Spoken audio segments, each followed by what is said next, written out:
So 2 to Medic 4 crew. Can you open that side, please? Hi everybody. Morning. Give everybody a chance to join in the live stream here. Starting a little early, so we'll wait a minute or two before I tell you what's going on, but obviously we've got some sort of a winter storm day. The title kind of gave that away. Surprise, surprise.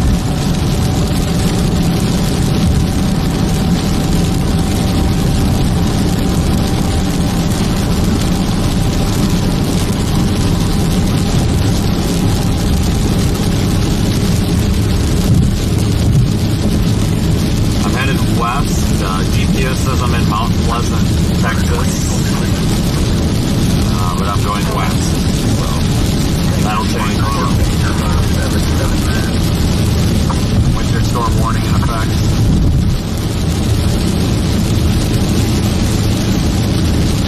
It's raining and sleeting and kind of everything right now.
Battery low. Spare cellular signal.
people. So here's what's going on. We've got a winter storm warning in effect. There is snow, ice, mix, and rain and all sorts of crap occurring right now from Dallas, Fort Worth area, give or take, west, and then also up north into Oklahoma. Some of the heaviest snow is in Oklahoma right now. There's a dry slot punching in from the back. You better merge, dude. You better merge. You're running out of room. You're going to go in the fucking rhubarb. Jesus criminy. God dang. Thinking's hard. But, some of you get the reference. But basically, I overshot. I was in Oklahoma City here the past 2 days. Well, apparently I could have just stayed there. I drove all the way over here thinking that it was going to be Texarkana to Little Rock with the highest totals, and now I look like an idiot. So that's all right. It's not the first time. It's not the last. It just really sucks. So we're going to backtrack all the miles we drove yesterday back west. So this is freaking great. Super excited about it. But I wanted to start the live stream because there is some icing happening, and it'll probably be about 45 minutes until we get into some snow. But this snow event is going to continue all the way up through Arkansas and into West Tennessee, northern Mississippi, northern Louisiana. Basically, I did share a graphic this morning with the winter storm warnings on it. If you're in the winter storm warnings, pretty much a safe bet is at least 4 inches. Some of you folks are going to see more than that, especially you guys out there in Arkansas. Looks like maybe 8 inches, but at least 4 inches is a pretty safe bet along the winter storm warning areas. You can go take a look at that. I shared it on all platforms. You're going to want to consult your local media, though, for a more fine-tuned snowfall total forecast, because there's a lot of local effect that goes into these snowfall forecasts. There's a lot. Terrain, just local weather patterns. There's a lot that goes into it that your local television meteorologist or local weather source is going to be able to key in on a little bit better than we are on a national scale, because we are forecasting on a national scale. We don't have time or the capability to look at every little county in every city and pinpoint a snowfall total down to the millimeter. So that's why I always recommend, when it comes to snowfall totals, we, as people that do this on a national scale, we can give you a ballpark. And I think right now everybody getting in a winter storm that's it's going to get at least 4 inches, maybe a little more. It's pretty safe. But, we can give you a ballpark, but if you really want more specific than that, you're going to have to go down to the local level. And there's just really no way around it. But, because for us to learn every little in and out of every locality, every county that's under a winter storm warning it'd take all year. So that's why I can only really give you a broad total. Once we kind of get into a target area, I might be able to zone in on it a little bit more. But this is probably going to be a 12-hour live stream. I wouldn't be surprised, because I think what my plan is to go west, get into this a little bit. I'm sure Dallas, Fort Worth is going to be a freaking nightmare and a half, because, mass panic every time there's rain, let alone slippery snow. So I think we're going to go west, get into this a little bit. I don't know if we're going to go north, but I think eventually we're going to want to follow this back through parts of Arkansas and everything. I think. But I think this is going to overperform, guys, because I didn't really think we were going to be getting any precip so far. So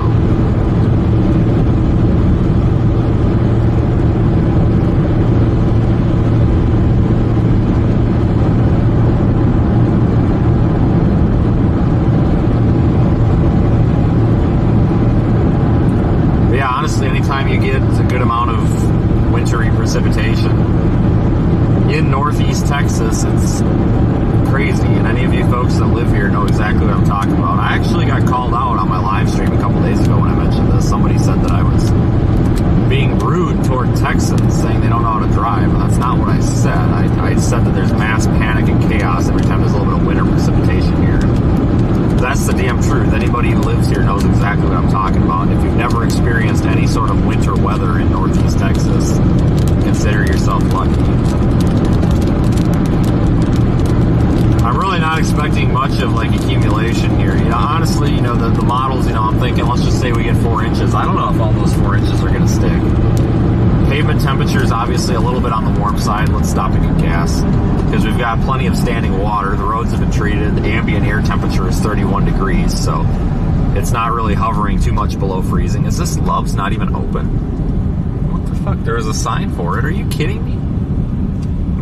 Is this a new one? This looks like an old one that they're tearing down. What the hell is going on here? Are they like demolishing this Love's?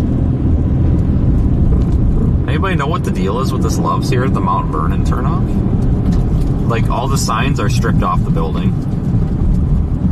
And the whole place is, like, under construction. Is this, like, a massive remodel, or are they tearing the place down? Store closed, construction, entrance only. Huh. Do they have a fire or something? What the hell's going on there? Well, that's a ripoff. Okay. Well, we'll go over here to this Shell. Great. Oh no, it's a TA. Fantastic. Those are like the worst places in the world.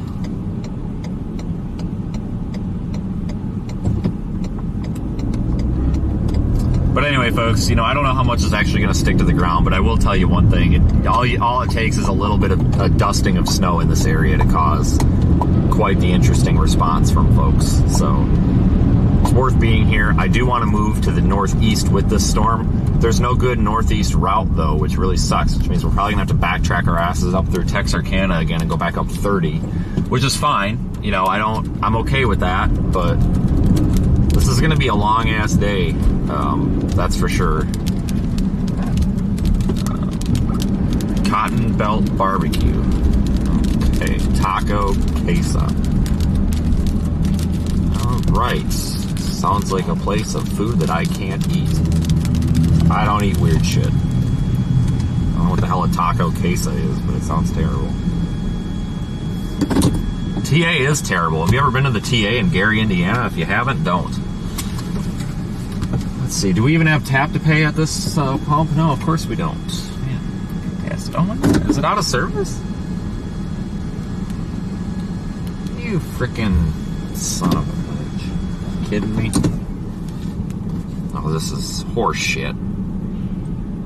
Half the pumps are out of service and this one doesn't take tap to pay, which means I can't pay with my watch, which means I don't get to feel like a privileged citizen here, and that disappoints me. You know, because I'm so much better than everybody, and, well, I think about myself, so. I guess I gotta put my card in. Fantastic. No, seriously, there's like, I don't know what, probably 25 gas pumps here, and freaking doggone, at least 10, 15 of them gotta be out of service. I don't know what's going on, but it's a TA, what do you expect?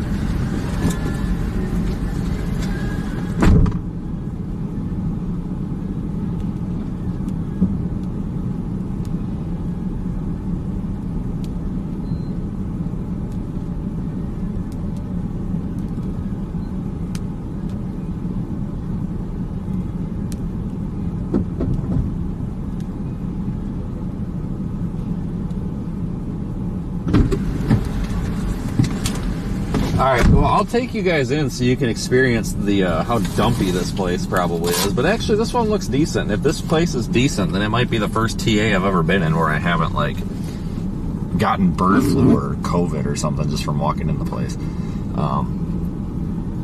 Oh, it's a TA Express. Alright, I don't think we can count that as a regular TA. So...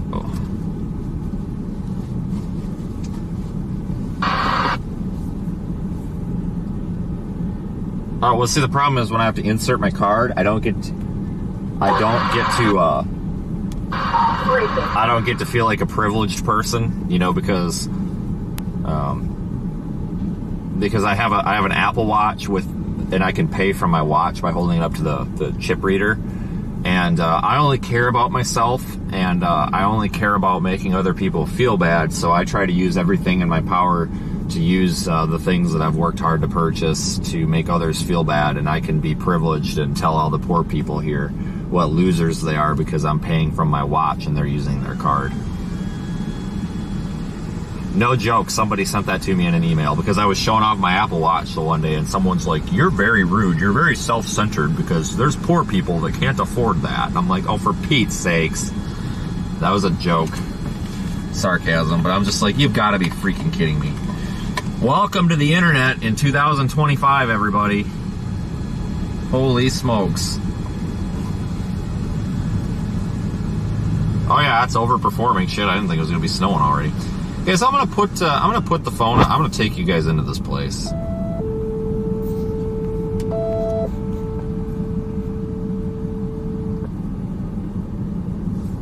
Let's see if it switches. Respond to Woodland Apartments. Okay. All right, guys. Let's take a trip in. All right, guys. Let's take a trip in. This might not work very well because we're going inside.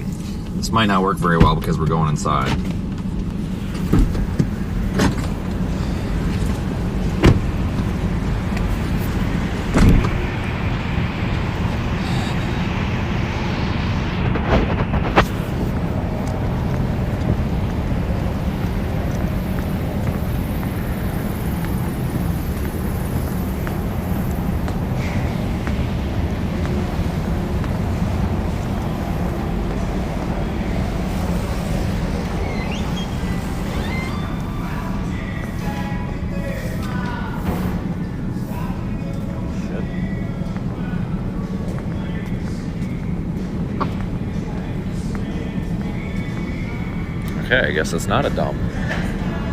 I'll be shit. That call dropped on you down. Woodland Apartments, apartment 48. Private one, bringing problem.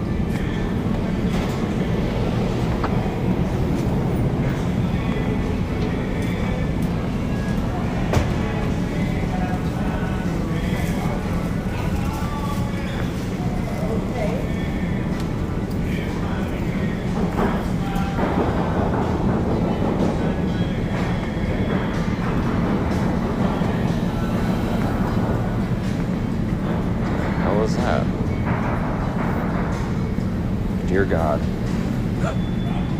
My eyes.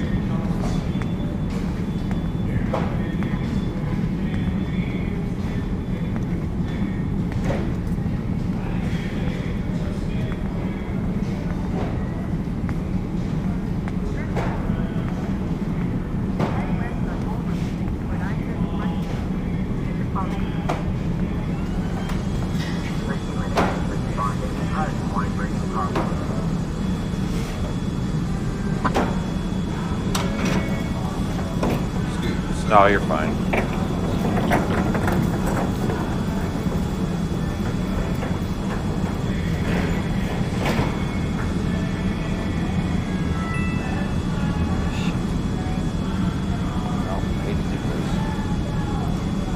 I'll get an orange juice. Got orange juice.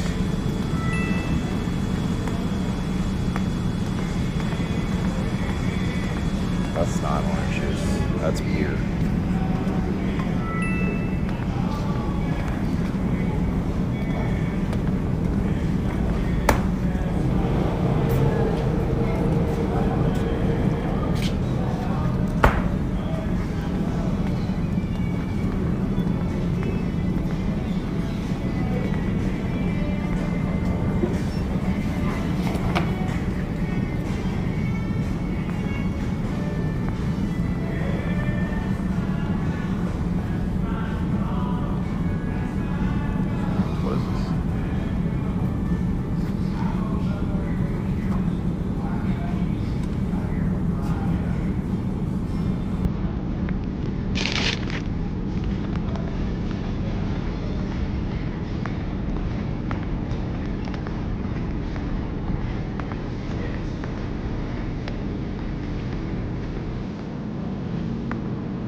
Phone disconnected.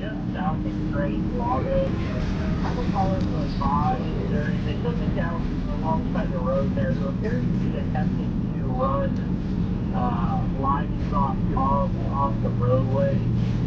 This is right there in that curve for focus off the main and our road hazard.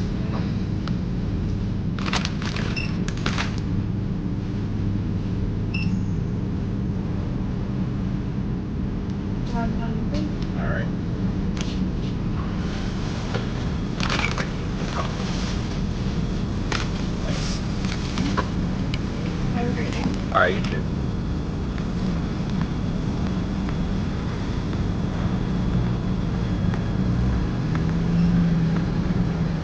Wow, this place is not a dome. Look at that.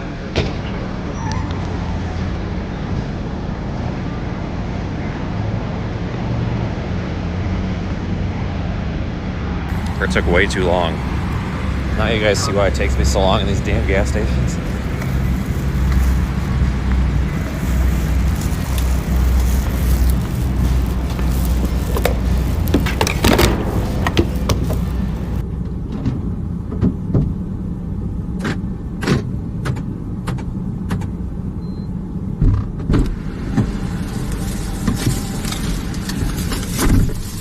Battery low.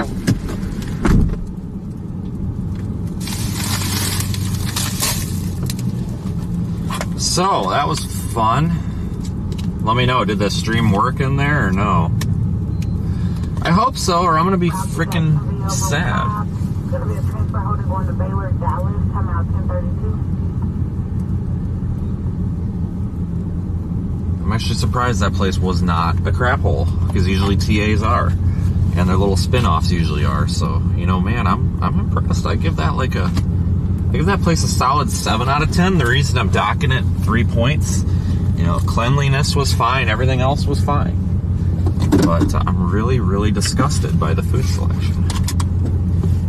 There wasn't one. They had their little Texas cotton barbecue, whatever the hell that is. Can I even say that without getting canceled? Probably not. That's what the sign says, so whatever.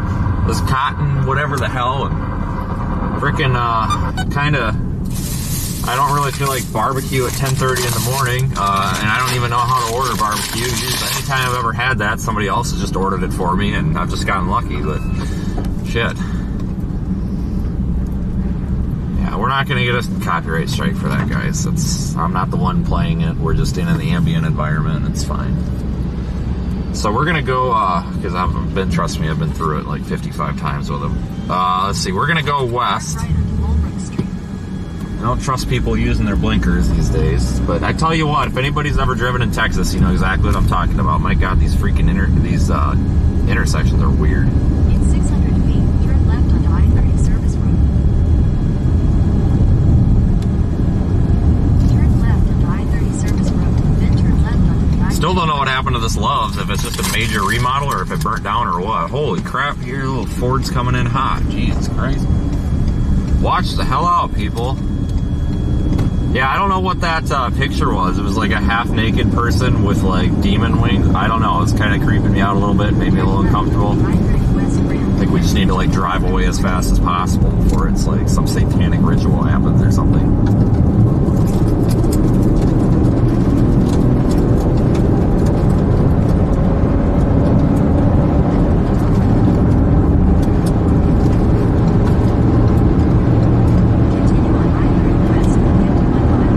Won't copyright that because it was just the ambience, but sometimes they do by mistake, and then you got to go in there and tell them they're wrong.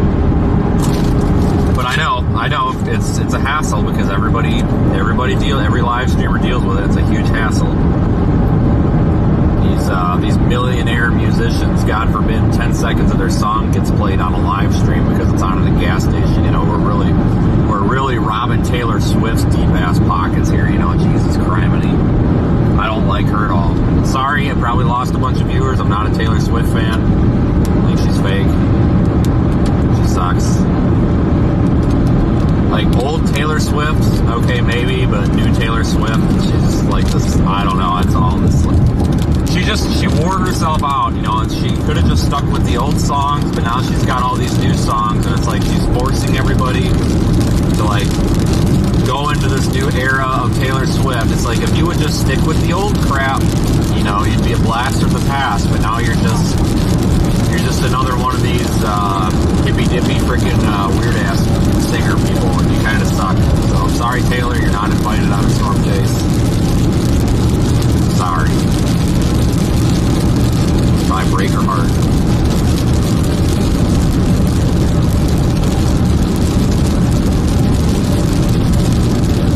I feel like she's like a movie sequel. You know, the sequel always sucks. Well, after she kind of came back again, now she's not as good.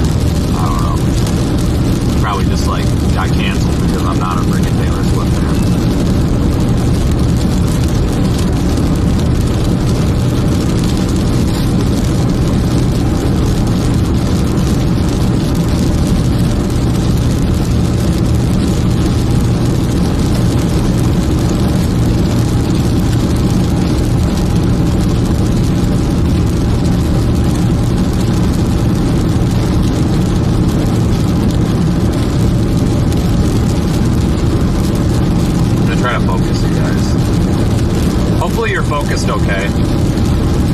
It's hard to get this thing to focus initially.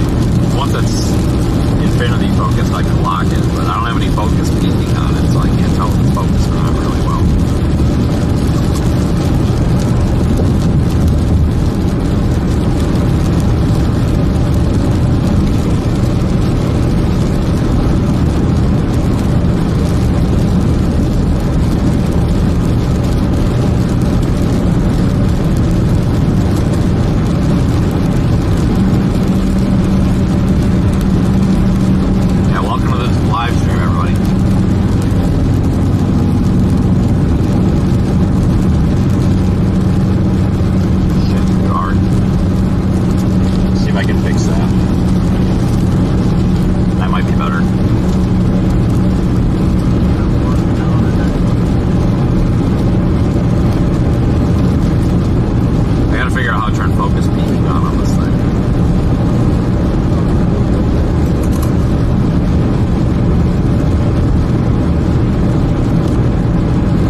Running into like sleet and stuff by now, so I'm kind of wondering if I screwed up and started this like 5 hours too early again.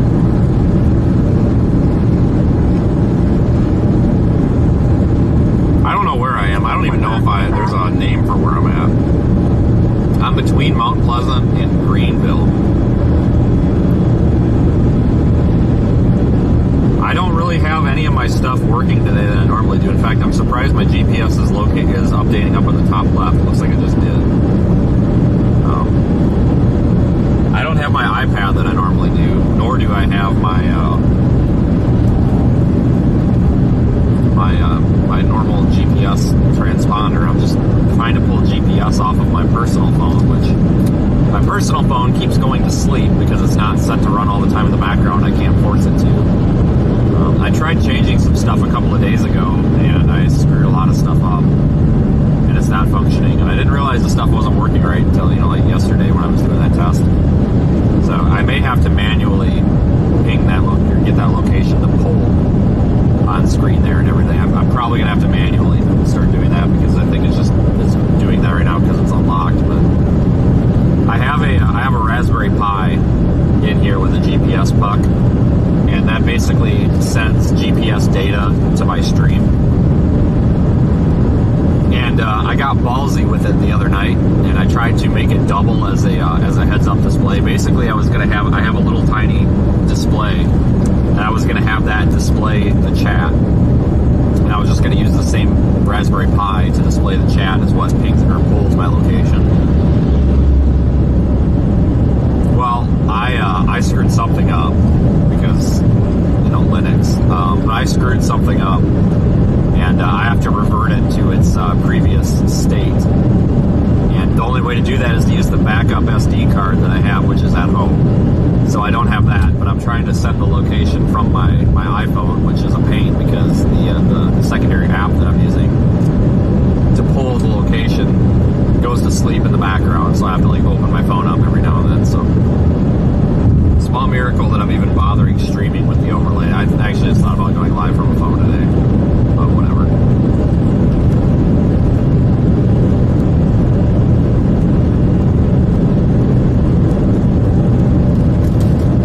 Yep, winter storm warning in effect here.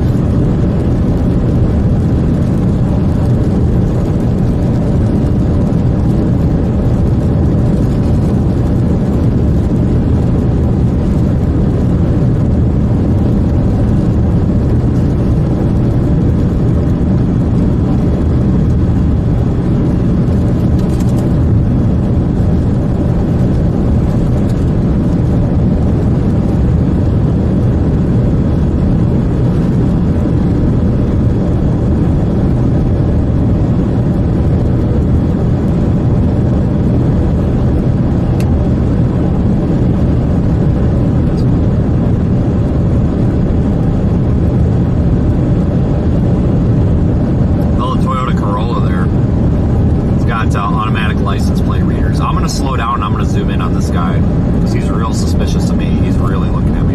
This guy's probably looking for repos. Sometimes some states this works, but like if a bank has a vehicle up for repossession, they'll enter the license plate into several private databases. Here, you just watch this car when it goes by. I'm trying to force him to go by, but he won't pass me now. He's suspicious. Fucking creep. This guy, some of these guys are creeps. I tell you what, not all of them, but sometimes, you know, they think they need to go into your driveways. And, I don't know. See all those things on that Corolla? Those are automatic license plate readers.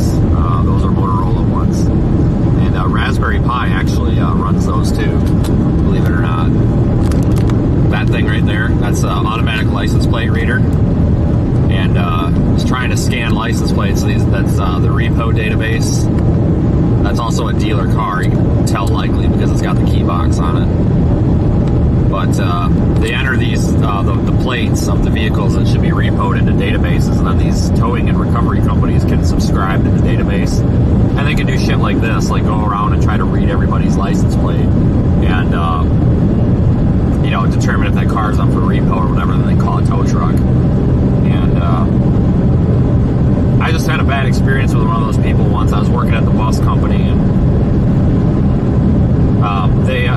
one of the employees' vehicles came back as up for repossession, but she owned the vehicle and she had the title. Well, what had happened was one of the banks had entered the plate into the system wrong, and they were confronting her and like they were blocking her in.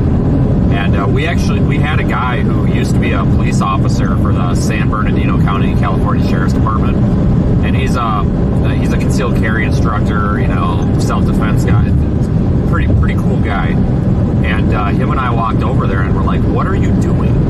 Oh, this vehicle's out for repo and I'm blocking it in. And we're like, and we knew that the lady owned it because we knew she bought it, because we also had a truck repair shop as part of the operation. And when she bought it, she brought it in and had one of the mechanics look it over. And then she paid the previous owner cash there, and we witnessed this exchange. And we're like, no, you need to get out of here. Like, you've got an issue. And we ended up calling the police, and the police actually trespassed the guy because he was just so hell-bent that it was under repo. And the cop said that the guy was looking for like a buy here, pay here car that was like a Pontiac Vibe or something. And this was a Toyota Matrix, which is very similar, but it's a different vehicle. It's a Pontiac and a freaking Toyota. Look at the car. You know, they should be, I believe they're supposed to be, you know, matching up the VIN numbers, but I thought that was real freaking ridiculous, you know. That's what he's doing. He's running around and, you know, trying to scan people's license plate, which is fine. You know, I can do the same, but I own this vehicle. I got the title in hand, and he can't read my license plate, so darn. Yeah, he was real suspicious when I went by. He was eyeballing the hell out of me. It's funny though, the people driving around with stuff like automatic license plate readers are the ones that freak out when you point the camera over at them. You can't do that. Well, you can, just like you're doing. But those license plate readers, believe it or not, run on a Raspberry Pi.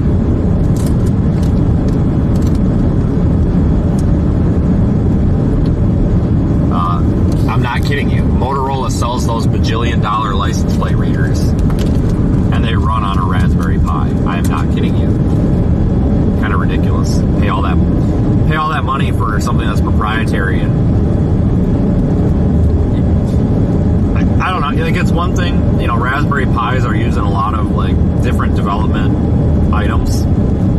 But it's just weird when you see like a billion dollar company like Motorola Solutions, just massive freaking company, one of the biggest companies in the United States, and they're using Raspberry Pi. You know, which is fine. There's nothing wrong with that. It's just, it's kind of funny that all this money and all their proprietary stuff that they do, and they're just like, yeah, screw it, we'll just use a Raspberry Pi. It's like, all right.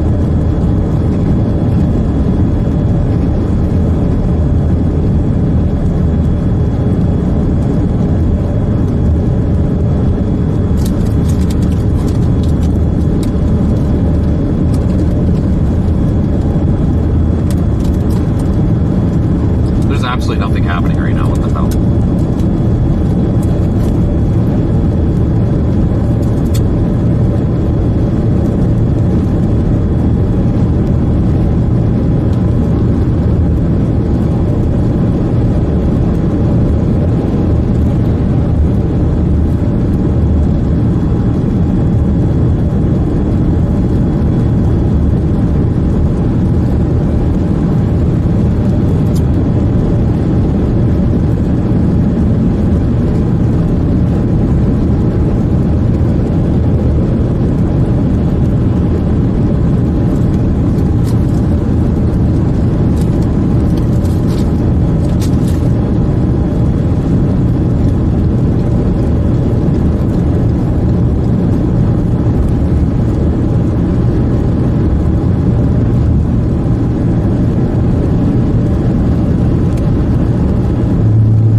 But I got to run something by you people since not much is happening. I'm pretty spiteful. I'm kind of a jerk when I see bad stuff happening in the industry. And I want to run by you guys something here. So I see a bunch of these new kids out here trying to live stream, and they're getting baited into buying all this equipment. Now this kind of seems a little hypocritical because why I tell people I never give them the answers because I've worked hard for them, and that's true. I'm not saying give these people the answers. I'm just saying guide them away from scams. But seeing a lot of these young kids out here, some of them are assholes. Some of them are jerks, like the furries going after Reed or whatever the hell that was about, that were trying to kill him or something. I don't know. You guys, if you follow Reed, you know all about it. But anyway, yeah. So those ones, there's some real jerks out there, but there are some kids out here who are trying to make do with what they have, and they're being baited by these other companies to spend a bunch of money. And what happens if you go to start a hobby, a career, whether it's full-time, part-time, just hobby, whatever, and you have limited funds, you need to use those funds appropriately, obviously. Now, if you blow all of your funds on something that a company guarantees is going to make you a professional storm chaser, then that's a problem, because you're not going to be able to do that. There's this company called ISP Tech. Now, guys, I know they're sponsoring Timmer. Reed is a friend of the channel. Don't go off on him. He's a storm chaser that needs a sponsorship. Just let him be. Let him be. But I'm going to be honest with you guys. This ISP Tech thing really rubs me the wrong way. And them sending me their little cease and desist was really cute. But guys, I want to know the feedback here. I'm thinking about putting together some sort of not seminar, but some sort of like maybe webinar. I don't know, some sort of online or maybe even in person. I don't know, some sort of event to kind of guide people in the right direction, because this company is preying on storm chasers that don't have a clue what they're doing, and they say you can be a professional live streaming storm chaser if you give us at least $215 a month, and their plans go all the way up to $1,700 a month. Well, what do you get? You get a little box with an Ethernet plug and a USB thing, and you can basically plug in your Starlink, and you can plug in your cellular connection, which they give you 50 gigabytes. I know. Woo! I use 50 gigabytes in 2 hours on this live stream. I'm not kidding. But they give you 50 gigabytes on AT&T and a piece of hardware for $215 a month. Yes, they give you 50 gigs and a piece of hardware for $215 a month. And then they're like, oh, by the way, you can connect your Starlink to this, and then you use both connections at once. But you got to provide your own Starlink, and you got to pay for your Starlink. Well, Starlink is $165 a month. They're dicking these kids for over $300 a month. What, damn near $400 a month? And they're giving them garbage, and they're capping them at 10 megabits a second. Who uses 10 megabits a second? Jesus criminy, I do a speed test on my T-Mobile phone, and I got like 80 megs a second. 10 megs a second. What is this, DSL, for Pete's sakes? Guys, when I'm streaming in 4K, I'm using like 30 megabits per second. Anyway, what really disgusts me is how they're not just being upfront about this stuff. They're schmoozing these kids and these young chasers into thinking that this is going to solve all their problems. And it really disgusts me. And then I see some other professional storm chasers out here. I'm not talking about Reed, because I'm going to be honest with you guys here. This is not negative toward Reed. Reed is a very, very smart individual, and he honestly is a very genuinely nice person. But he doesn't, what he cares about is tornadoes and weather. He doesn't really give too much of a shit about what the hell router he's using or whatever, okay? These guys came to him with a sponsorship, let him have the sponsorship. I don't see him pushing it on people. But I see this other joker out here going up at gas stations and Loves and stuff, basically to these people who have zero money, trying to sell it to them. Name starts with a B. I'm not going to go into any more of it. And then taking a cut on commission. And I think it's disgusting. It's predatory, because you know what, you guys, if you're a new storm chaser, you want to live stream, you know what you guys can use? An iPhone on AT&T prepaid for $40 a month. And guess what?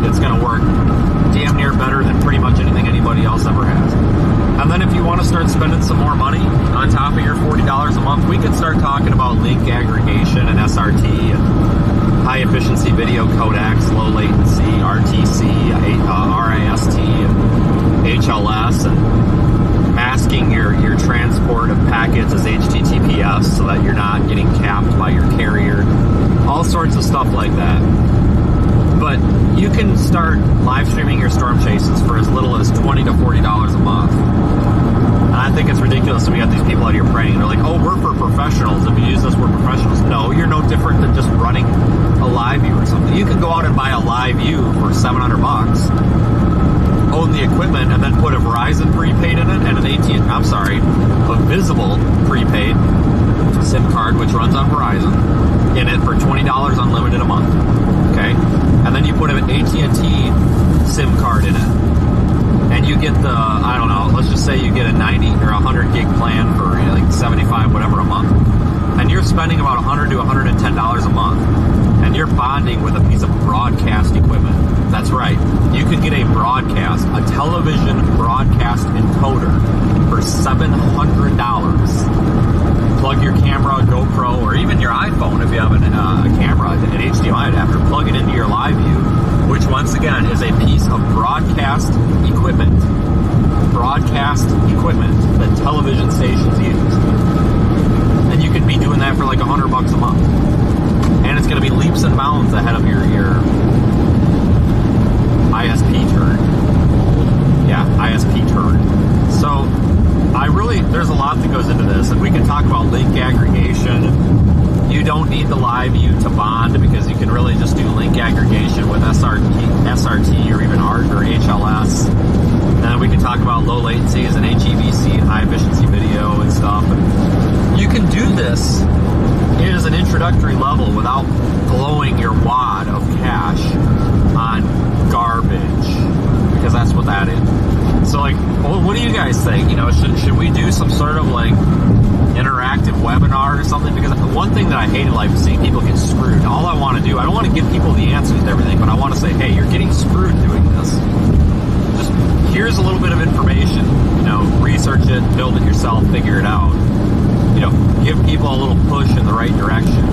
Because I hate seeing this, because we've all been there. You know, like, times are tough. You know, there's no reason to be getting screwed.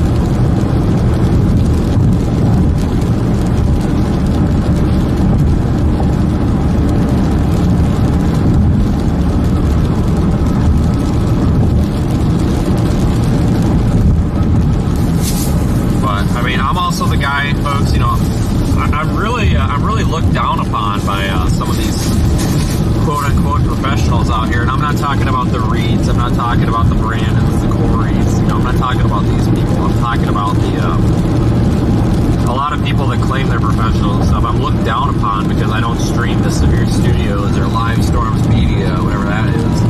And here's why, folks, because I'm not streaming RTMP at 500 kilobits out here. We're streaming anywhere between 720 and 4K resolution at up to 30 megabits per second using high efficiency video codec. Okay, 60 FPS. This isn't a hobby, folks. Like, I do know what I'm doing. I was forced to learn to know what I'm doing. I don't know if you guys do this or not, but one of the web players that I use for the app that we're developing, I had to code that. I had to literally build a web player because just a standard, you know, HTTP, HLS web player wasn't going to cut it. I need something that's going to somehow on all the devices display HEVC, you know, that's going to play nice with iPhone, that's going to play nice with Android, because with iPhone you have to do a lot of tweaks in your video player to get it to autoplay, especially if it has audio. If it has audio, iPhone doesn't like to autoplay. You got to do all sorts of stuff, and you got to mask the video traffic as something else. It's really difficult, and we had to basically build and code. There's like 3,500 lines of code to this web player.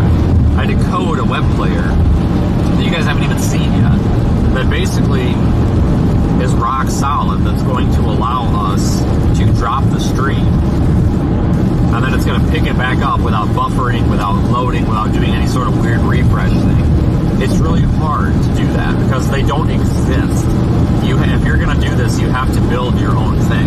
And that's way above what any storm chaser is going to want to do, and I get that. but I do have the brain power to back up my claims here. And I honestly, no offense, and I'm not trying to be arrogant here, but I honestly do think that I probably know a little bit more about this live streaming thing than a lot of these companies that are claiming that they do themselves. Because I've had to build this from the ground up, and I've helped other people build this from the ground up. I mean, for Pete's sakes, folks, our live stream has the capability of taking my GPS location, finding the National Weather Service API, figuring out what warning is in effect, and then calculating the time remaining. I mean, for Pete's sakes, like, come on. You really think that this is $215 a month, 10 megabit cap, ISP tech level stuff? Hell no. This is, you spend 35 hours a day, which makes no sense, but you still spend 35 hours a day on freaking GitHub and Coder and Googling how to do JavaScript this, HLS that, HTTP something, and then copying and pasting it into ChatGPT and asking it why the hell it doesn't work, and then ChatGPT tells you you're stupid and need to read a book. And no joke, that happened. I took a bunch of code, I put it in ChatGPT, I'm like, hey, this is a web player. This is what it's supposed to do. This is what this does. Can you tell me why it's not even doing anything? And it's like, ChatGPT is not trained on this, blah, blah, blah. It is recommended to do this and do research on JavaScript. I'm just like, what the hell? So ChatGPT basically told me I was stupid. Which is kind of funny, but everybody's like, oh, AI is taking over the world. Bullshit, it just called me stupid. Like, it politely called me stupid.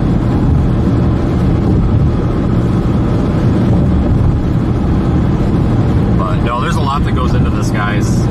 It's quite the rabbit hole.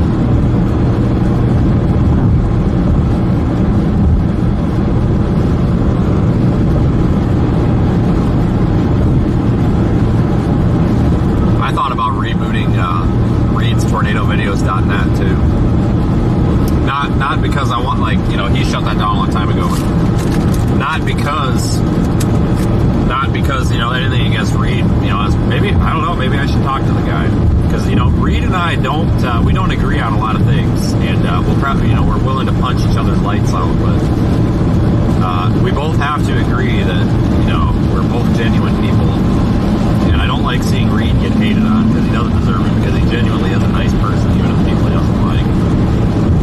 But this is not supposed to be a disrespectful comment toward him, but back in the day, there was a map, with all the storm chasers on it. You could sign up and watch some live streams, but it basically went under because of the cost of data at the time. Well, now that we have high efficiency video codecs, better HLS, better players, better adaptive bitrate, it might be something that could work. And I've honestly thought about just getting as many storm chasers as we can together that live stream and being like, hey, we're going to reboot this.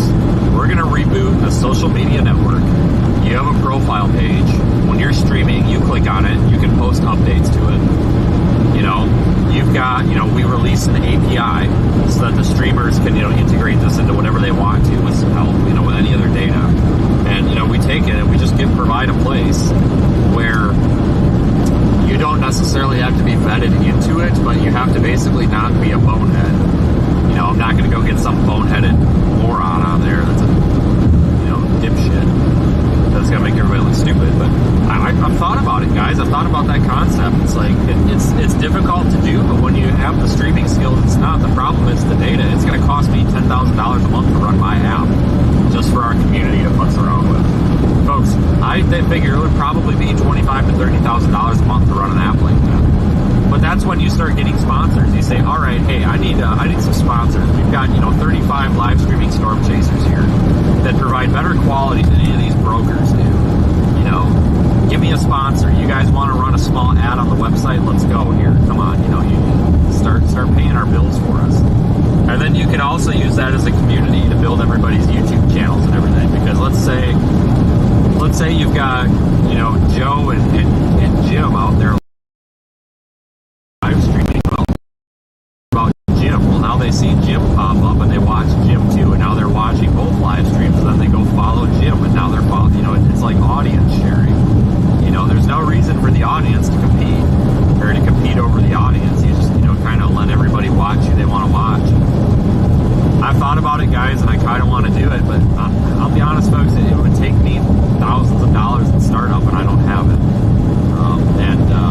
You know, I don't know, but you know, I have the skills and the capability, and I may or may not have had a beta level of this running in the background for the past year and a half, just for testing purposes, just proof of concept. But you know, there's so much that can be done with storm chasing out here, but these guys got to get off of YouTube. Like the big aggregators, like I'm sorry, Ryan Hall's biggest mistake is YouTube, and I'll tell him that to his face, and he'll probably laugh at me. The reason I say that is that guy should have his own Roku channel. He should have his own app, his own website. Get the frick off of YouTube and start monetizing your own shit. YouTube, keep it 30%. What the hell? What's 30% of $1 bajillion? Well, that's a lot of dollars, you know. So, you know, I think that I honestly think long term, especially as these live streaming platforms are starting to ban live streaming while driving, like I think Kick did and TikTok did. What happens when YouTube does? What happens when Facebook does? What happens when Elon goes on a rampage and bans all the storm chasers because he thinks something about climate change, Trump this, blah, blah, blah, whatever. You know what I'm saying? We gotta get a storm chaser platform out there. And, yeah, I think I might be the guy. But it's gonna require some partnerships and third parties and all sorts of stuff and lots of planning. And my God, I tell you, what a freaking mess. I need a business manager, dead serious. I need somebody who's really good with business that's old. I need somebody that's like over 40, not that that's old, but I need somebody over 40, preferably somebody that's a little bit of an asshole. They can't be afraid to tell me when I'm wrong. They gotta have an experience with money. They need to know a little bit about the weather industry, and like I said, they gotta be able to tell me when I'm wrong. And they gotta do the job for free for the first 6 months, and then we'll talk about pay. But by God, I will cut them in so good if we can get this working. But unfortunately, that's not exactly a good resume to ask for. Hey, I'm looking for somebody with experience running several successful businesses on the internet. You need to be a little bit older because I don't want any of this bruh attitude. And you got to work for free. And that's not exactly enticing to people. So maybe I'll just go on Fiverr and find some like creepy Discord mod like that DJ Toby guy. And just be like, hey, you're a business manager now. And then get banned from my own Discord. Did you guys know that happened? I got banned from my own Discord server, by the way, by this DJ Toby guy. Yeah, when we first started the Discord, he got pissed at me because I was talking in a staff meeting, and he mutes me and just boots me out. I'm like, excuse me? Like, I'm pretty sure my name's on this, like, not yours, but whatever. Freaking DJ Toby. God. I don't think he was actually a DJ. I really don't. I think he was lying. Yep, the folks, we've got a good staff, but I tell you what, I don't know if many of our current moderators and staff were around during that fiasco. I know Tom was. That was even before Dan. That was before Dan and Amy and Keenan and everybody else. I think Nikki was on that call too. I don't know if she got booted out or not, but I know I did. But yeah, that was interesting. We had another moderator who was kind of an assistant admin or admin staff send me a Microsoft Word document. I know, who uses Microsoft Word? I mean, for Pete's sakes, it was 2021. Who uses Microsoft Word? In 2021, sent me a Microsoft Word document explaining to me why my girlfriend at the time, Nikki, was a lunatic and needed mental help. No joke. How am I supposed to respond to that? She's no longer with us. Yeah, that was really ridiculous. She claimed she had mental health problems because she told her to piss off, I guess. I don't know. And then put them in I had to download Microsoft Word just to do this. Seriously, I had to download and get a free trial of Microsoft Word. I'm like, what is this, 2005? I was waiting for Clippy the Paperclip to jump out at me. You guys remember Clippy the Paperclip? If you don't, you're probably way too young for this channel. fucking Clippy. God, that thing was so annoying. Hey, it looks like you're writing a letter. Yeah, piss off, Clippy. Sherry does. Taylor does.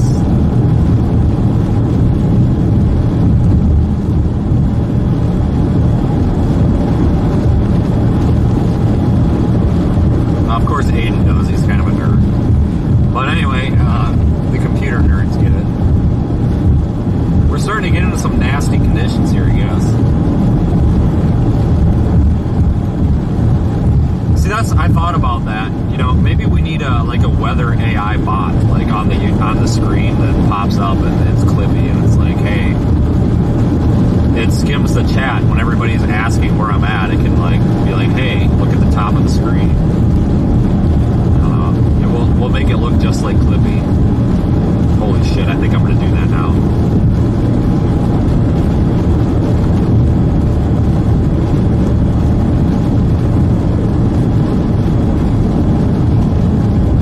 Yeah, Clippy is kind of a turd.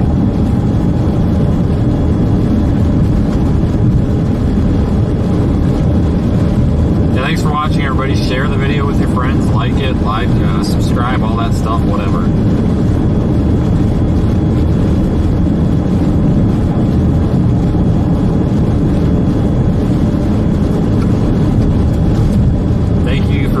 Of the audience, but the radar dome with a smiley face. That's actually genius. I might owe you a royalty for that.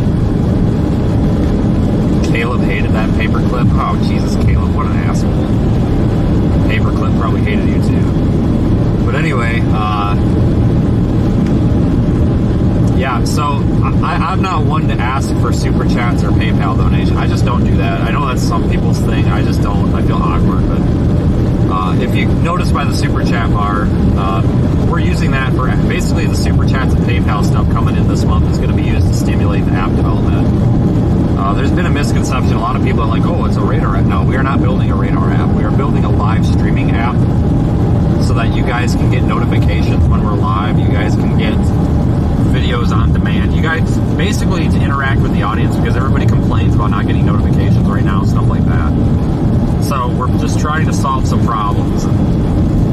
It's expensive with an app, you know. I gotta pay what, $200 to put it on, to send it in for review, and if they kick it back, I gotta spend another $200, whatever. And then I gotta pay for our API access, which is for all these different APIs. And I gotta pay for the hosting and the data and the video hosting. It's freaking expensive, guys. It's ridiculous, absolutely ridiculous.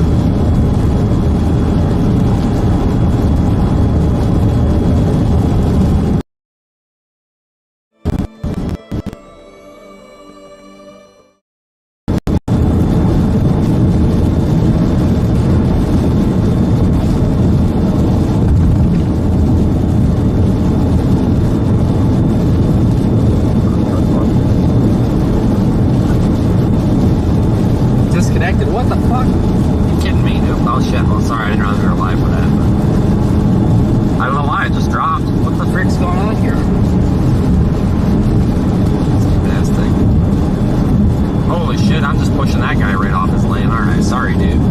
But that's okay. He didn't have his headlights on anyway, so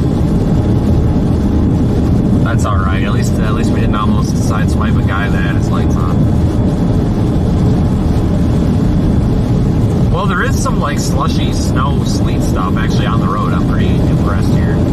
I'm also impressed we don't have a fiery car accident ahead of us right now. I'm live. We sure are. We sure are.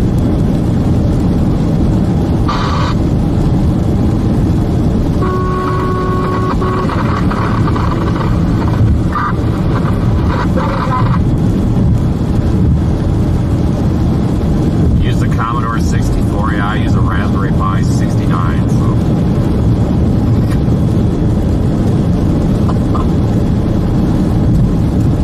I got that from a Facebook meme once. I thought it was funny.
$400. You know, it doesn't do H.265, but if you run that thing at 480p and 1500 kilobits with a couple of prepaid cell connections, it's going to work fine.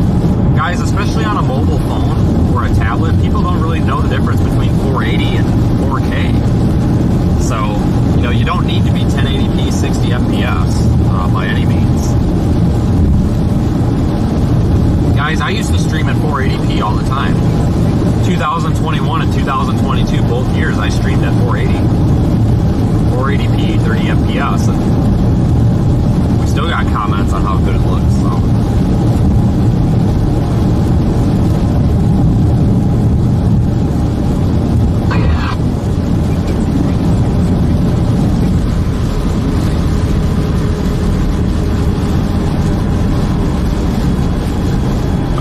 Shit, this is slippery. Oh, fuck.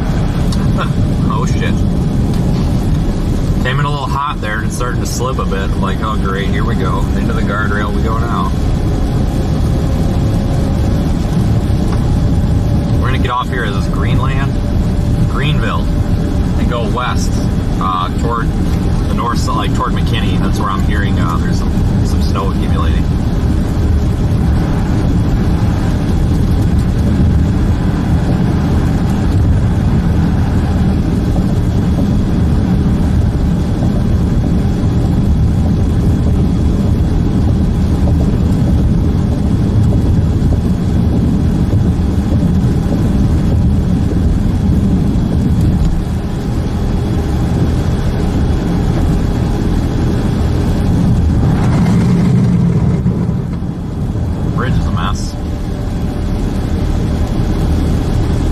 Question, are there even snow plows down here? Are there?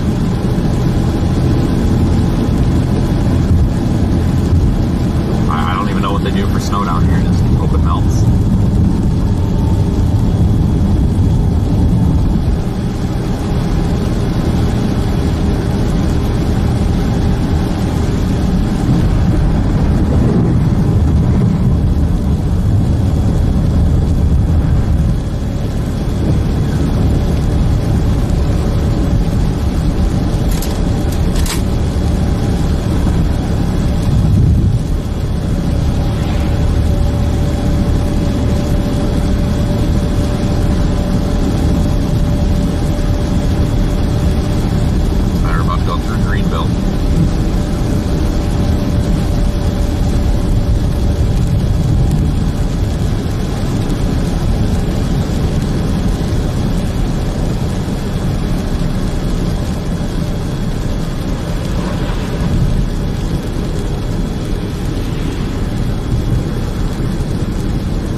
Driving through here with like a big shelf cloud behind me the last time I drove through. This is just crazy seeing the snow like this. Really weird.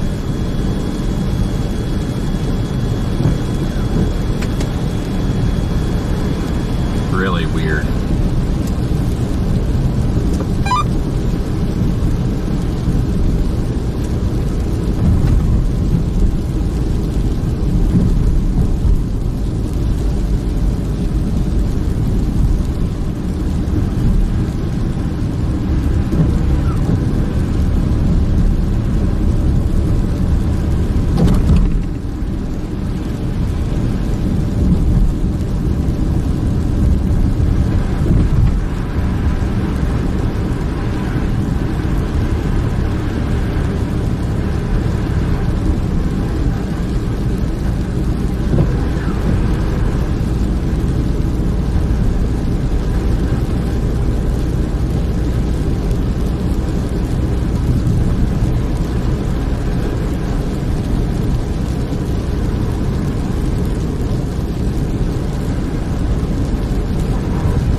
cut out on Twitter again. I don't know why it does that.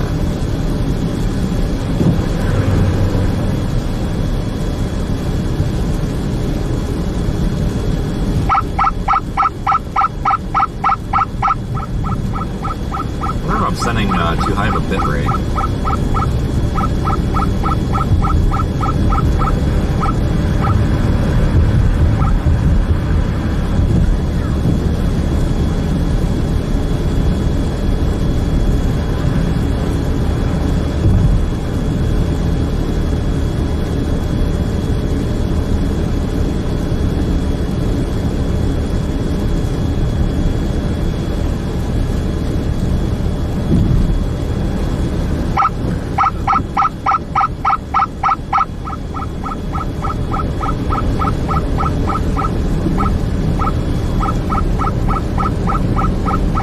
Alright, we're almost back on 380 here. This merges into it, I guess.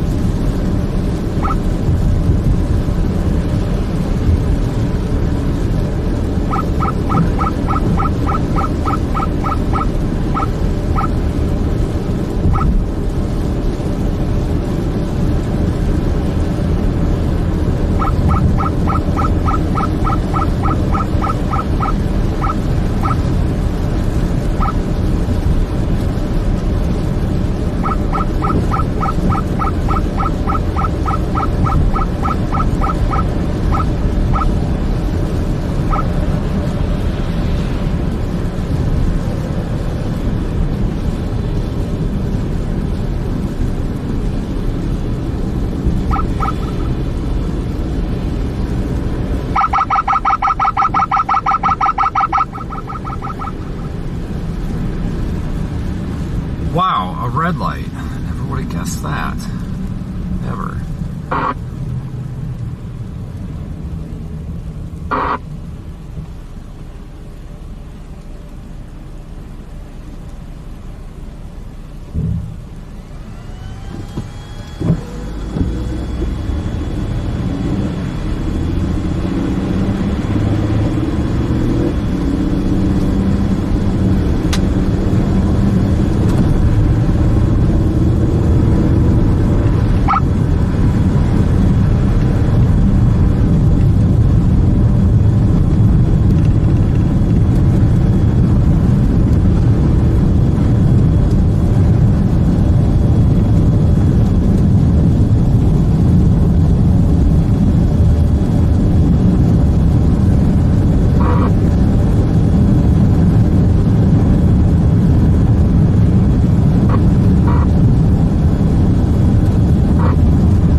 Surfaces are starting to get a little bit slippery, especially the bridges. That's where you gotta watch out down here because, you know, they're not out here like scraping these off like northern states. And they get really, really slippery like that because of the pavement temperature being lower, so you gotta be like extra mindful out here.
Texas or Alaska, my God.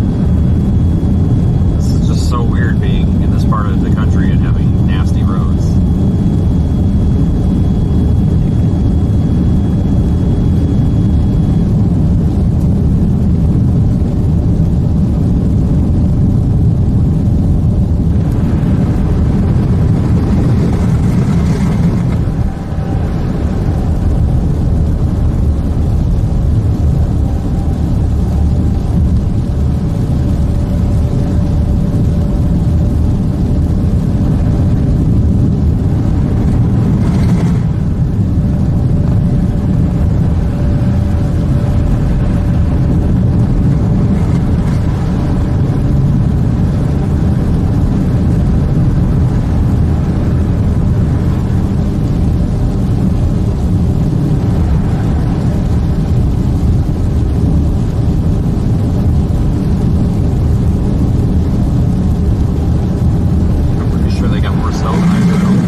somebody might have there, though.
Stoplight is out of service.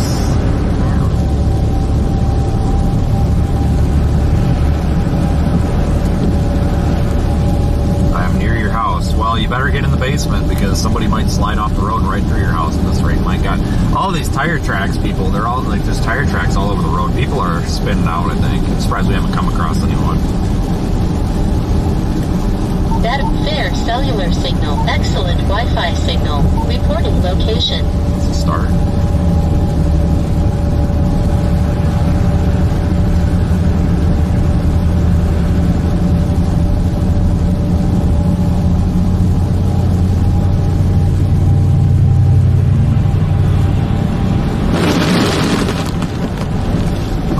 Oh, he's going in the ditch. He's sliding. His rear wheel drive is... Oh, nope, he saved it. All right, let's follow this guy. He's definitely going in the ditch.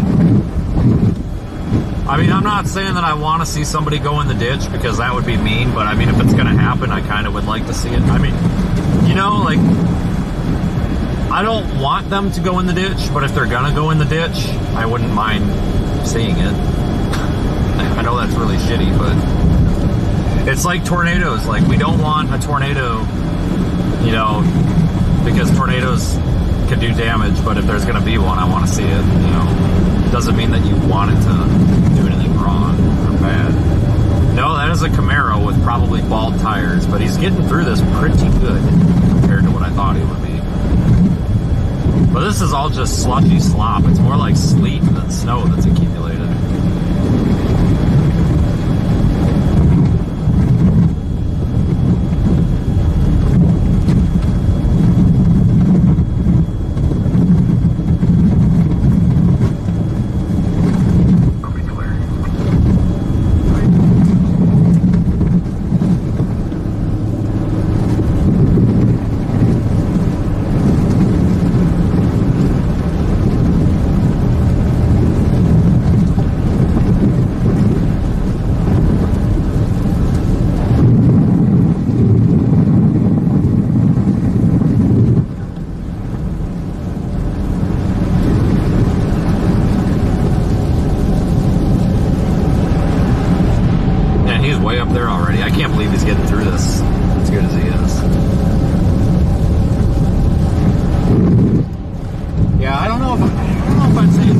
Too fast, but I mean, if he was in any other vehicle, it'd probably be all right. But rear-wheel drive sedan is definitely, or coupe is definitely not what I'd be driving that fast in this. That's for sure.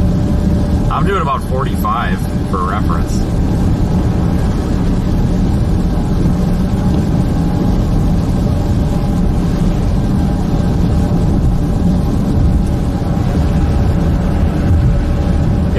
literally freezing. I'm not surprised, guys. This is kind of a mix right now. There's a little bit of sleet, a little bit of rain, a little bit of snow. This stuff on the road is kind of just a bunch of like sleet that's accumulated. So it really is messy. It's not just, you know, it's not light and fluffy. It's not. It's definitely a nuisance, that's for sure. So if you got to be out in this, better slow down. Especially if you don't know how to drive in this, you really better slow down. And if you don't know how to drive in this, just drive slow, or don't drive at all. But just drive slow, you'll be all right. Go find a parking lot, practice.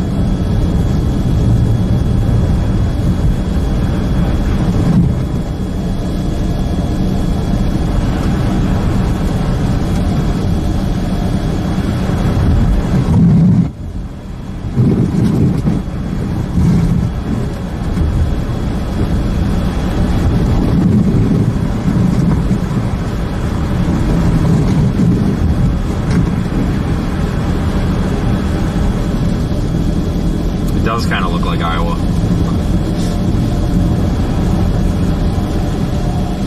Definitely does.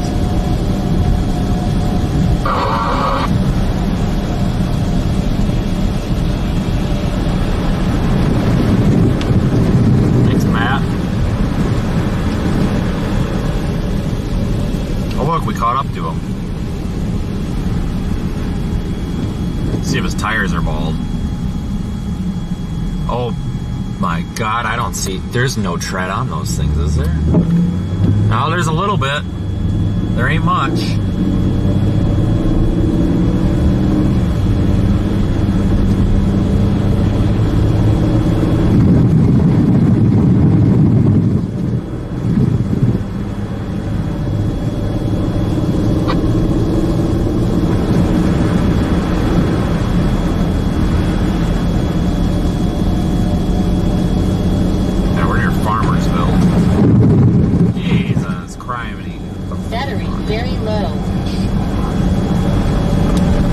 Switch the battery in this thing without getting killed here.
I mean, it's good for me, but man, this, like, the roads suck. Look at the tire tracks, like, there they go way over there. People have been sliding all over this road. I don't know if it's been on purpose or not. I mean, maybe, maybe not, but it's only a matter of time before we find somebody that's way down there in the freaking rhubarb, so.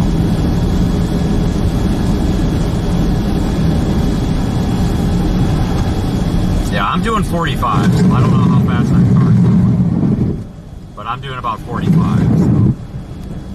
I'm sure he's doing 15, 20 farther, faster than I am.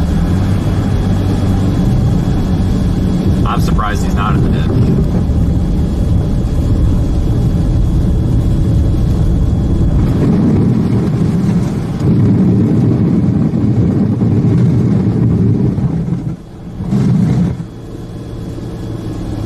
It's all frickin' slop.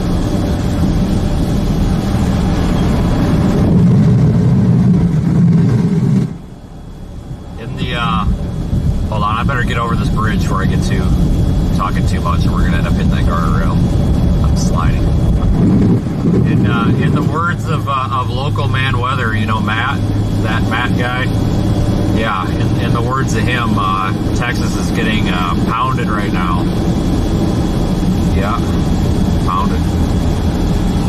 I like that guy. He's freaking hilarious, and he's original. Like, gotta appreciate that.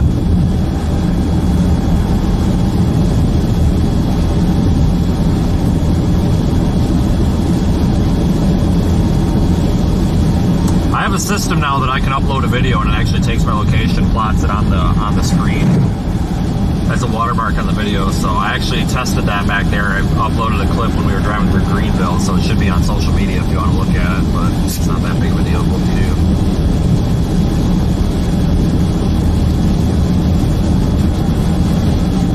Might find a spot up here. Up. Another one.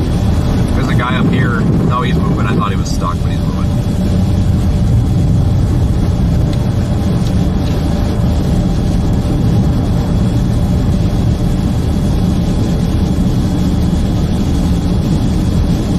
Well, Texas did something with the roads because there was some salt brine sprayed on them. I just don't know how much they do and how effective it is, but they definitely did something to it. But as you can see, it's not doing much.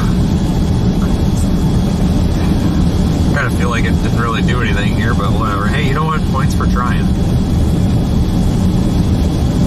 Points for trying. Somebody went in the ditch there and got out. Probably got pounded too.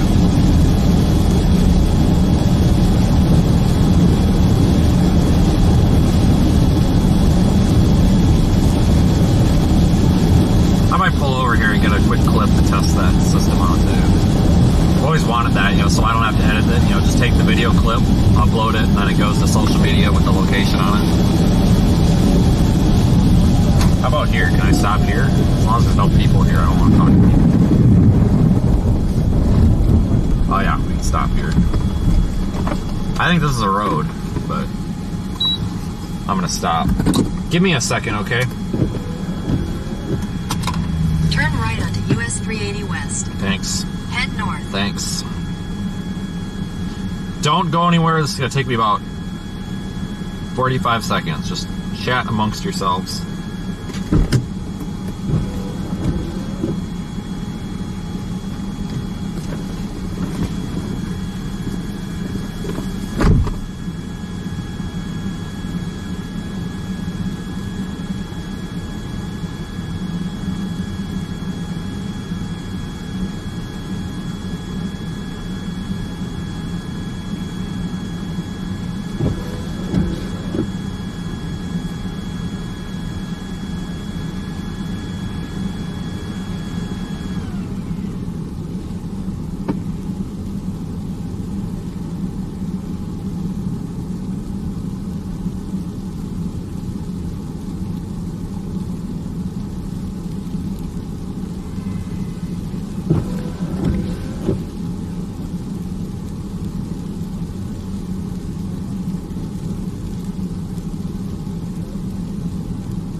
I got so much snow down my neck. I gotta remember to turn my hat backwards when I do that.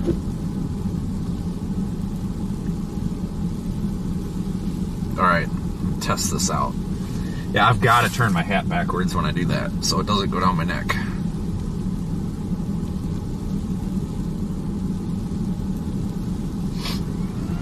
Alright, give me 1 second here. I have to prompt this to do something quick.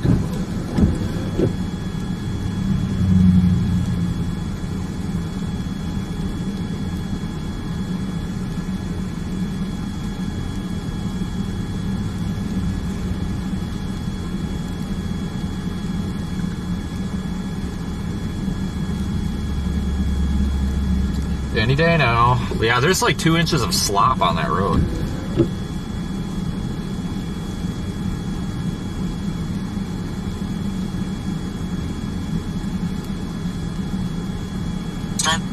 Jesus Christ, scared the shit out of me.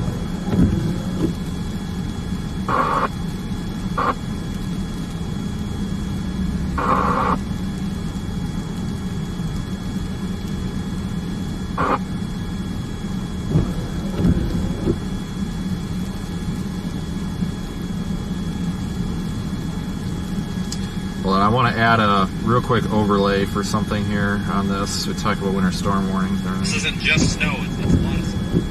Hasn't been touched, but winter storm warnings. Right there.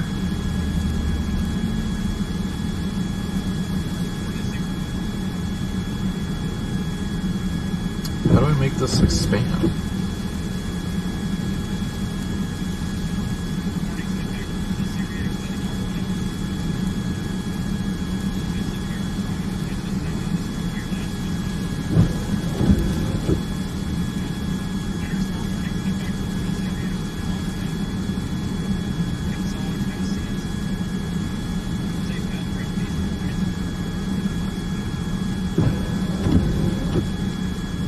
That's going, so my freaking neck is wet. Fantastic.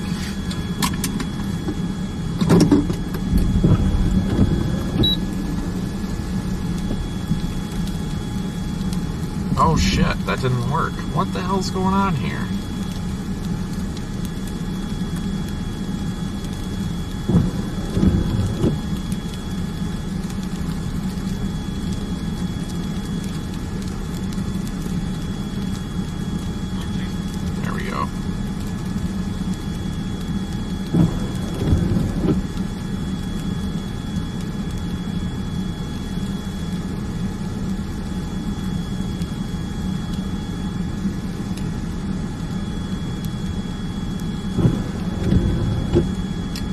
Twitter API sucks. Okay, let's get on the road and see if anybody's gone off the road.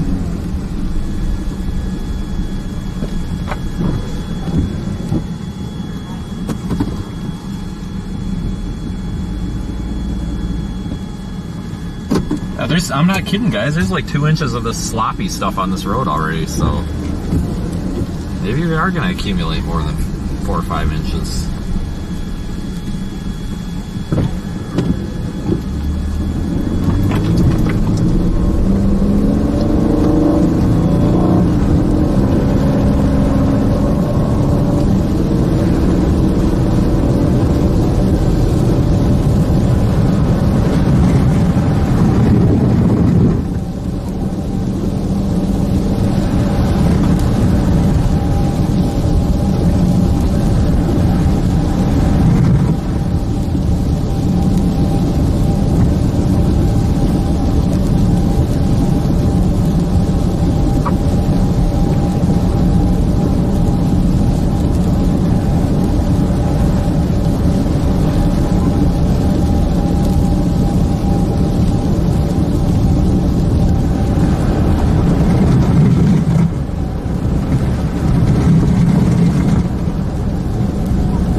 I got my brakes are grinding back there.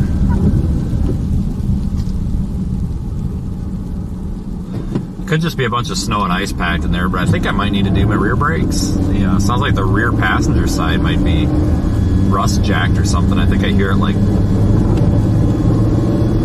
the pad smacking the rotor or something. I don't know, no big deal.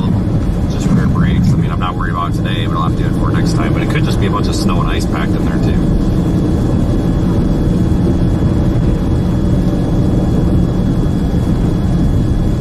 Coming into McKinney. I don't know if this is technically McKinney yet, but we're damn close. My God, this stuff. Jeez.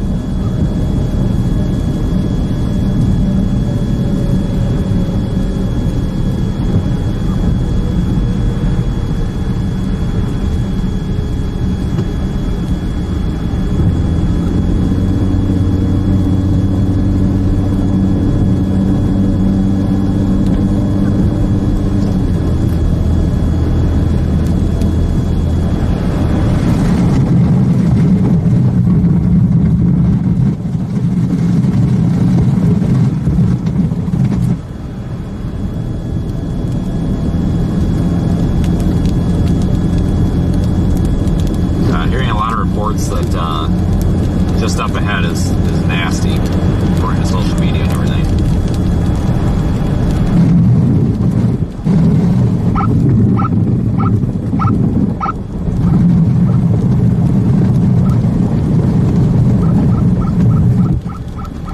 Probably just park at a busy intersection and watch cars slide through it all day.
I am thoroughly surprised, though, that with as many like tire tracks that are in and out of the ditch this morning, I'm surprised we haven't come across anyone in the ditch. But I don't, you know, it's pretty flat. There's not much of a ditch out here, so I guess it makes sense. You know, people for the most part can just kind of drive out of it, I think, for the most part.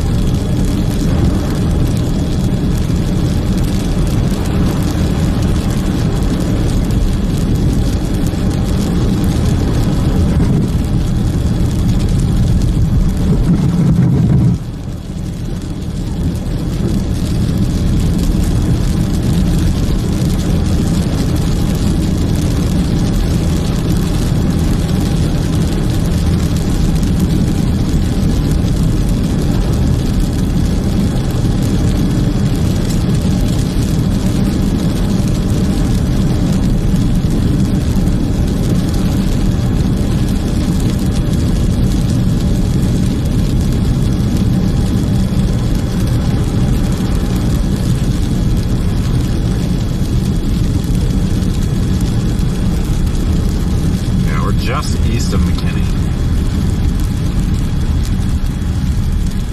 Looks like just on the west side of McKinney, like between there and Denton, there might be some heavier sleet. Probably point the target for that.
This probably wouldn't even be a big deal at all if it was anywhere else, because this would just be scraped off the road by a plow, you know, but not here. So that's why these little kind of piddle shit winter storms can be a huge problem down here.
We're about to get into the heavier precip here.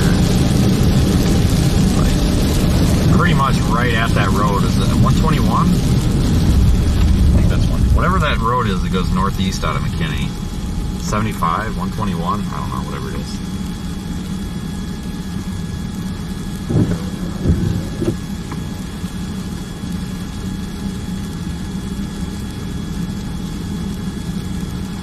Really heavy precip.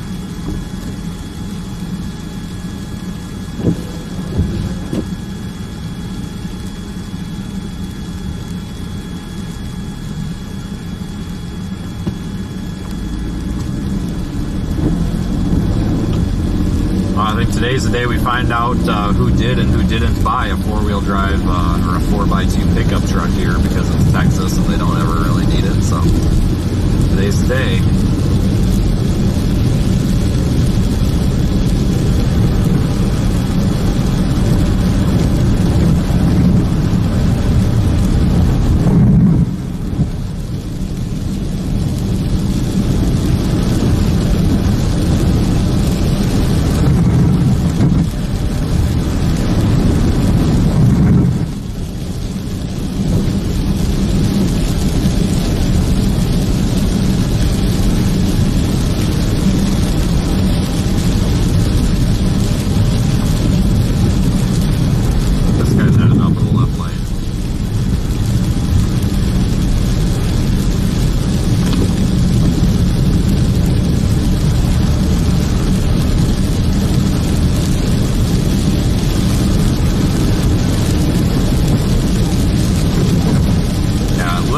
Right over this hill is probably where we're going to get smacked with the heavy precip.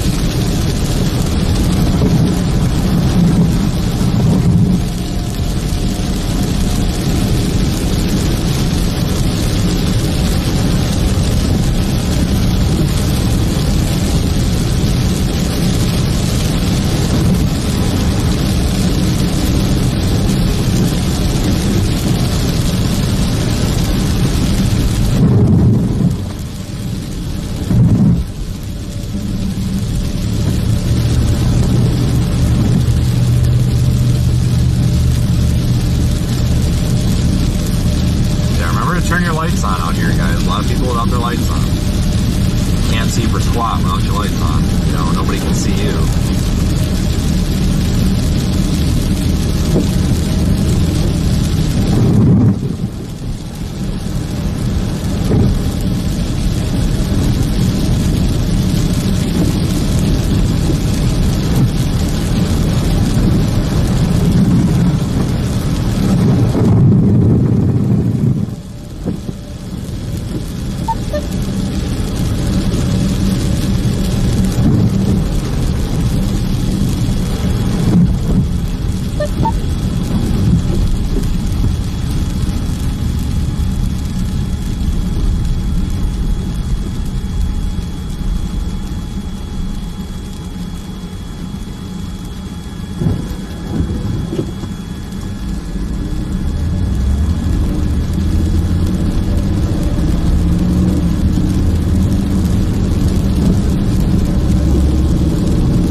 stuff is just so like thick and slippery.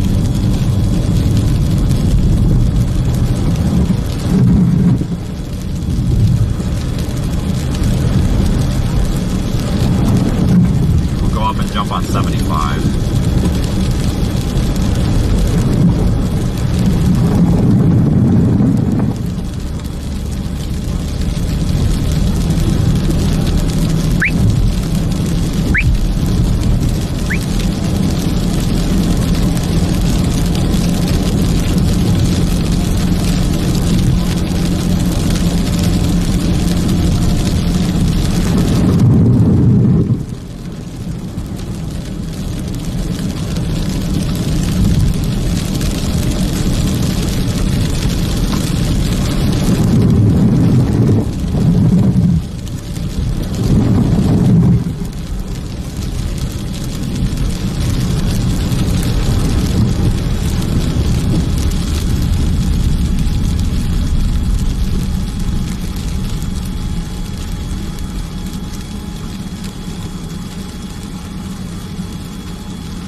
Another red light. Well, that's surprising.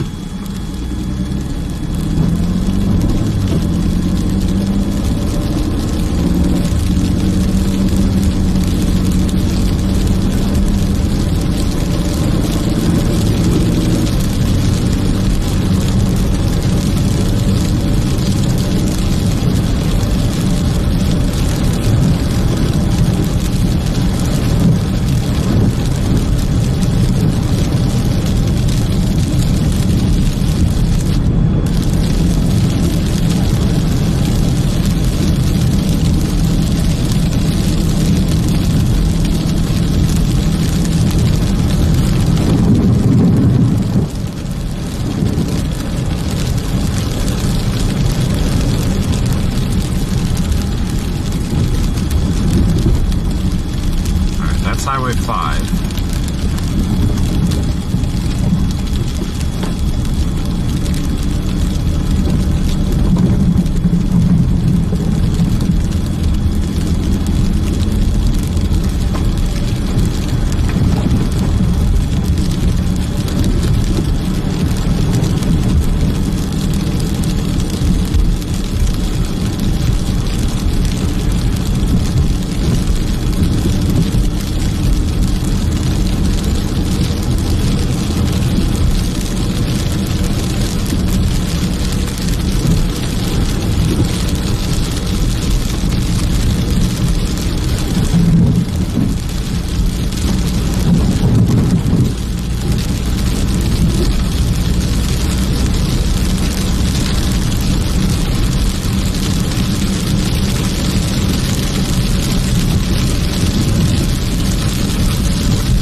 Definitely found the heavier sleet.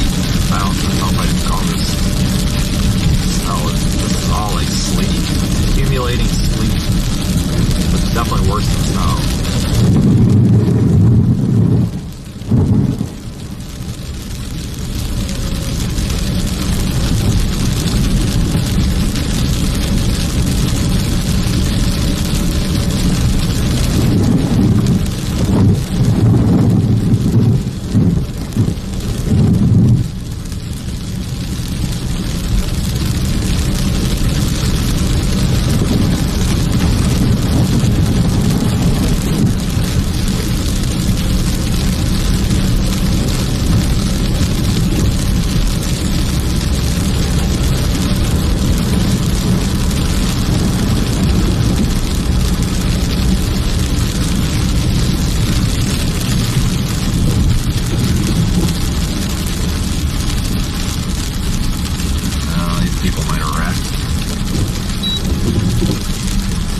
Make sure they're not like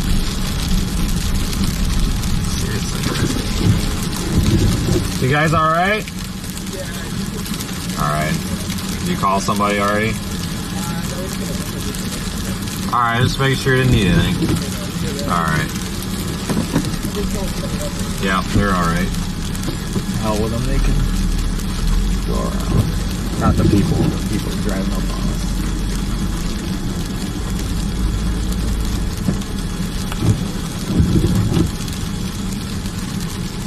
Oh, now I gotta get away from.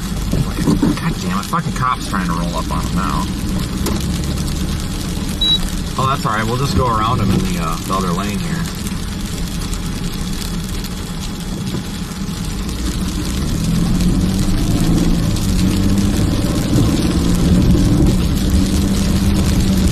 That'll work.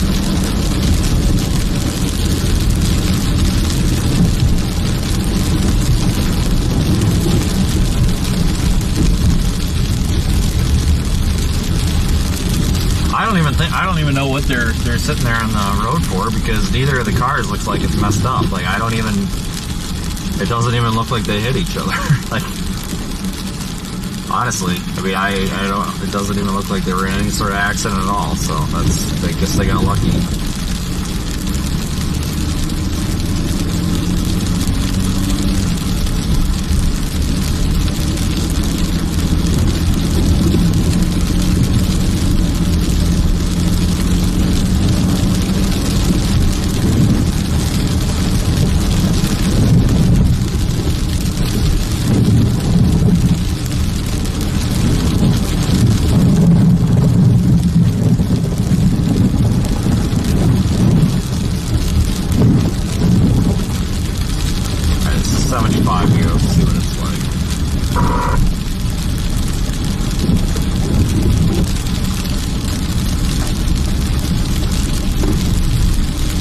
This is a two-wheel drive truck.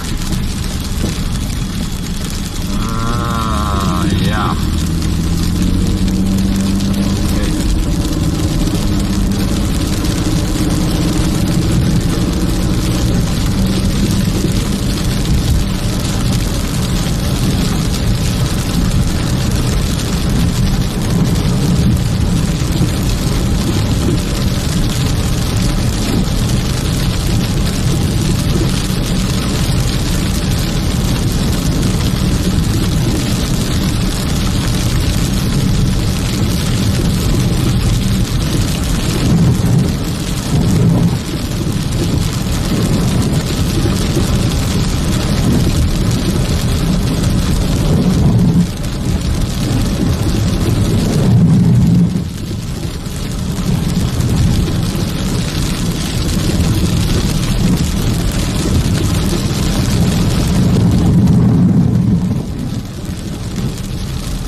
This road's a little bit more clear, probably just because of all the cars around on it.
was just saying, I'm about 20 miles from McKinney right now. It's a slushy mess, but it's not too bad right now.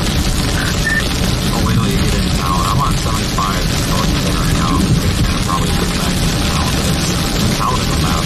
It's like from swamp all the way across the road.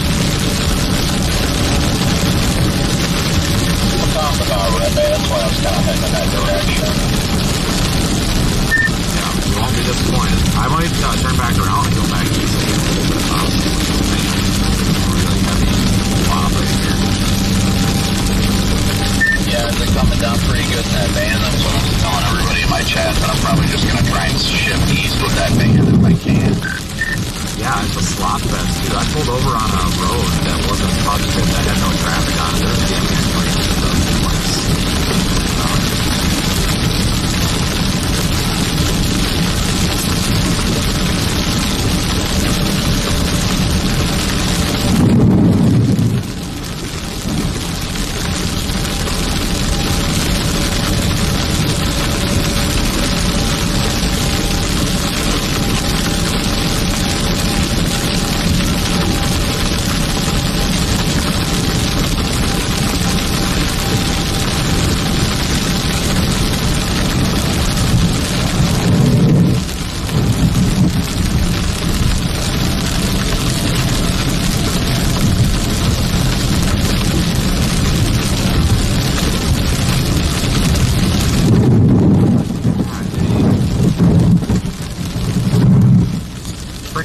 Not getting any snow today. We're just getting a half ton of slush, apparently. My God. What a mess. Yuck. Take this 121 exit.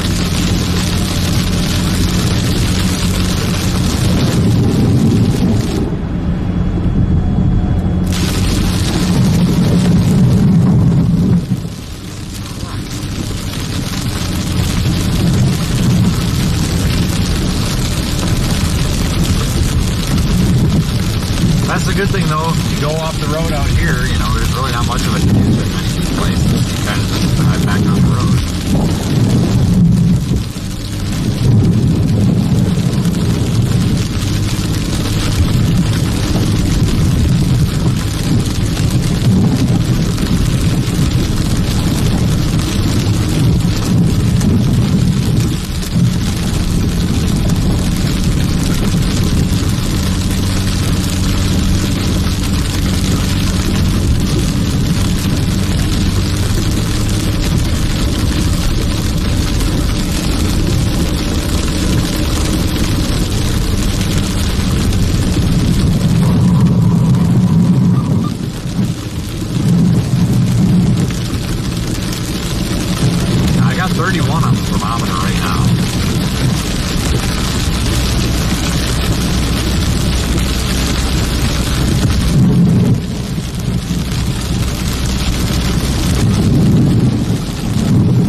Up the road a little ways here. I think we're closer to Melissa than we are. Whatever that is. Not super familiar with this area because I try to avoid it most of the time because it's kind of hard to get around out here. Usually it's best to go around this area and through it.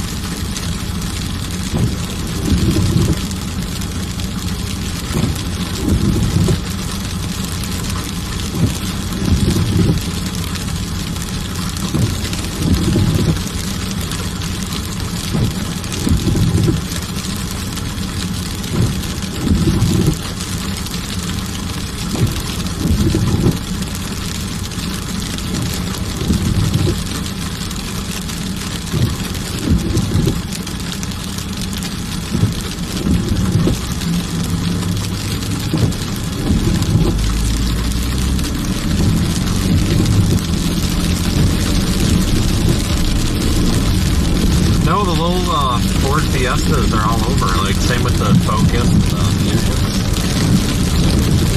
I know when they switched to the European design, but yeah, they're all over out here.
Traffic and the fact that there's still this much slush on the road even with the heavy traffic shows how fast this stuff's coming down.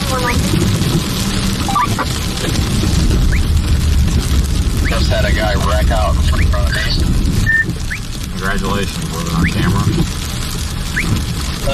Yup. Nice.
Guy, but there's a guy here like right on my driver's side, like trying to go right along with me here.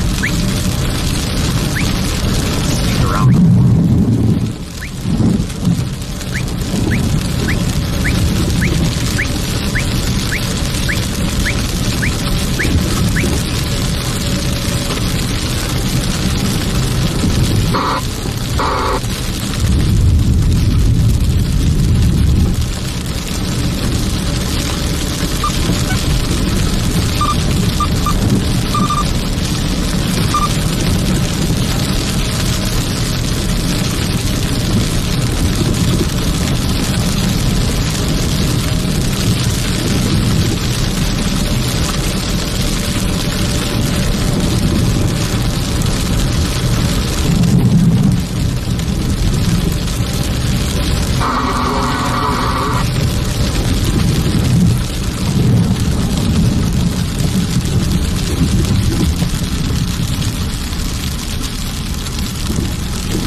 follow this up a little ways.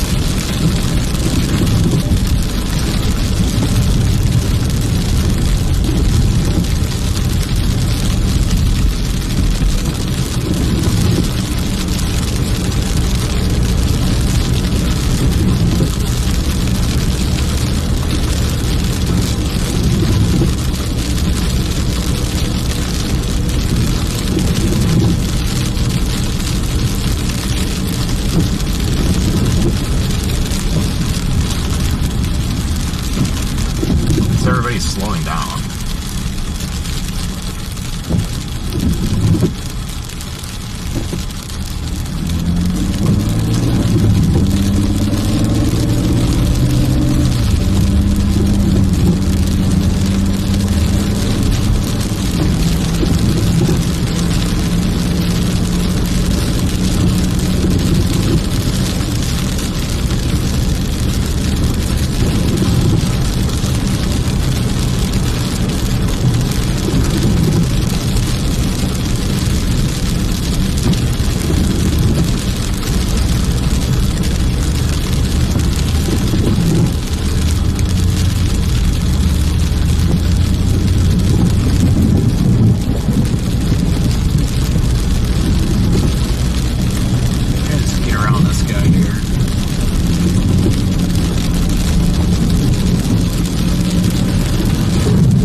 Start seeing slide offs in this, man, I don't know, because there's a lot of this slushy crap on the road.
ain't nobody in it. And it's not like stuck, it's just off the road.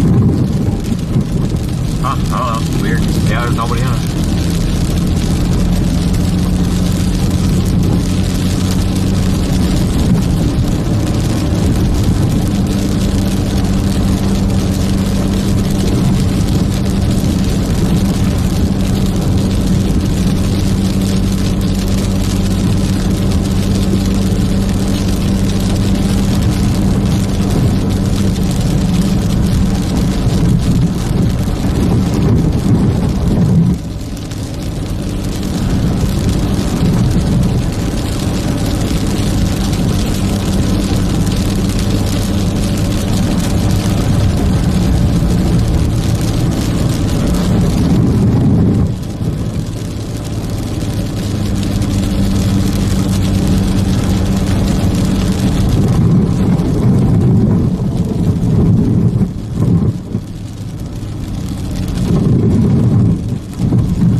Turn back around and head back down toward McKinney because there is a big blob of heavy sleet coming to town. It's probably going to cause panic. I think I'll do that at the next opportunity.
worse than driving in snow because it just kind of pulls your tires everywhere it wants to. It's a real mess.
Definitely subscribe to the channel, help us out a little bit. You can visit our website, it's pinned in the chat. Like the stream, do all that. We are heading south toward McKinney for now because there's a really thick band of precipitation coming through. It's probably sleet. And I think it's going to cause a mess in McKinney. And it's definitely a more concentrated band than this little short one that just went through.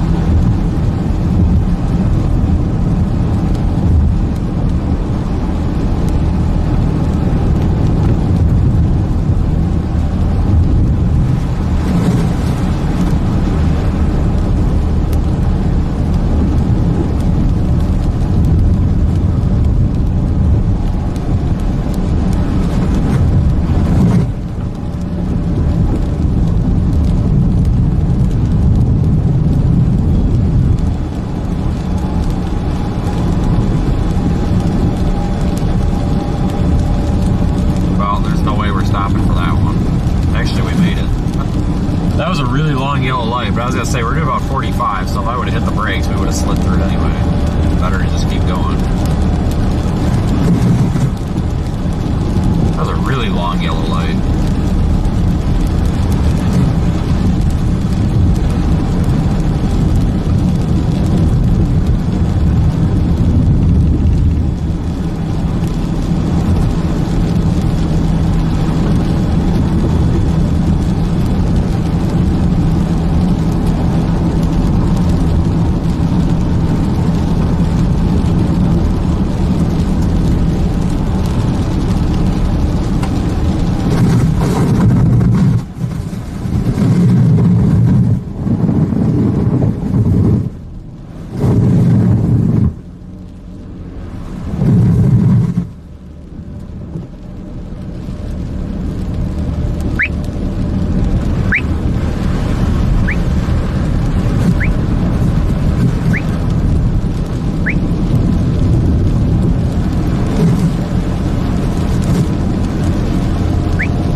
This is kind of how it's going to be for the next few hours. It's going to be this kind of on and off heavy precipitation.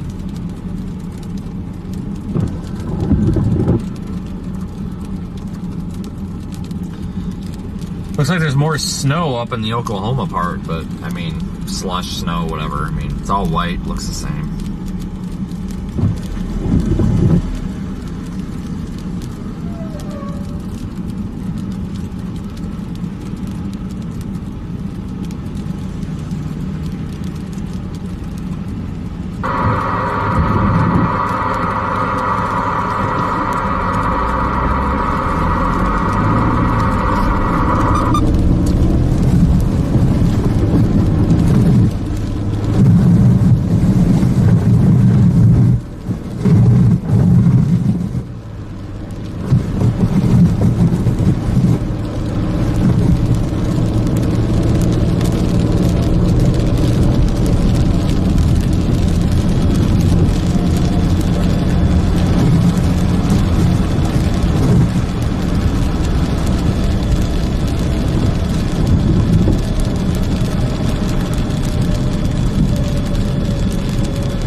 us back to 75, and we're about to just start getting unloaded on by this band of sleet.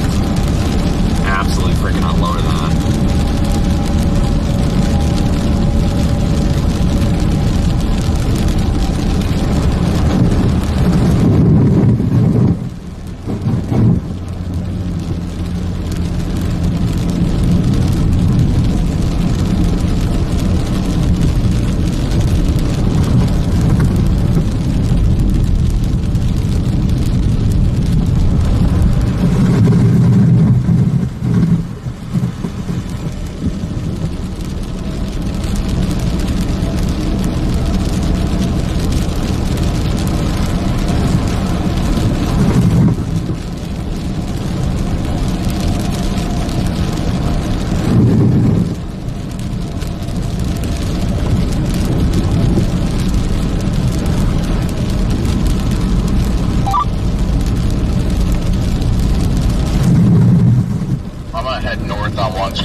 Considering going further west, but this is like a slushy sleet mix with freezing rain, so I just feel like going north it'll hopefully turn predominantly snow. Yeah, I think I'm gonna go down into McKinney when this band's coming through. This looks like a hell of a band. Yeah, I'm in McKinney right now, and it's a rain sleet mix. Well, we're following you, and afterwards, if it's not you, what you just need, bringing it in with these trucks. Our material and fill those later before it starts to freeze or whatever.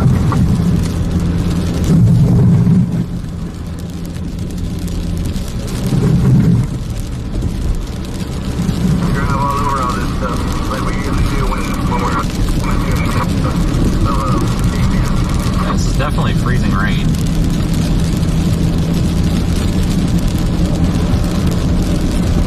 Still sitting at 31 for a temp.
starting to get a little more slippery now. So with this rain, it should freeze.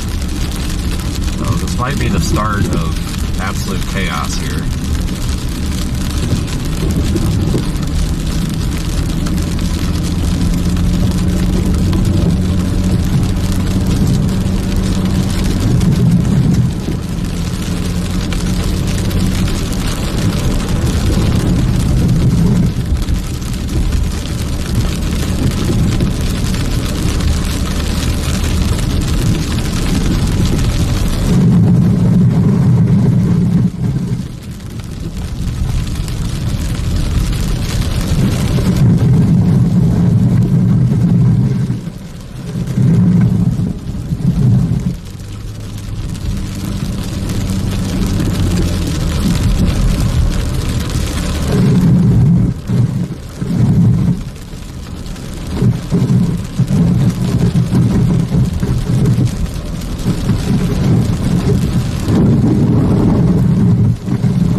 Intersections in Texas are always weird.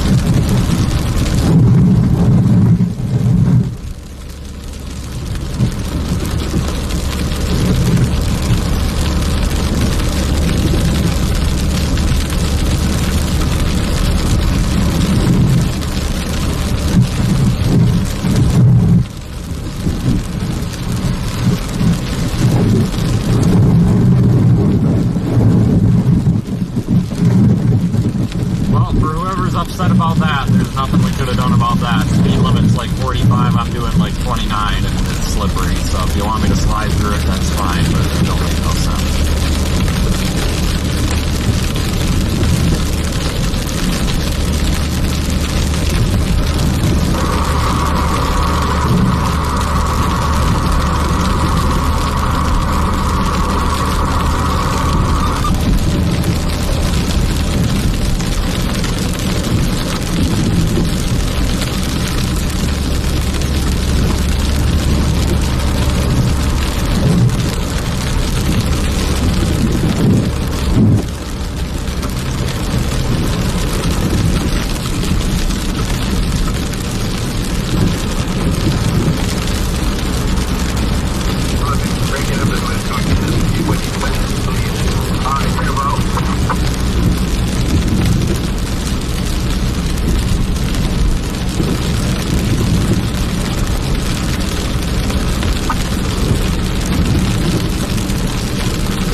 like to take the next road that goes over to 75, whatever that might be here. Oh, look, a plow.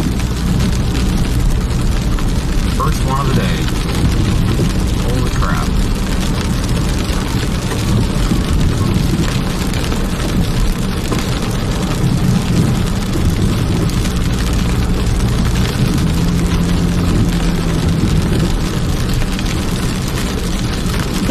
I think that was the road. Damn it. Shit. Take the next one, I guess. I'm going north on 75 right now. It's like I'm barely north of town and it's already starting to switch to snow. Yeah, there's like big chunks of sleet coming down now in town, so the temperature must be going down a little bit or something.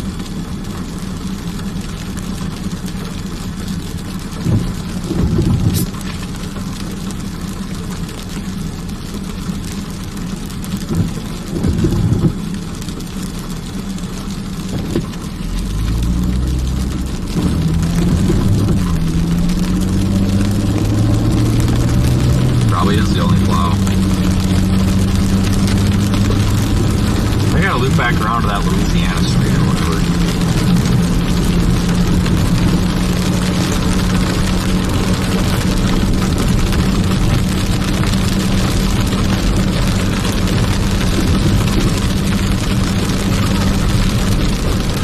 This'll do.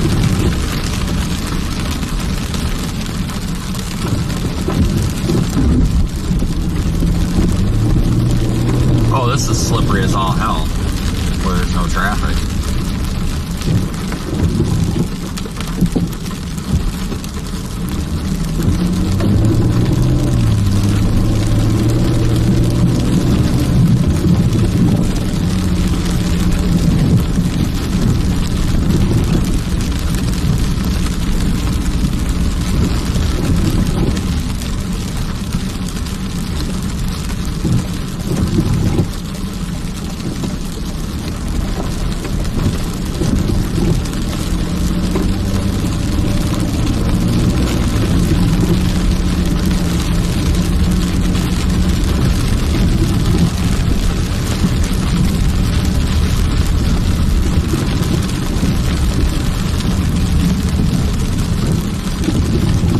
Downtown now.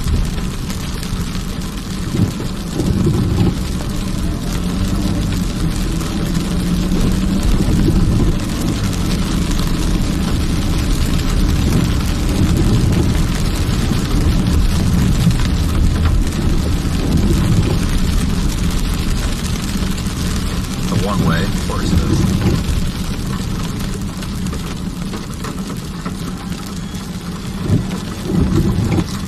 Alright, maybe we'll get lucky and not sit at the red light all day.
back up 75 because that heavy sleet, slush, snow, whatever it is about to, we're at 380 and 75.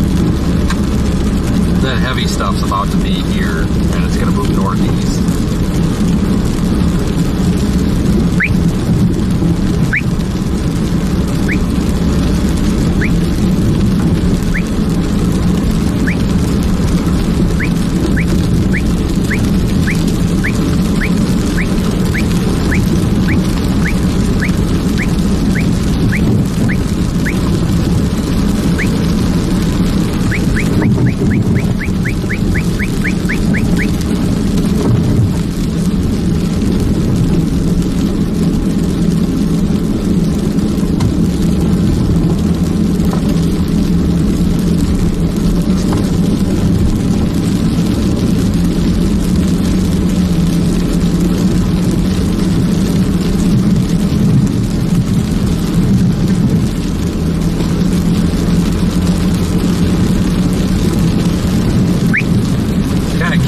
Make our way up 75 for a few miles, maybe just make the same route we just took.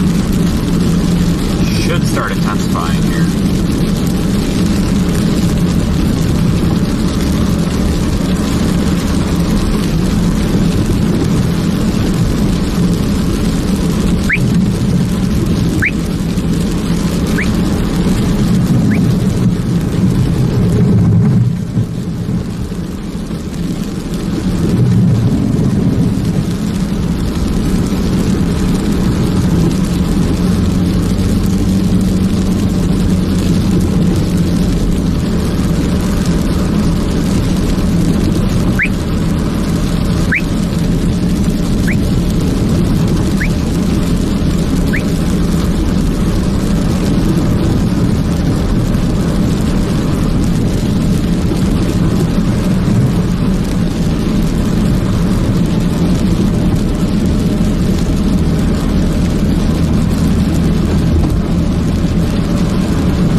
definitely heavier up here. So this heavy blob, I guess you could call it, is moving in.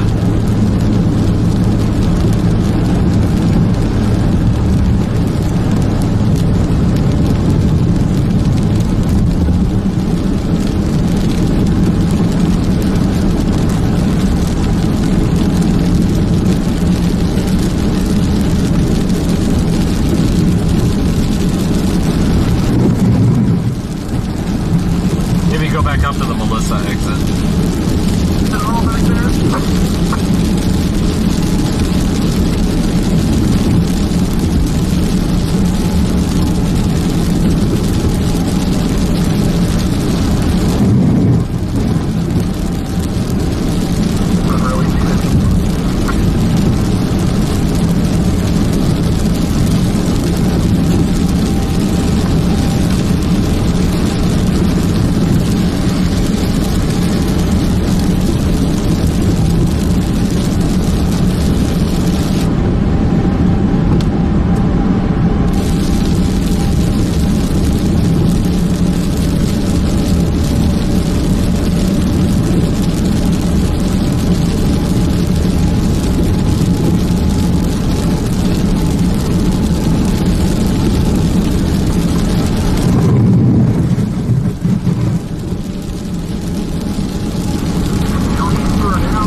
this is moving northeast. It's not moving north, it's moving northeast. So I think I'm just gonna follow it.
quarter after 1 already. You gotta be kidding me.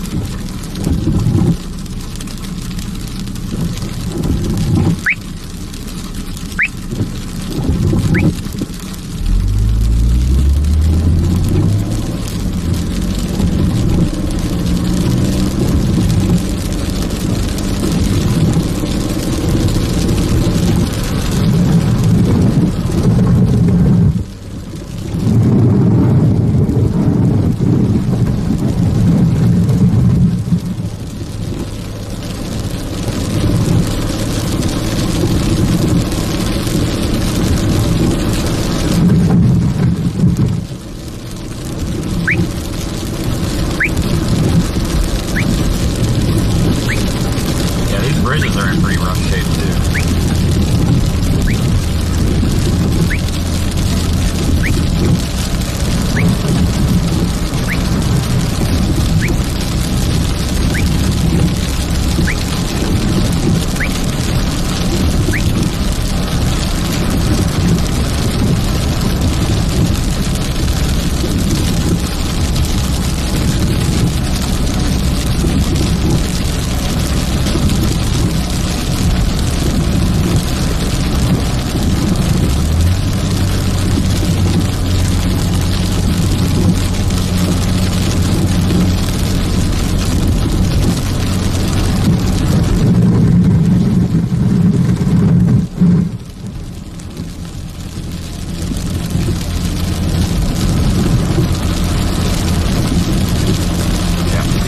Heaviest precipitation is moving in. It's moving northeast, so if we go north on 75, we're going to be out of it in like 10 minutes, so I guess we'll just kind of follow it and try to stay under it.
There we go.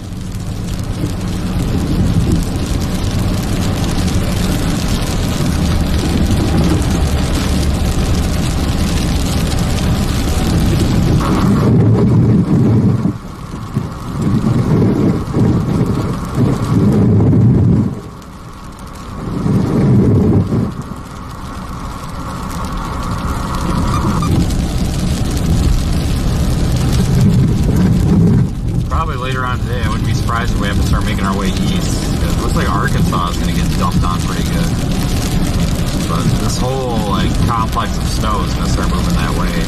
I might go north, like go up 121 for a ways. There is snow up by the Red River. Maybe go up there and check that out. I haven't decided. We'll kind of feel it out here, I guess.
get sick of driving in this after a while.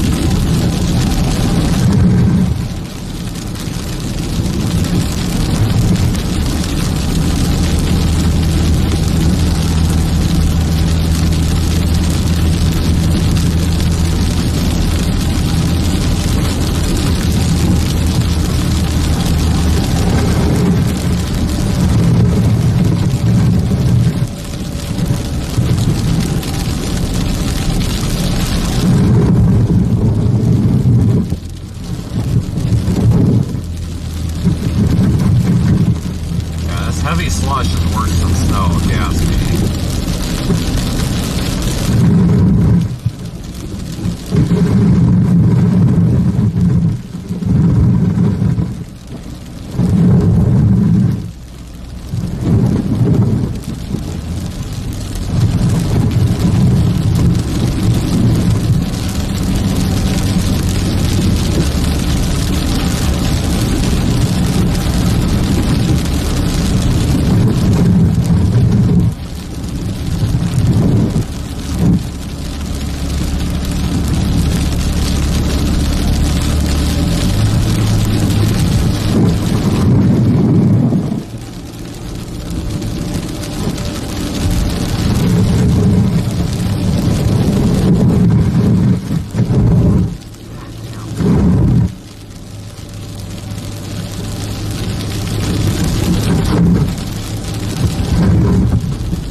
Go up 121 like we're doing.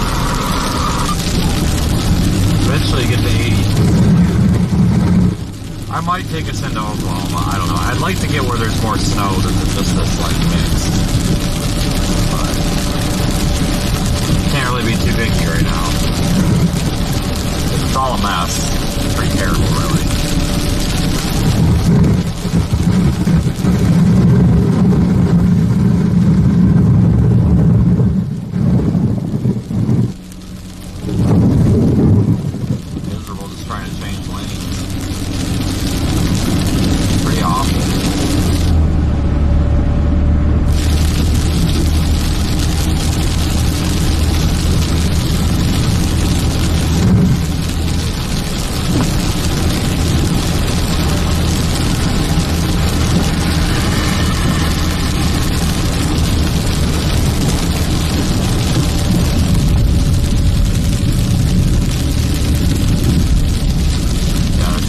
Bridges are in bad shape.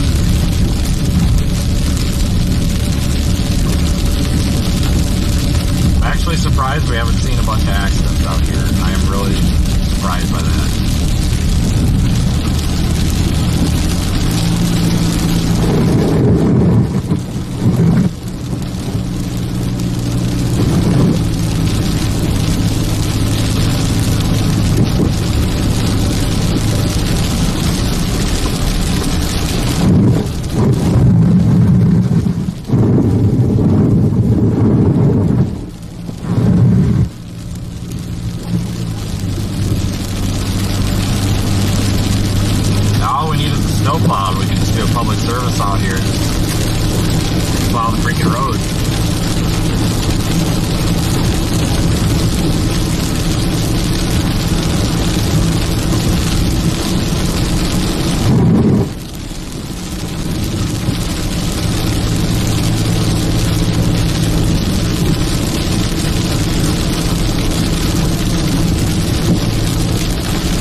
so, because it looks like there's more snow on the road than slush now.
Super chats, guys. I know they're coming in, but I didn't. I can't really look over and read them right now, but I will read them at the end of the stream. Appreciate you supporting the channel. Seriously.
making mess up here now. There's like big chunks of like sleet and snow coming down instead of just like fine little pieces. So it's starting to stick to the road too, like all peppered on the road now. So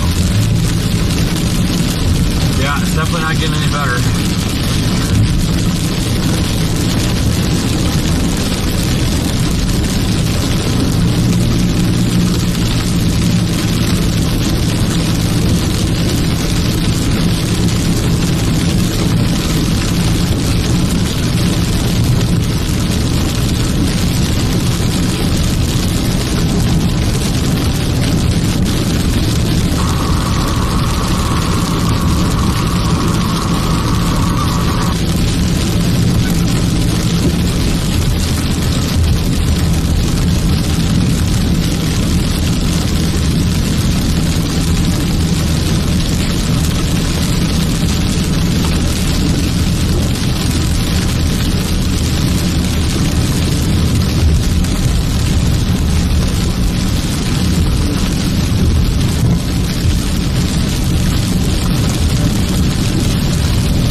Tell there's a lot more of this stuff sticking to the road now.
this slush looks like it's blowing into it.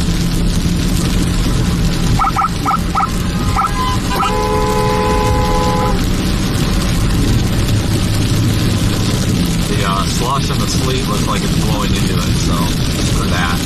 I need a more east-west oriented gas station. I really don't want to get full of this. This is nasty though.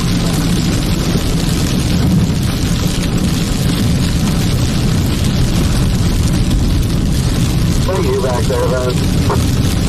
Yeah, I was going to stop for gas, but I didn't because it looks like the wind is blowing the slush into the gas station. So I'm going to look for a more east-west oriented gas station. I really don't feel like getting out of this crap.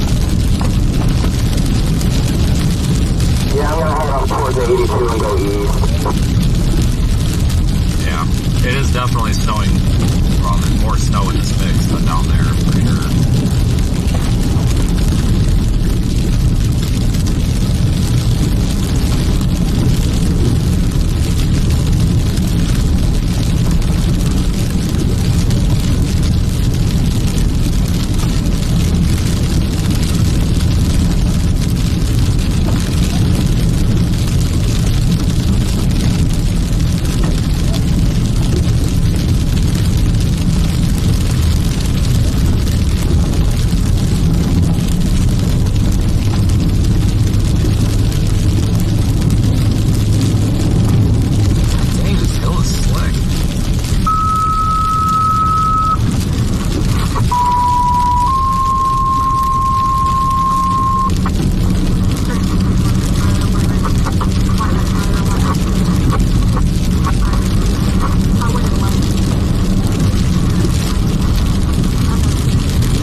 fact that we haven't had people like running into each other all day is really surprising. I think we all kind of expected that here. But this is really, really impressive that it's not a mess. I mean, the roads are a mess, but there's no like traffic mess. I mean, it's not here, I'm sure in Dallas there is, but hell with Dallas. I'm not, that's just gonna be a mess whether the roads are bad or not. But just because there's winter weather in the area, then just go down there and get stuck in the middle of the road all day.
Almost all snow now. There's a little bit of like sleet, but this is primarily snow, I would say.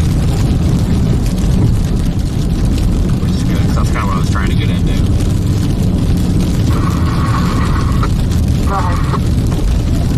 How long did you want on minor damage? For a little longer.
really big flakes of snow now.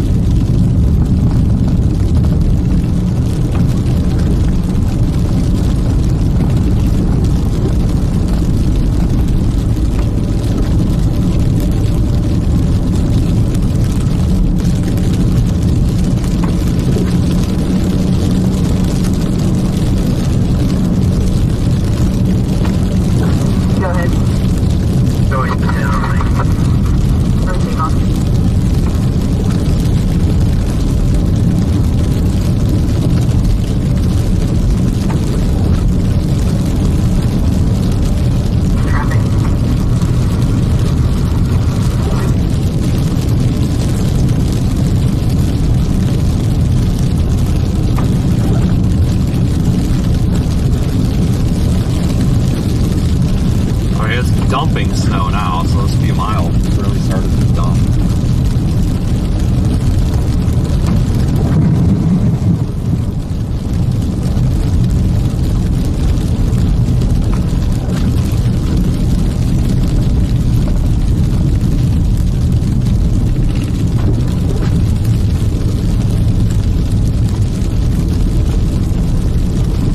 Good. I know the camera doesn't pick it up very well, but there's giant snowflakes right now. They're like 1 to 2 inches, I'm not even kidding. Kind of ridiculous, holy crap. Did not expect this.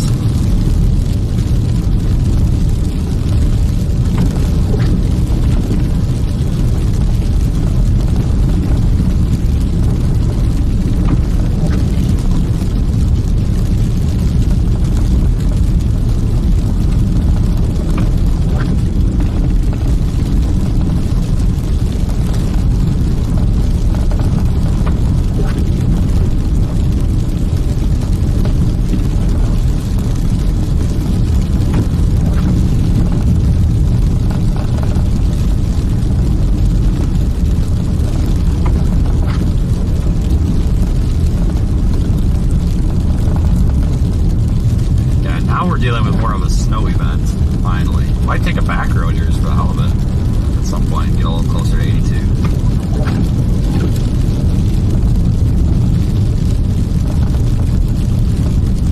Somebody's really barely moving along up here, way up ahead. These flakes are freaking huge. Yeah, I know it. It's must have been snowing up here for longer. There's quite a bit built up compared to down there. But yeah, this is getting dumped on now.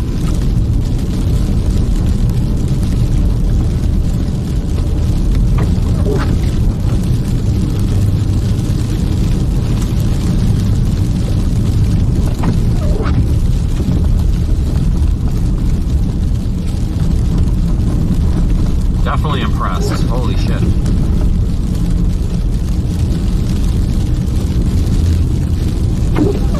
Finally, the event is finally getting a little more interesting now.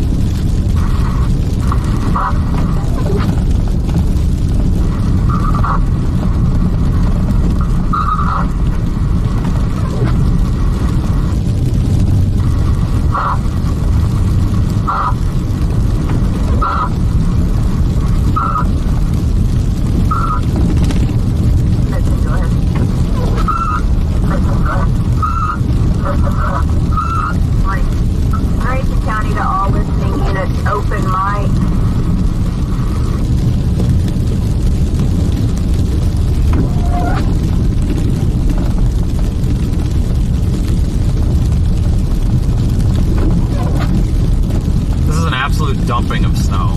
Holy shit, that's great.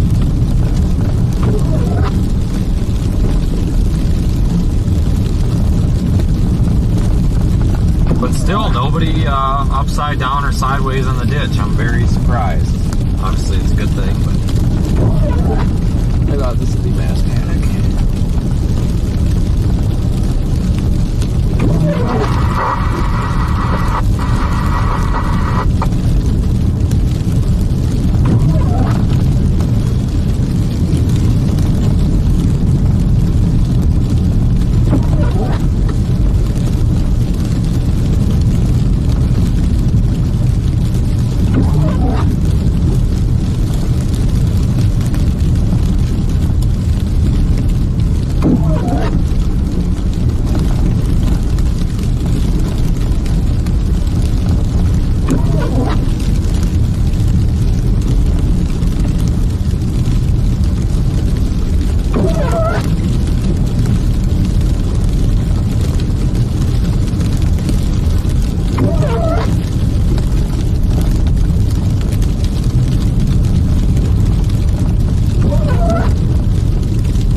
Okay, yeah, that's fine.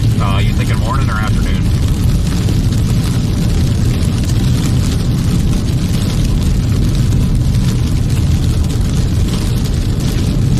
Honestly, it really doesn't matter. Whatever works.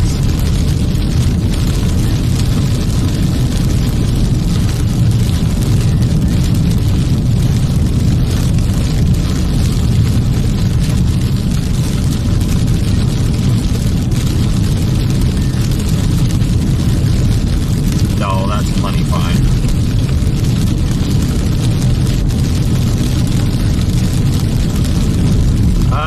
I'll talk to her at home. I'm assuming it'll probably just be a fill up. I don't know exactly how much is in there. I think it's like 1/8 of a tank, but there could be more because I know the gauge is all bent and screwed up, so.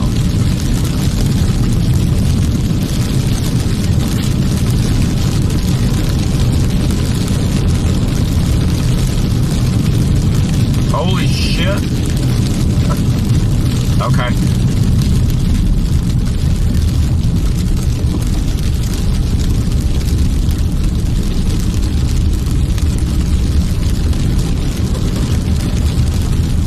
Alrighty. Cool. I appreciate it. Alright, sounds good. Yeah, that's fine. Thanks. Yep. Bye.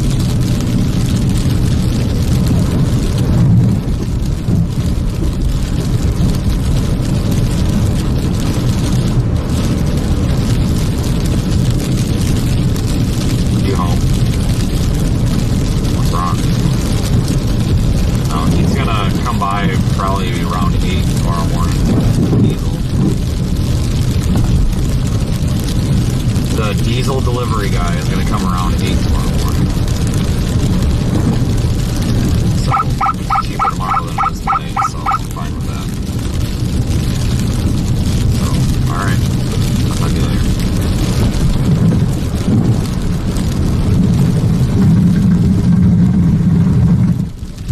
Diesel's down to $2.61 a gallon tomorrow for farm use, so sure as shit come on out tomorrow, that's for sure. Holy hell.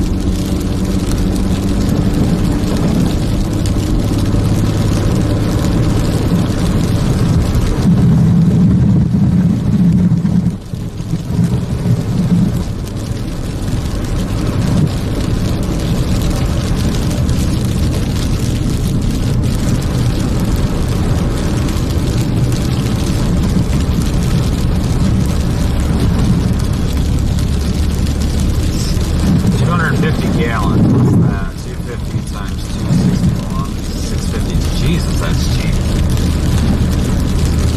Fill the son of a bitch up, that's for sure.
look, a red light.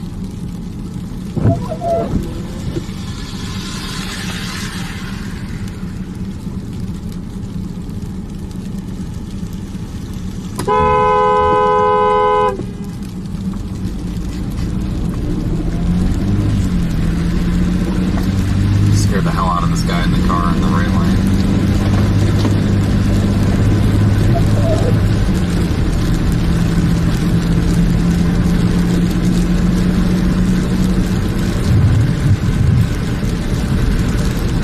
Maybe I should just back up into you next time you do that and then claim that you rear-ended me.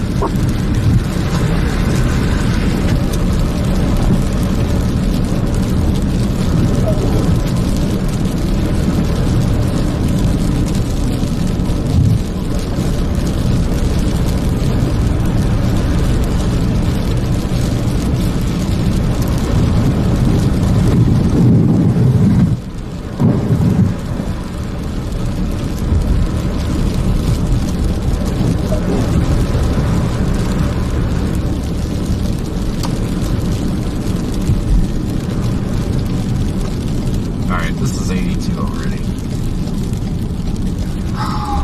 Tough call. I'm leaning toward east. I think I'm gonna go east. I think if you go west, it might just be more rain back over there. I don't know.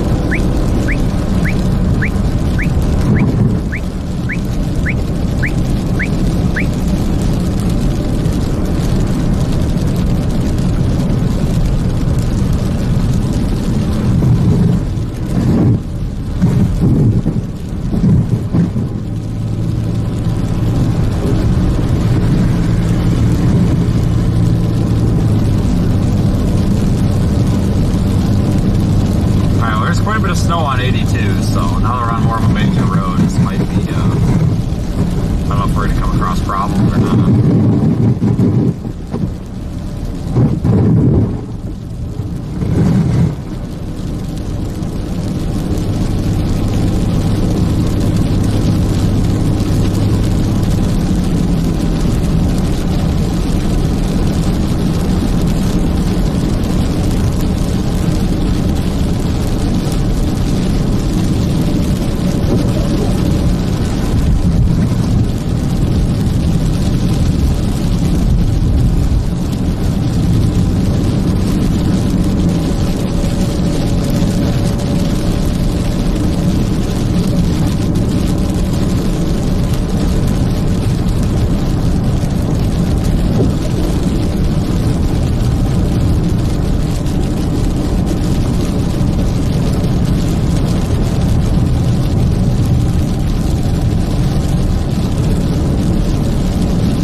No, it's just a freaking sand truck. At least it's something. Better than nothing.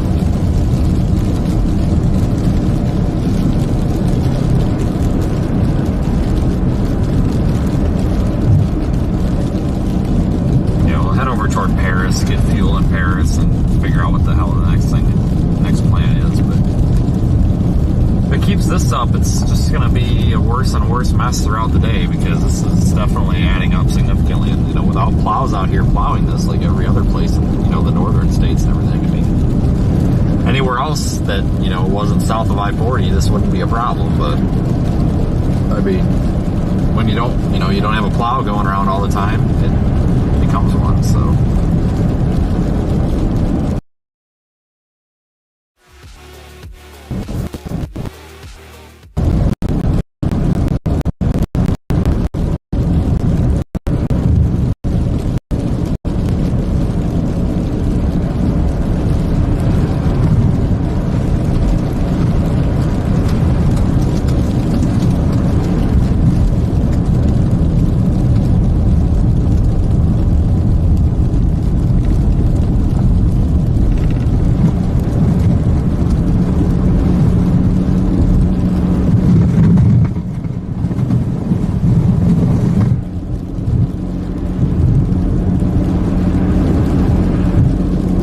The connection's dropping here and there. Shouldn't.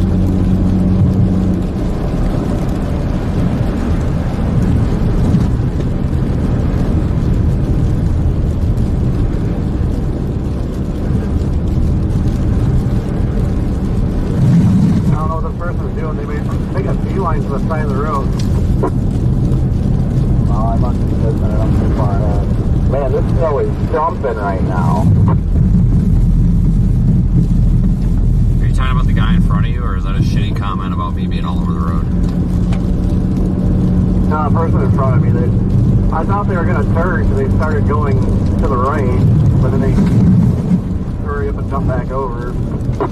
Alright, so I was going to say it could definitely apply to me, because I've just been kind of letting it slide wherever. But, oh yeah, they got their four-ways on for extra traction.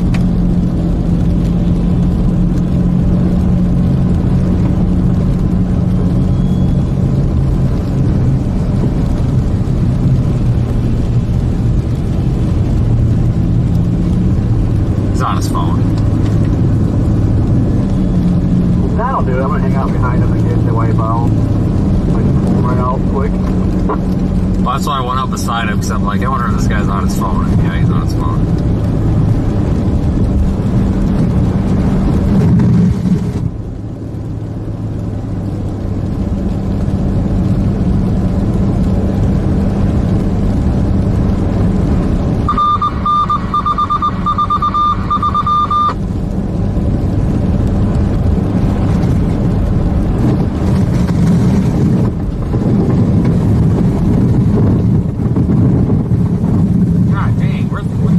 Where's the middle of the freaking road here? Like, where's the line at? Because this is a mess.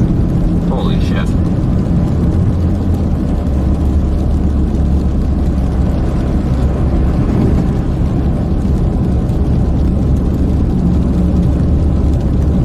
Look at this though, guys. Holy crap.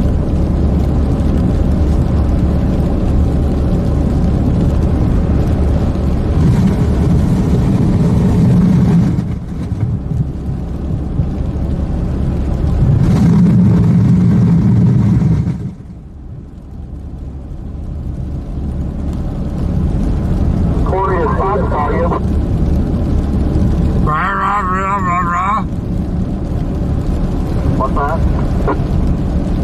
Did Fox call you?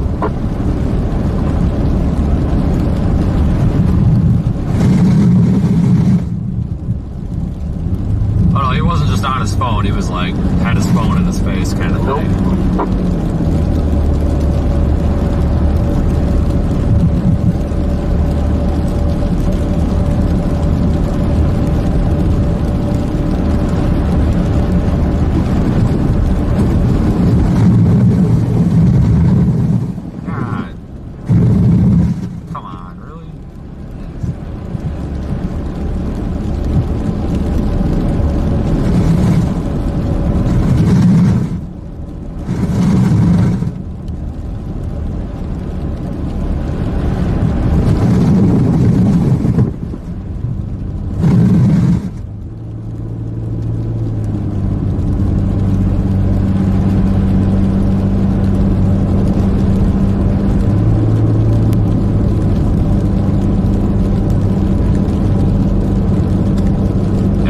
a good game plan is just keep moving east, kind of stay underneath this storm for now, because it seems like there's more, it's more pure snow over here than just a mix, so, and it's sticking on the road, so might as well just keep moving, because eventually this thing's, you know, this whole thing's shifting east with time, so just kind of stay under the leading edge of it here, or this pocket of heavier snow, I guess.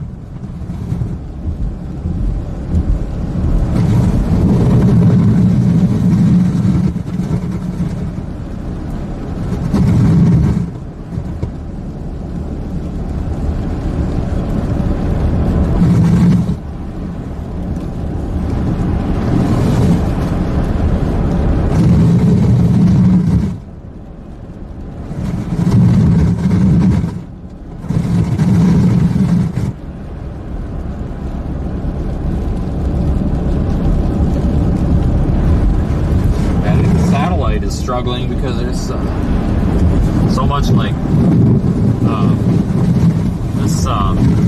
this precip shield is just really dense with snow, so I think that's why it's struggling a bit.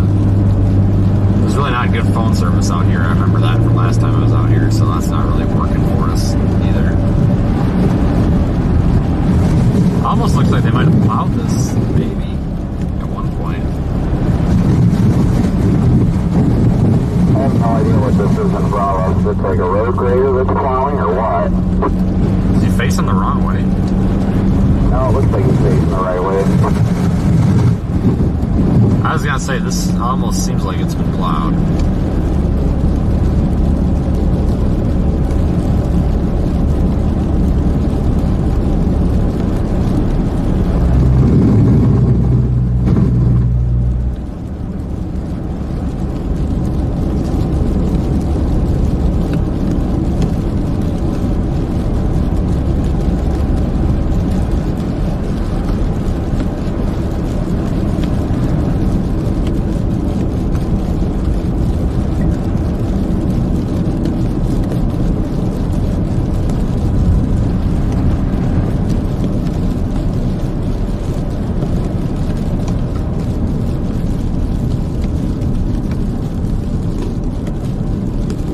Well, at least they're getting some of the slush off the road.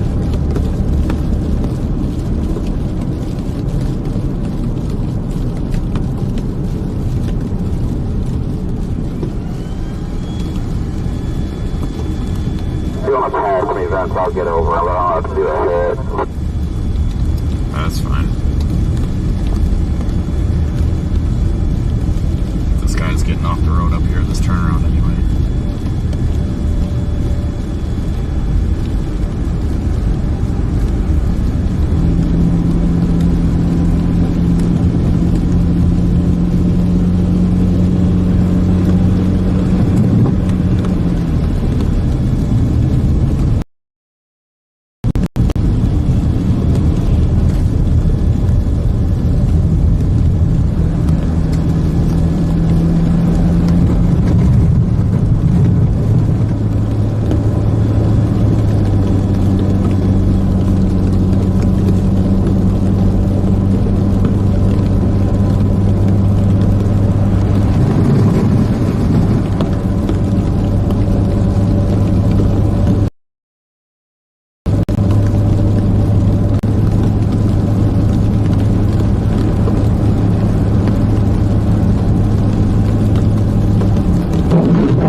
left lane that hasn't been driven on. My God, there's like 4 inches of snow over there.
Everybody just said the hell with it and stayed home today, which, you know, that's a good thing.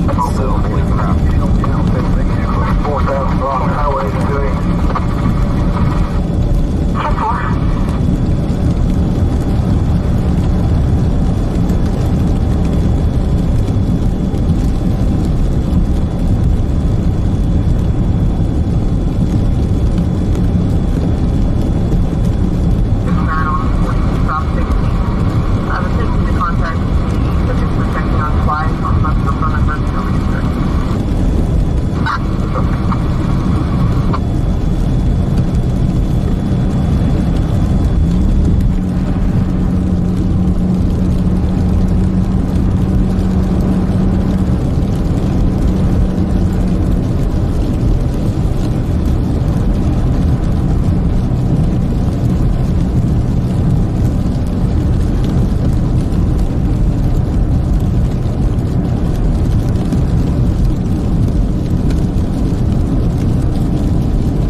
Definitely gonna try to pass this guy at some point here.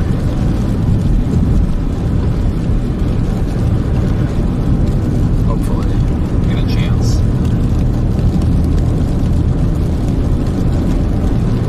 Up here, David. Get around it.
goes back to 4 lanes somewhere up here, wherever that is. I'm gonna definitely get around this car.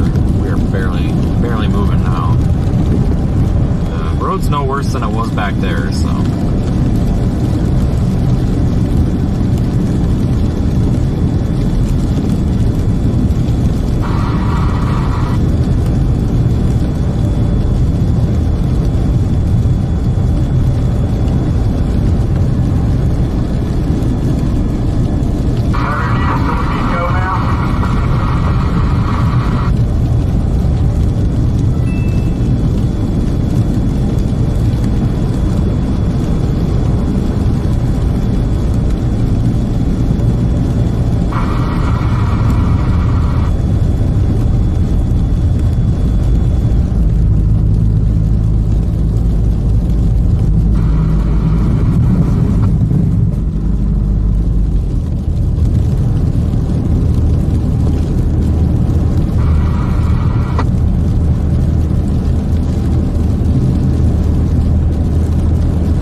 So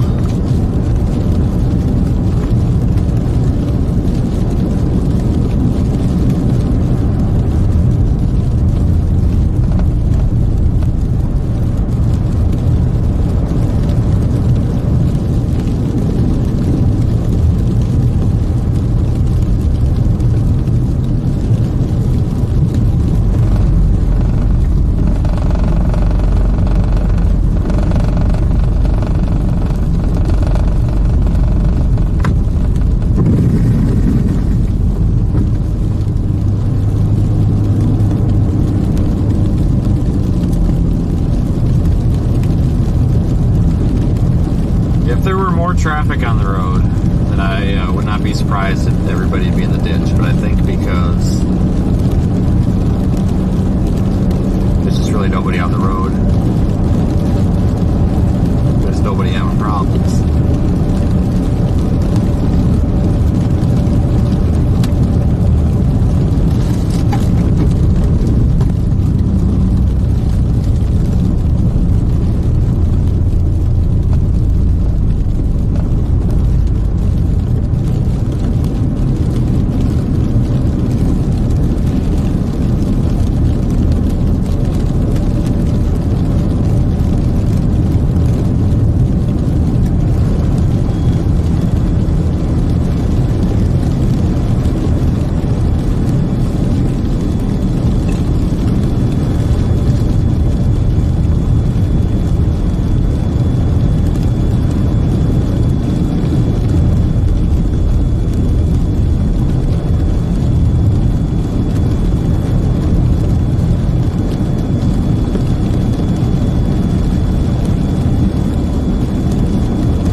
choice but to get around these guys, though. Holy shit.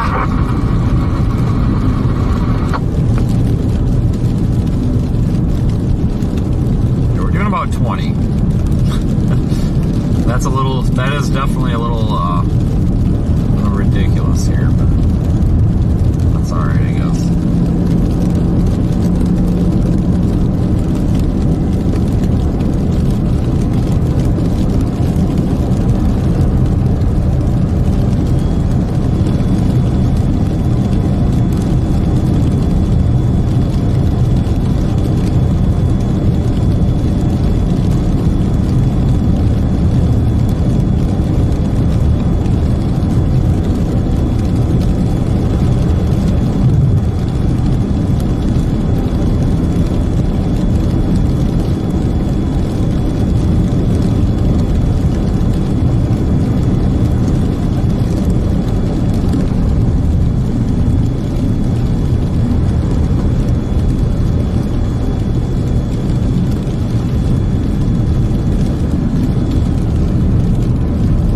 Tell if this is a passing lane or what though, because now slower traffic, keep right. I am going to try to get around these guys because I have a strong feeling a lot of these folks probably have never driven in the snow before, or just very little experience with it, you know.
Holy crap, you gotta be kidding me. 13 miles an hour. What is going on?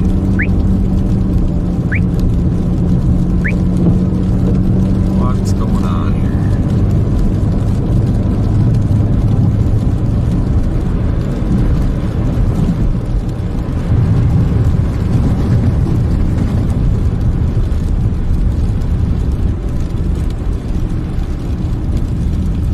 Miles an hour, new record. What the hell? Yeah, I don't know what's happening up here.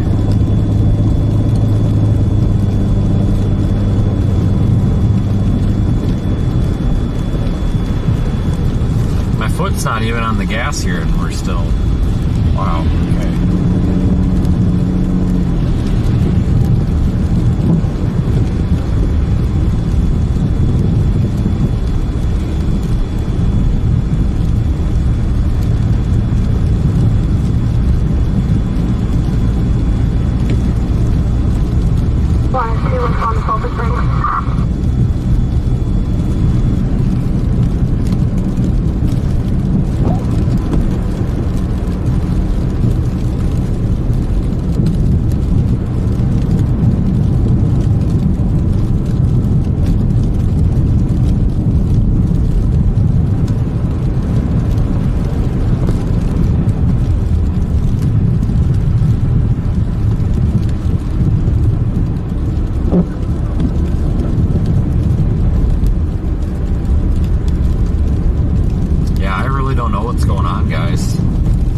Road's in better shape here than it was back there when we were doing 45.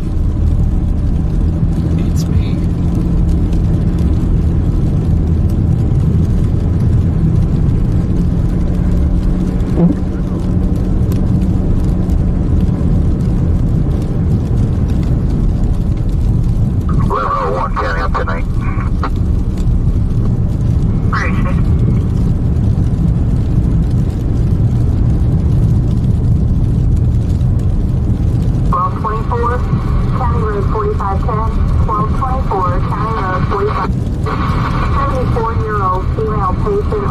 history of heart complications.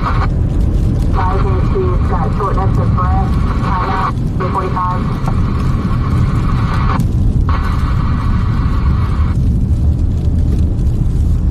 Okay, so we've got like 8 miles to town yet. I am going to, well, looks like we might have a passing lane up here after a ways. We're gonna just have to get around them.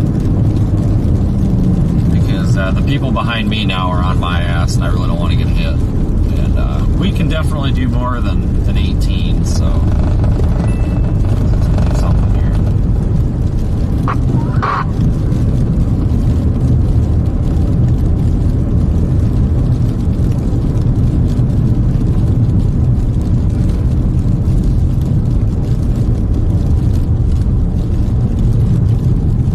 Trying to look and see how many cars there are. There's a bunch of them.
Oh my god, you gotta be kidding. I'm gonna look on the map here, see if there's a side road we can take. And of course, that one we just passed was the side road. Of course it was.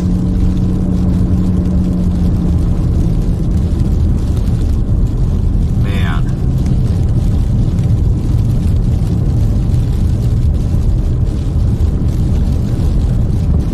Definitely not used to the snow down here, you can tell.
Side road, and I don't know if I can get in front of these guys because we're gonna have to go north about a mile or two, but it's probably gonna be worth a try. I mean, we're almost into town, but I don't know if I honestly don't know if my patience can take it anymore. We're doing 20 miles an hour. And I get it, you know, a lot of these folks aren't used to snow, but at the same time, the people up there that are going 20 miles an hour don't even have their lights on, so I guess I don't feel bad kind of making fun of them here, but it's one of those situations where it's like, you know, if you're holding up, all right, let me count. Okay, so behind the lead car, there's 1, 2, 3, 4, hold on, 5, 6, and then 7, we're 8, 9, there's 10. Sorry, there's 11. There's 11 cars behind the lead car, and everybody's riding each other's ass. Like, there's a point where in your rear view, when there's 11 cars behind you, and they're all up your ass, you should just pull over, let the 11 cars go by you, and then just get back on the road kind of thing, like as a courtesy, because holy crap, guys. And it sucks because everybody came up on this car right when all the passing lanes stopped. You know, of course, couldn't find this car when there was the 4-lane. That would have been too easy. But God, thank God we're almost to town.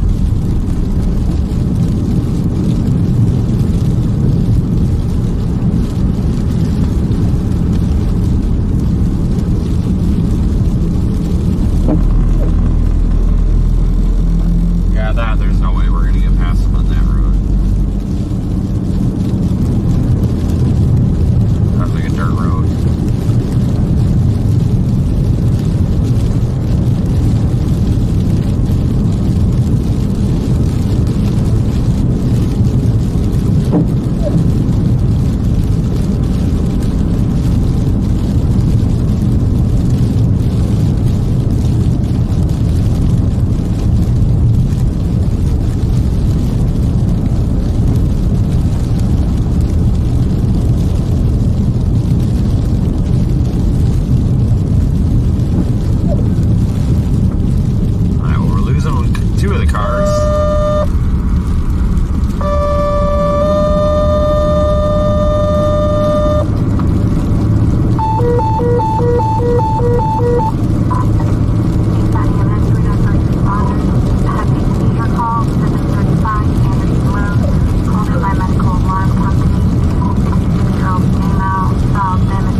All units, this station is closing. We'll reopen tomorrow at 7 a.m. Please all traffic, calm island.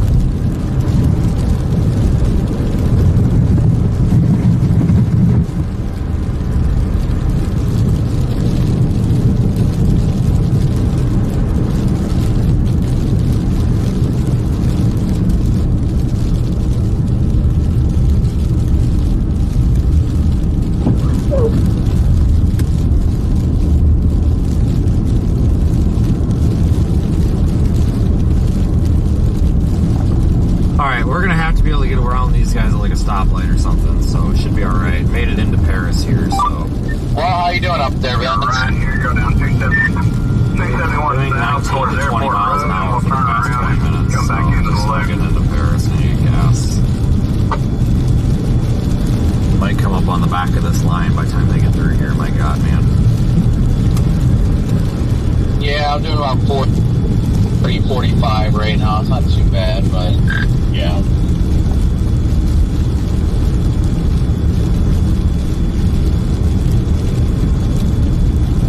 I'm still west of the Paris Loop by about 6 miles. I'm not doing too bad. I mean, the snow's going a little sleetish right now, but it's not bad. Yeah, I'm just coming into town now. And 13 miles an hour.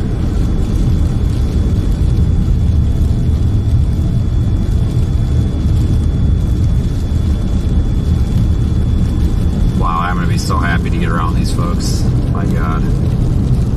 I will go literally whatever direction they don't go. I don't even care. I'm not picky at this point. Literally any other direction. Don't care.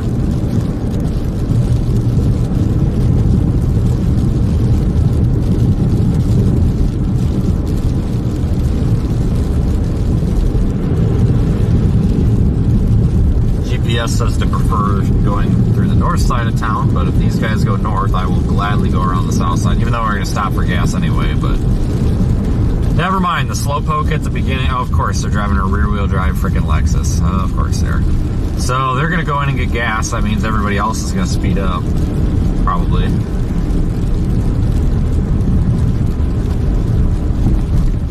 Oh, thank God. Everybody, good. The cars clogging it up are going south, so. Alright, I think we're okay now. Maybe not. Now, I get it, guys. People down here don't know how to drive in the snow, but that was beyond ridiculous, so holy shit, that was bad. Man, that was terrible.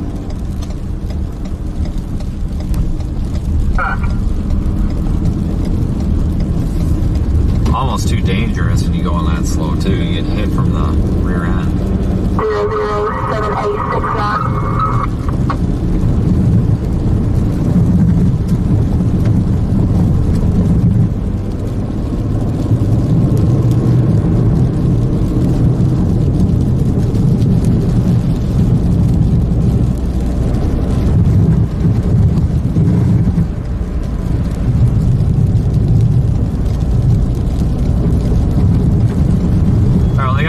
Truck out plowing the highway, but you know what? It's better than nothing.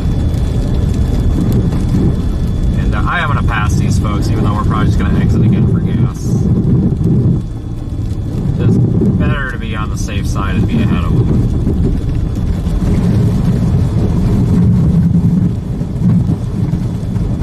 I don't even have this guy don't have his lights on, so I don't even feel bad. Gotta turn your lights on, dude.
We're just gonna end up behind them again anyway when we stop for gas. But, oh well.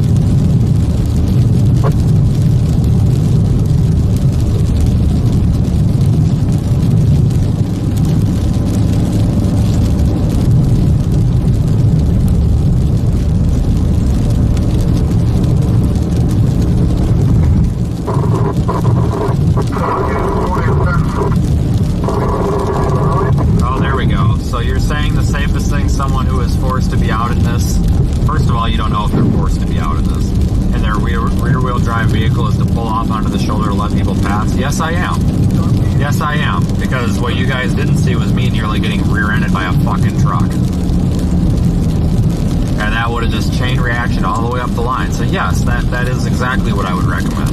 And if you want me to back that statement up, go ahead. I did this in my rear-wheel drive truck all the time. You gotta understand, there's no ditch out here. It's all flat. You pull off on the paved shoulder here, and it's no different than being on the paved road.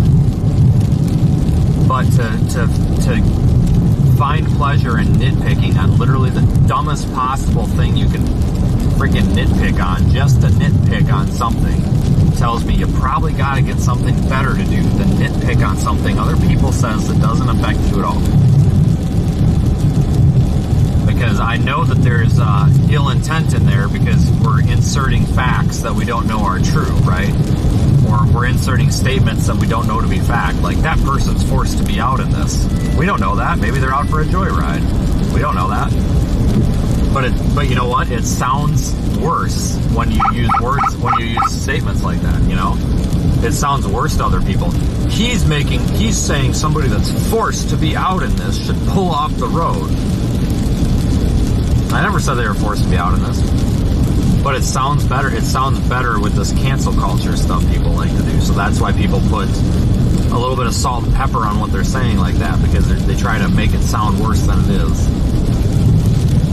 You know, I've noticed this. It's a big psychology experiment. Social media is nothing but a psychology petri dish. And you start paying attention to what people do, you catch on to this stuff pretty quick.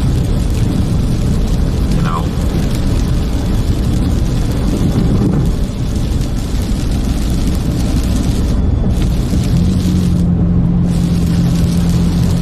I'm assuming, is there gas here? Is there just not? Alright, I'm gonna see if there's gas in this thing.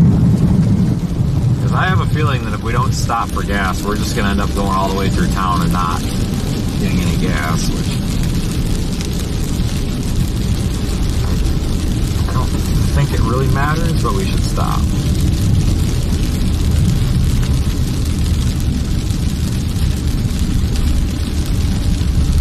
Maybe there's not a gas station. I just kind of assumed there were. I mean, they had a freaking Taco Bueno, whatever the hell that means. They got a freaking taco, whatever. Oh, there's a gas station back there. I'll flip around.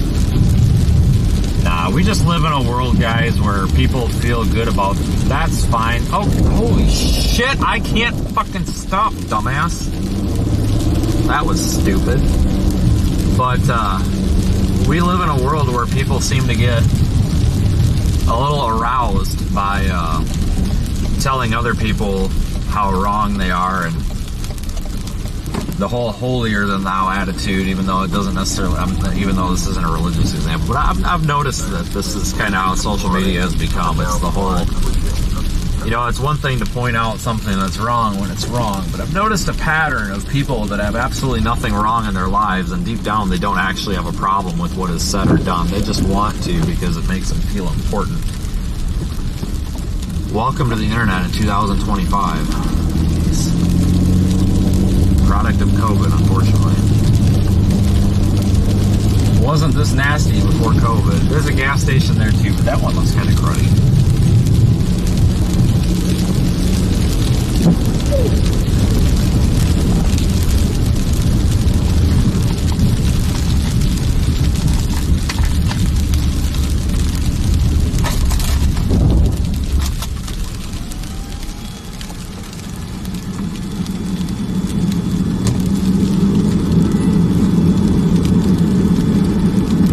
Talking to the guy who, you know, got called a wife beater, and then when I said my wife was hot, spouse, future wife, whatever. I said she was hot. Then I got told that I was over-sexualizing her, and I'm like, oh my fucking god. So you gotta understand why I've got a little bit of thick skin here, and I kind of am a little brass about this stuff, because you can only be cried at for so long before you just get so freaking tired of it. You gotta tell people to just stick it sometimes. It's ridiculous. But in all seriousness, I am extremely impressed by the fact that we haven't had accidents all over, because, you know, again, no offense to anybody that lives here, but, you know, people that live in this area aren't really accustomed to driving in the snow all the time. So I kind of figured, you know, if you connect the dots, you know, several inches of snow, northeast Texas, people not being used to driving in it, I mean, it just sounds like a nightmare situation, but apparently isn't. So I'm actually very impressed. Not expect this gas station open. It's a Sefco, but it says Casey's. I'm so confused. You can't even go in there? What the hell? Well, I don't know what's going on there. Alright, well, that gas station's apparently out of service. What the frick? Alright, there's a Love's up here. Let's try our luck there. Alright, we're not doing too well here with the gas station.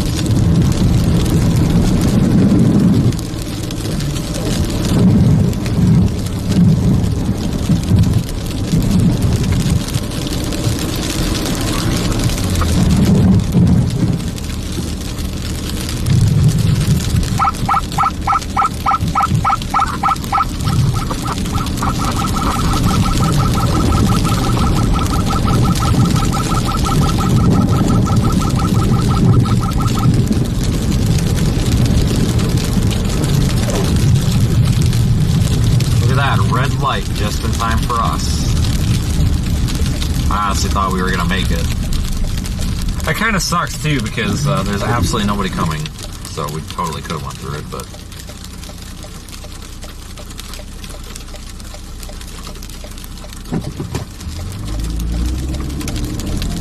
must have hurt us.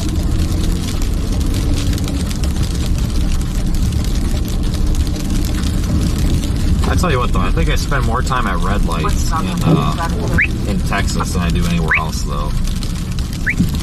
Just in general.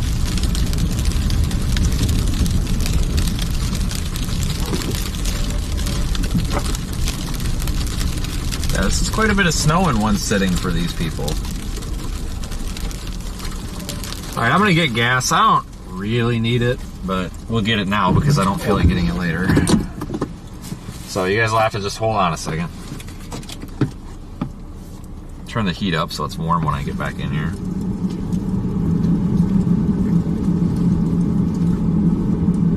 Let me look at something quick.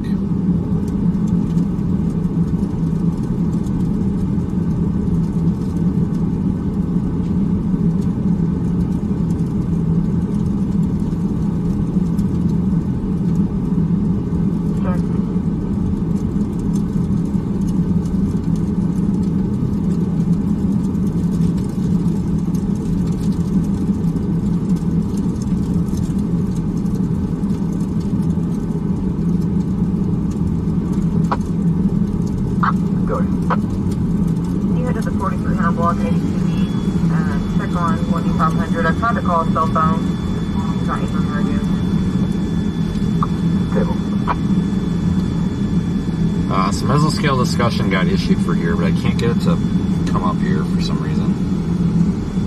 Hold on.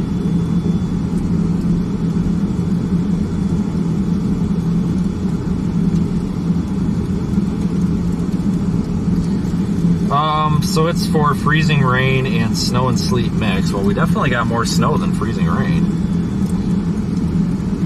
Freezing rain and mix will continue spreading northeastward across northeast Texas into the early evening.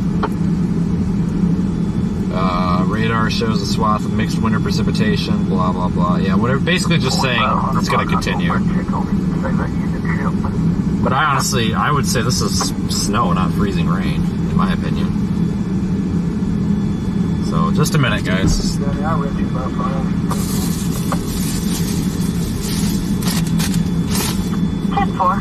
1337, weekend cancel. 1391, please cancel. Cancel.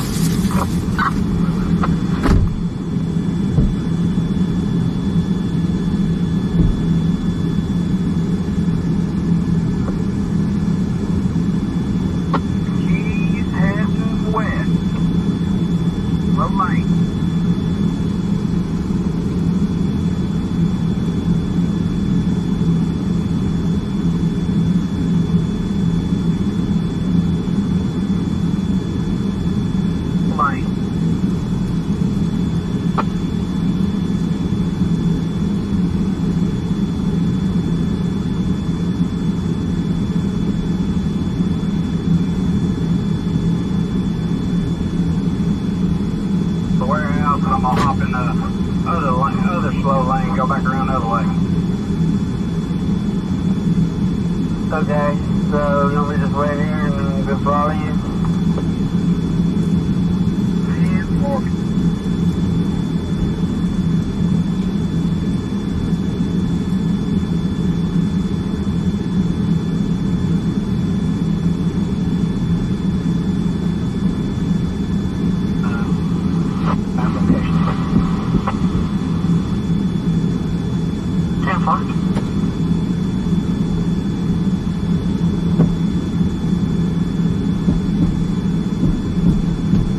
Not where I can get this tab down in there.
Go ahead. Should be due Rusher 1 time, 271 north, about a half mile north of J2 Road, northbound lane. 10-4. See a black Camaro in the median.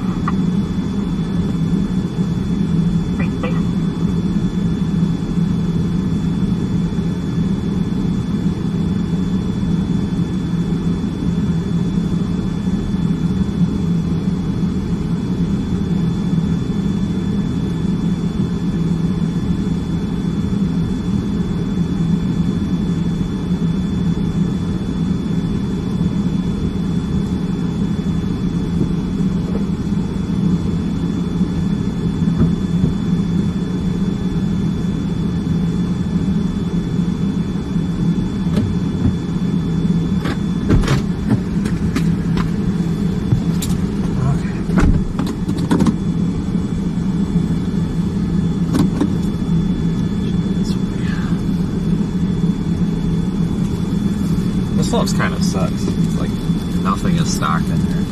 Probably everybody picked everything over because it's snowing. Honestly.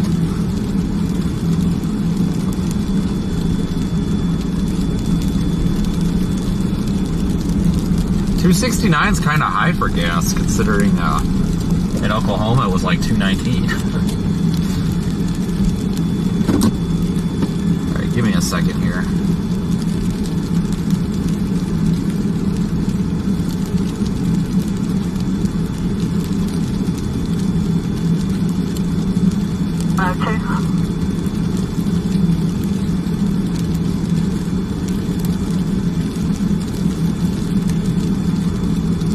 Appreciate if you can go show me tonight. Appreciate it. Hold up just a minute.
go back whatever way we gotta go back to get back to 82.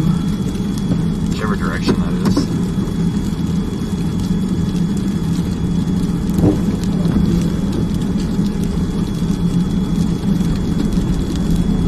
Figure out how to get out of here.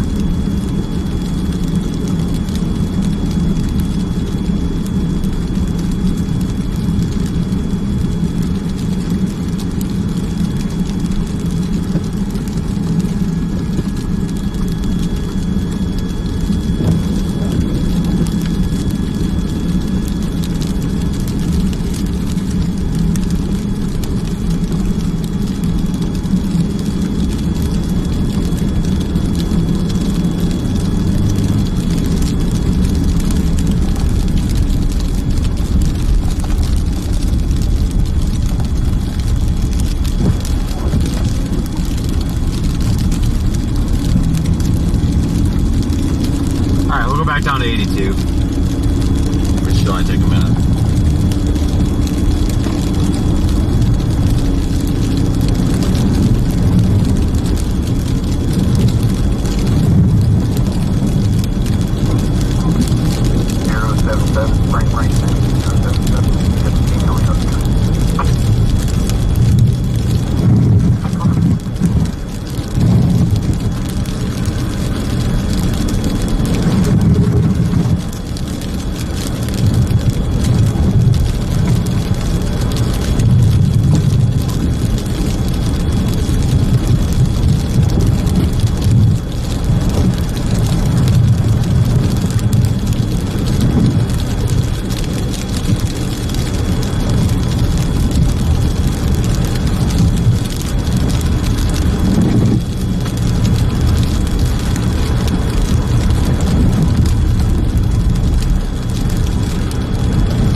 want to take 271 and go back down to Mount Pleasant and get on the interstate, or if I just want to stay on 82.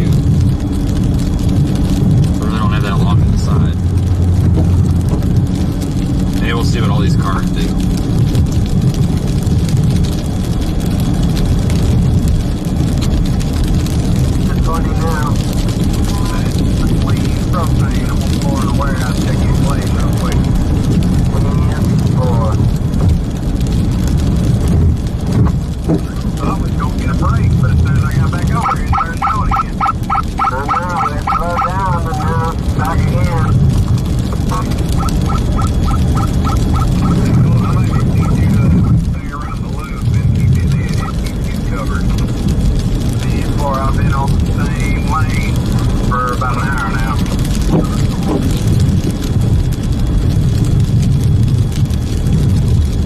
Probably just stay on 82. Keep me on the security check. The female employees asked about escorting me to town.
west. It's gonna be in front of the horse auction. I've got a the front end of the vehicle's in a creek underwater. Drivers can board, you just cannot get out of the vehicle. 10-1 in route.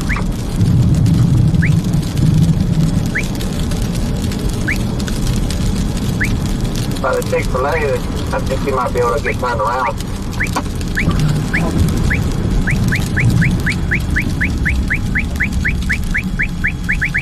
The new lane? Oh, no, no, Therefore, you can't cut off just a second ago. They just come on the radio. Bad rig down there. Land creek or water. Alright, now we're on 82 again.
Doing one of these days.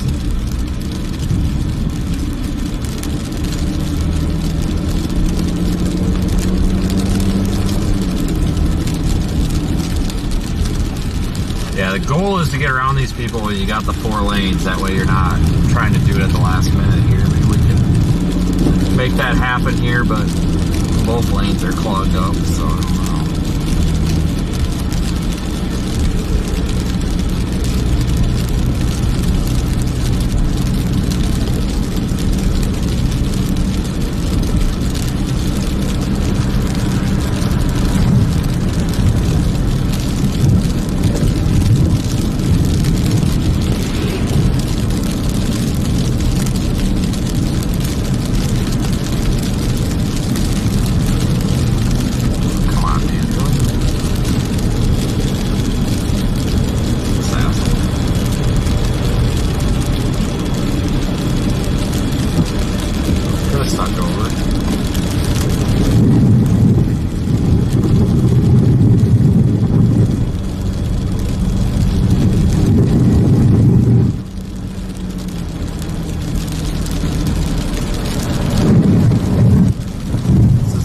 Truck in the left lane.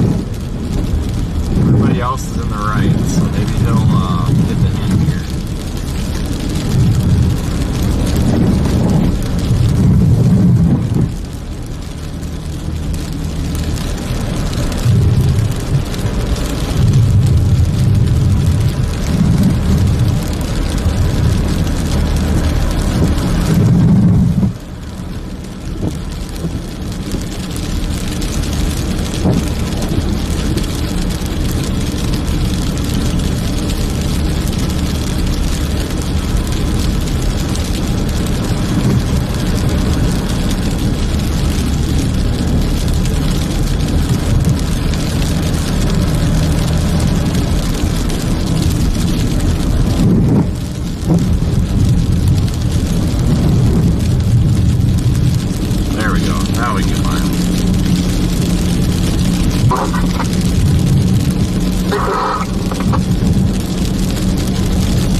Texarkana for a while, folks.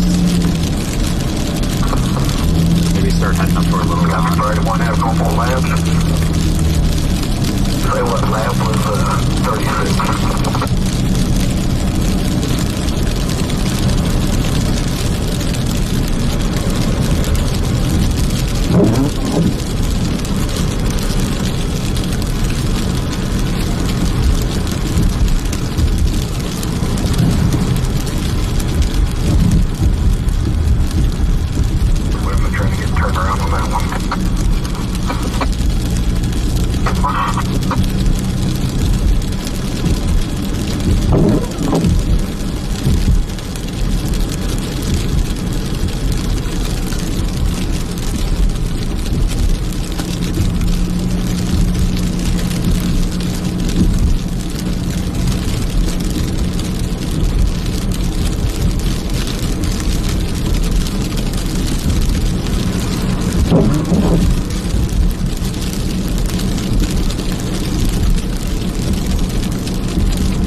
These two are turning, so that's good.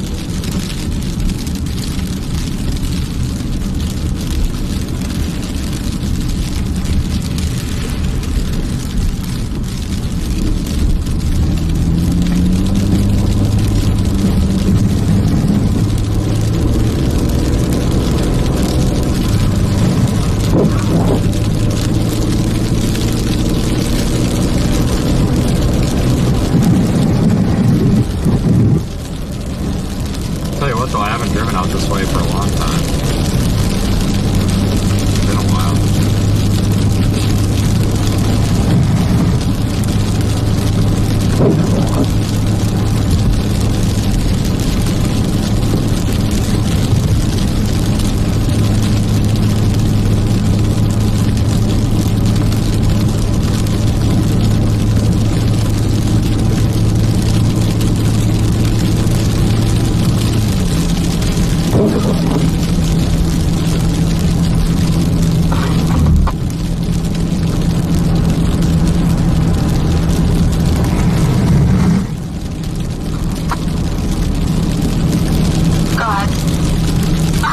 something you want me up 10,000 long, 82 west, cover diesel, rail, north.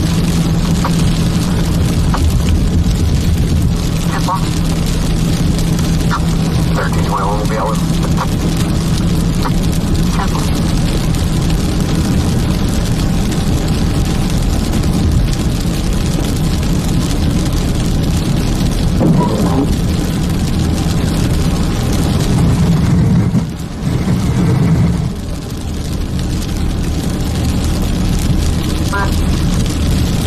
Texas, Victor David Mary, 5469. Victor David Mary, 5469.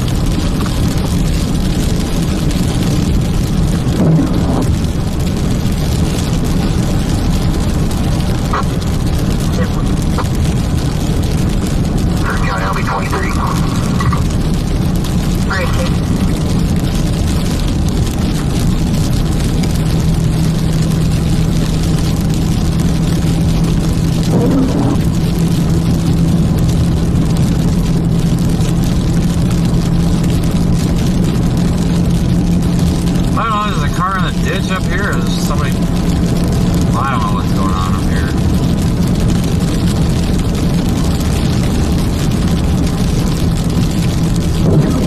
This might be somebody driving really slow down the shoulder for some reason. Yeah, that is exactly what it is. Yep.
1937.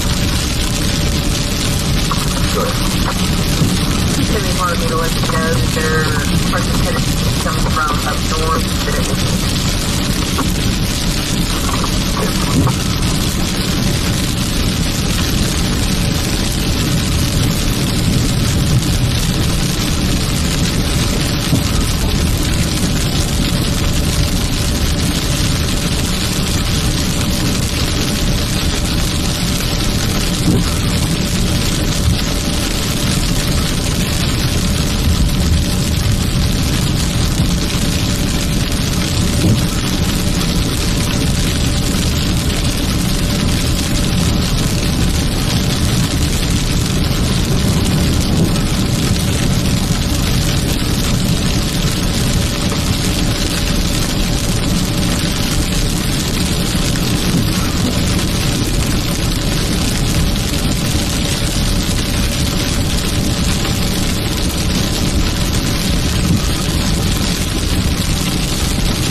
Guy's turning, now we're good to go.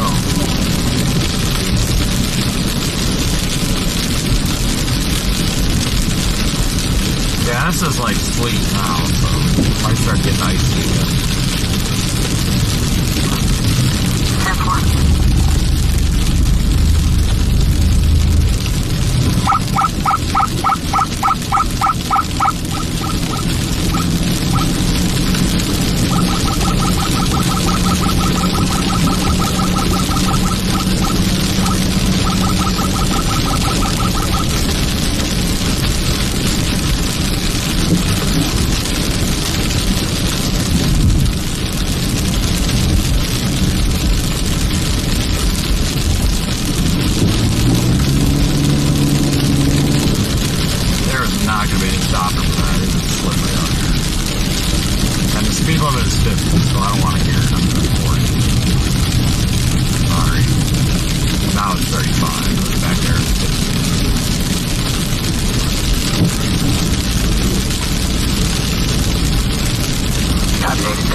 take the chance while you have the chance.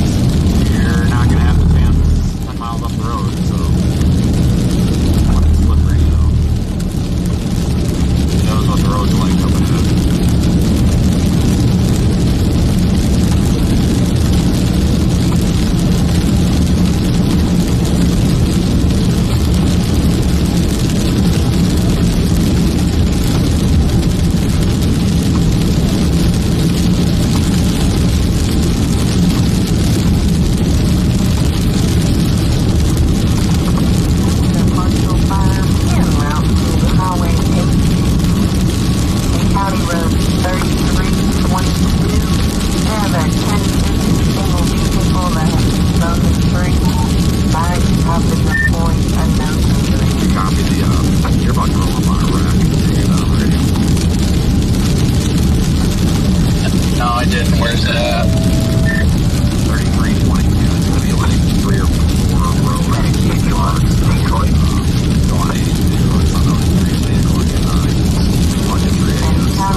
Have a traffic sensor on it.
there's a sweet spot in the county line, but there may be a couple more sweet spots in between the meltdown.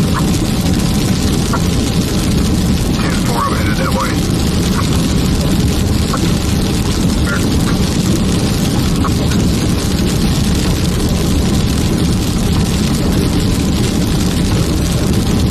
Yeah, they've treated the roads enough that they're okay so far. I can't believe this. I thought this was just going to be like an ice rink everywhere, but this is good for them for figuring it out here, I guess.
On 82 and then start going off Interstate 30, I think it's going to be more, wintry.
the office, whenever you get in that dump truck, you get the motor grader, or go back to Detroit, put the dump truck behind you, and blade from Prince Jackson's Road all the way to the county line. Blade all that off and we'll reach at it.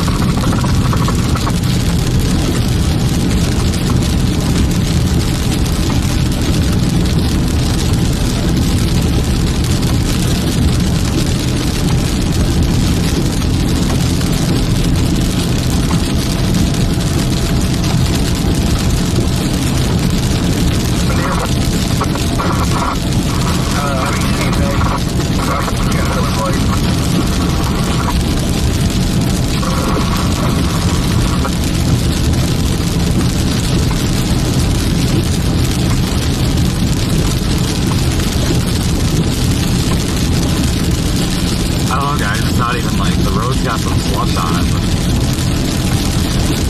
Thermometer says 30. So I don't know what the pavement temperature is, but I have a feeling they probably sprayed this with brine or something.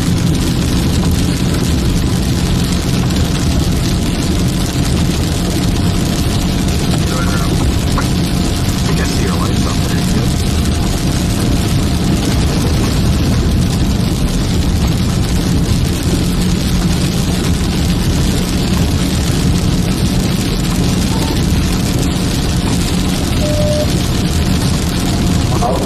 Yeah, there's a cop in front of me apparently responding to this doing 30 right now. Oh, I just saw the light. No, the fire truck flew by me, but the cop's doing like 30 right now. The roads are fun. I mean, honestly, they are absolutely fine.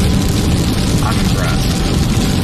Yeah, they're fine here. The car is going at a good clip, and now the cop's running his lights and everything. I'm not going to pass them. I was doing 65. I'm not even kidding. It's just all good. They must have put a bunch of brine out. Yeah, I've been seeing nothing but spray. I haven't had any indications of like slipperiness or anything like that. So I don't know if the cops intentionally trying to go slow to keep people from, you know, getting into the way of the crews, like hitting anybody or what, or if he's just not feeling safe on the road right now. Rear-wheel drive is. No, but it's like cool.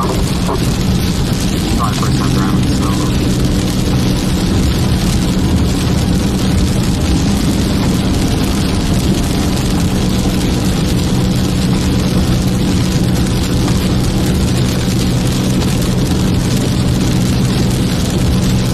I think the accident was up ahead. I think I see the fire truck on the shoulder, probably about a half mile ahead, quarter mile ahead.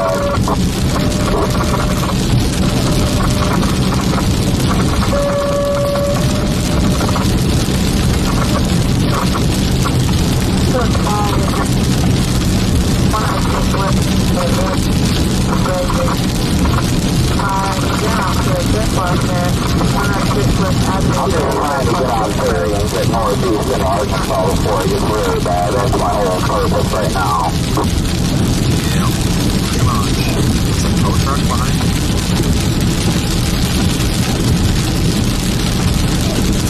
That sure is. That was fast.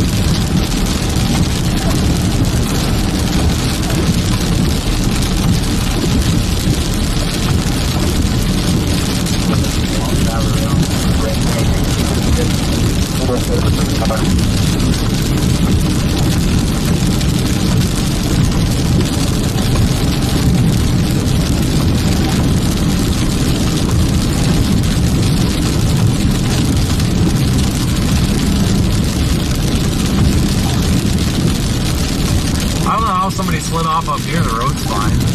Unless they just weren't paying attention. These roads, honest to God, people, these roads are fine. Fun for a stroke. Which is surprising.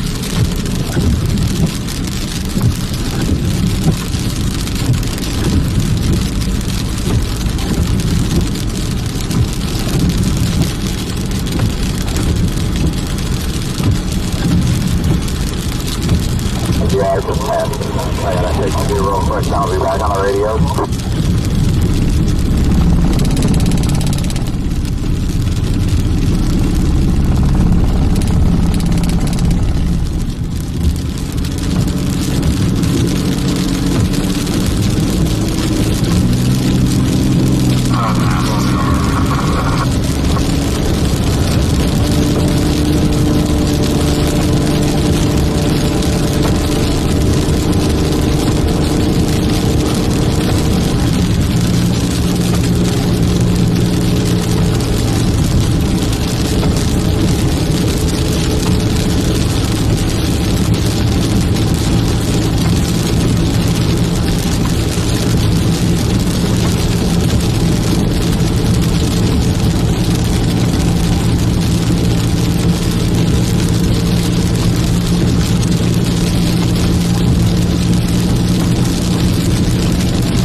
around the corner. Is it attempted to or no?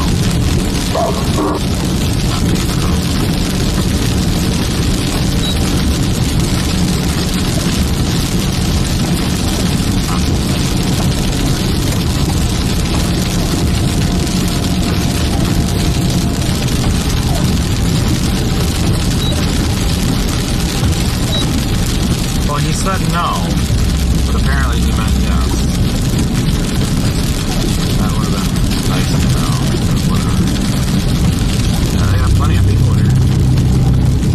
Oh, no, there's like 4 Charles 582. No, there's 4 Charles 582. Maybe that's the one that is the street.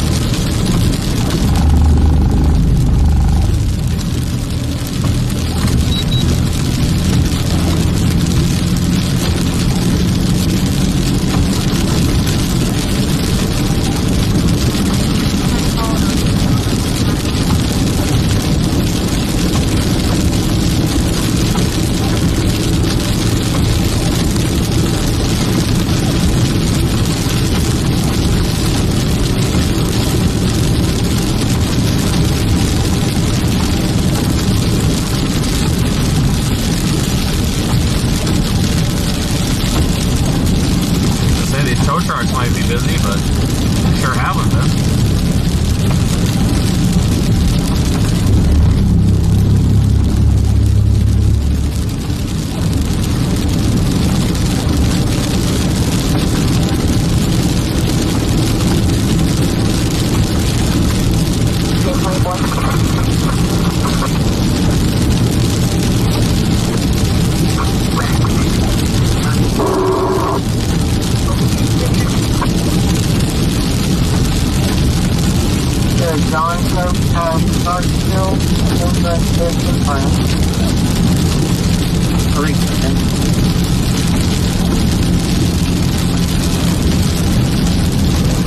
Now the road's getting a little slick.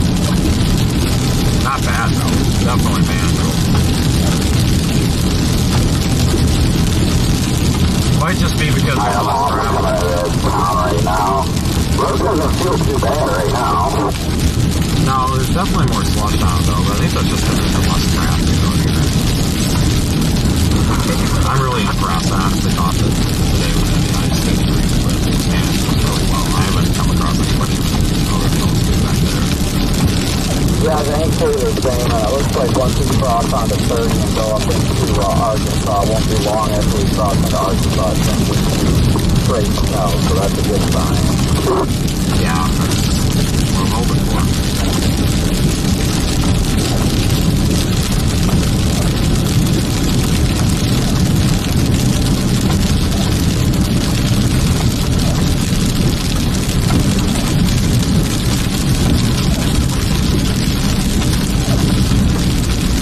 I think they just dumped a bunch of sand on the road, which is fine, but I mean, the road's not bad, guys. It's really not.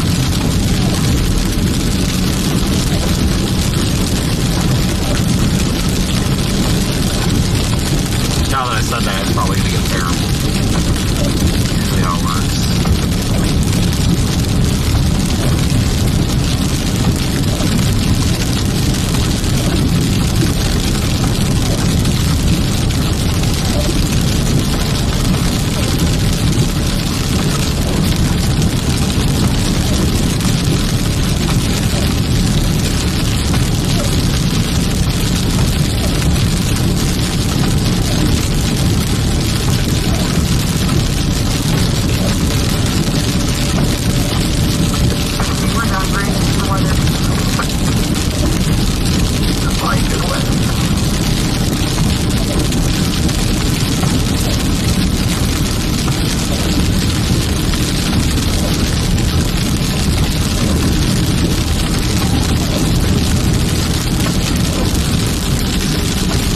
There is more slush on the road, but it's not like icy, it's just slushy, so you get pavement temperature goes down a little bit.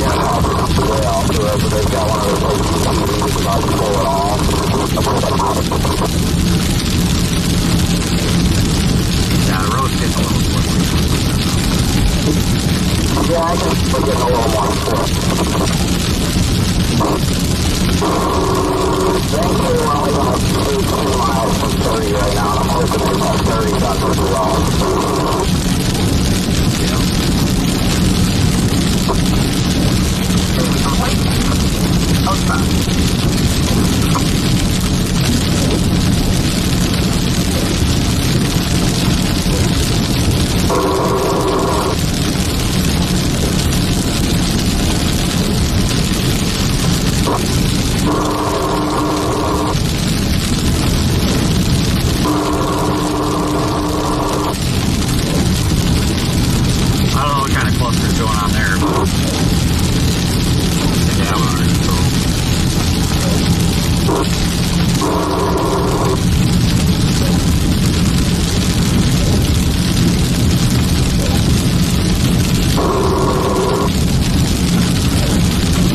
significantly worse than they were through the last count, but it doesn't necessarily mean they're that good.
3682 FN279, 3582 FN279, then Wheeler, turn on 1613.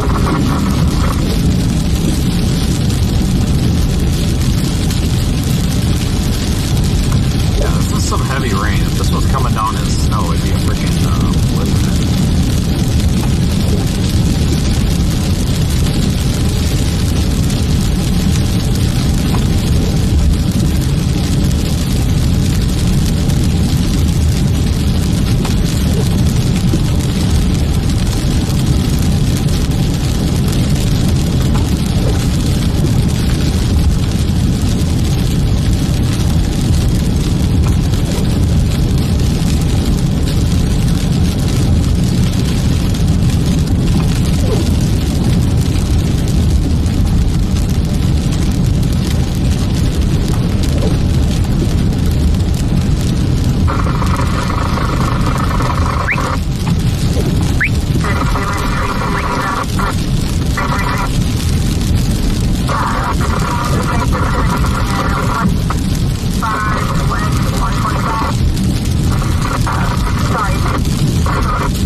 Big gas stations that you walk, and I'll probably just stop there for lunch, I guess.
a changeover to snow once you get to like Prescott, Arkansas, which isn't too far off the road.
almost gone because I got 30.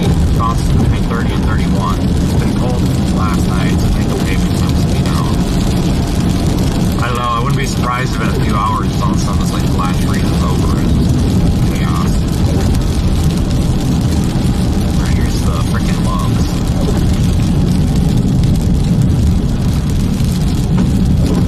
Yeah, we're literally just chasing rain right now. I mean, whatever. But we're gonna get back into the snow here once we get up into Arkansas. But I'm gonna stop, folks. I really don't need fuel, but I should probably get fuel. Just for the hell of it.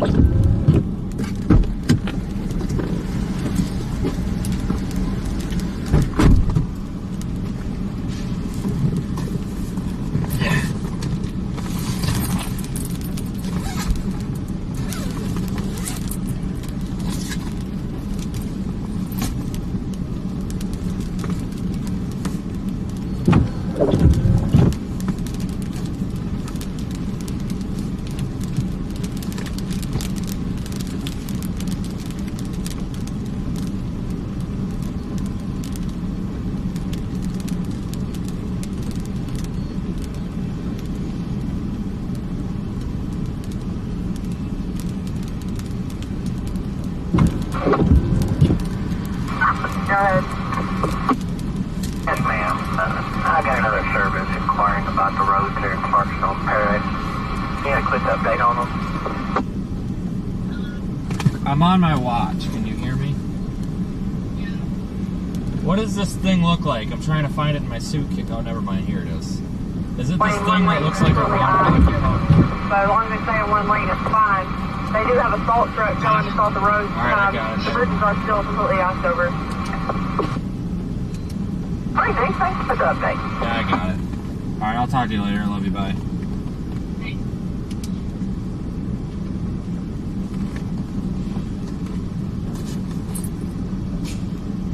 How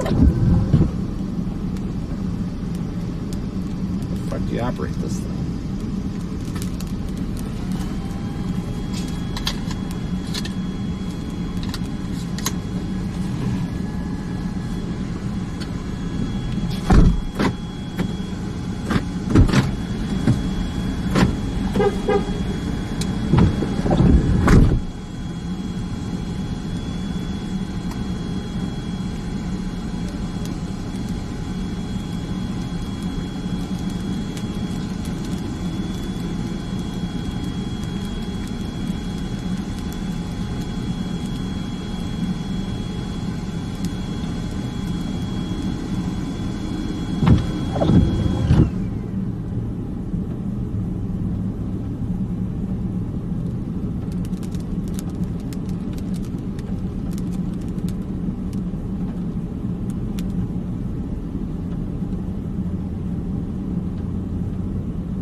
Back in service 1650.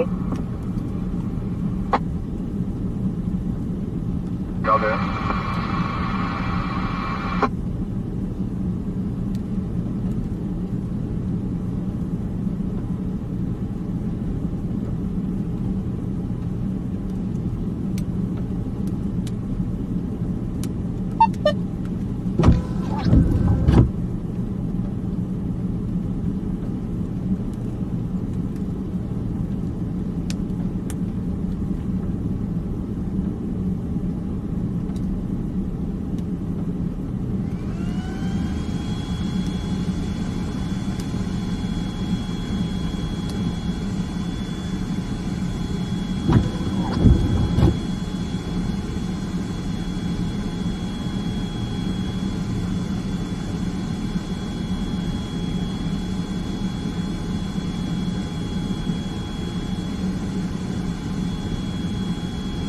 37 complete.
129093.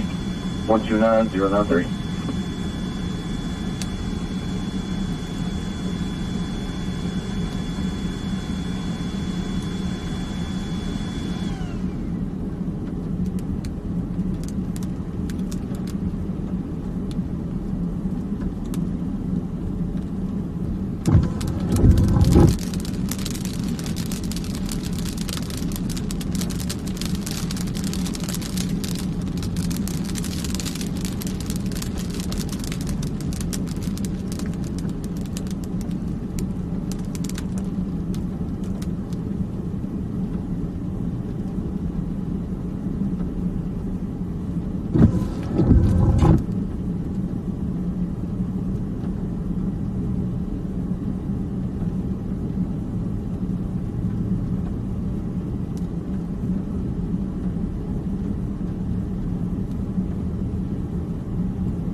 We'll get going in a second.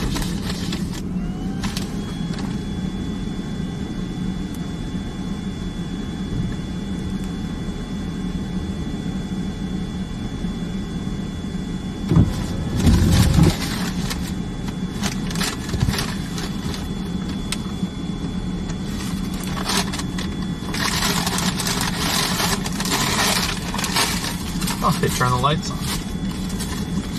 Alright, off we go.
everybody eat here, and then we'll figure out what we're doing.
They're making sure it gets sold off the road up here. Before they leave. Alright guys, we're almost in Texarkana. Go up towards Little Rock. We should encounter snow pretty soon.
Probably should have went out there for that.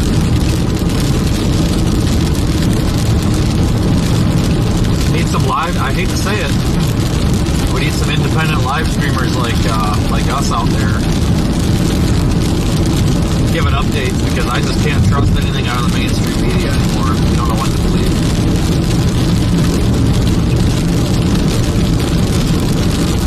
Probably should have went out there.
get through some of this rain before it gets dark. I don't mind the snow so much in the dark, but I tell you what, the rain gets more than this.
gotta be kidding me.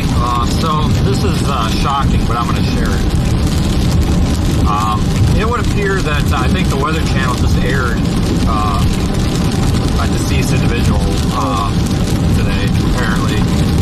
And I'm not dogging on him because I totally, like I understand things happen, but I was sent something and oh my god. So they basically been saying, Weather Channel appears to have unknowingly shown what appears to be human remains in the California the California fire, and oh my god, I am 99% sure that's a deceased person, I think. I'm not saying they did or didn't, but oh my god, you've got to be fucking kidding me.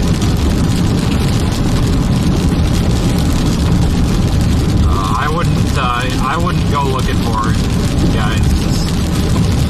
I really don't think that they knew, but as somebody who's been around burn victims and such, that's most likely, I wouldn't be surprised, guys, that unless that's a very convincing Halloween prop that somehow, yeah, so wow, yeah, don't go looking for that, Jesus Christ, what the fuck, seriously, what the fuck, what the fuck, you've got to be shitting me. I really hope that's not what that is and there's another explanation for it, but oh my god.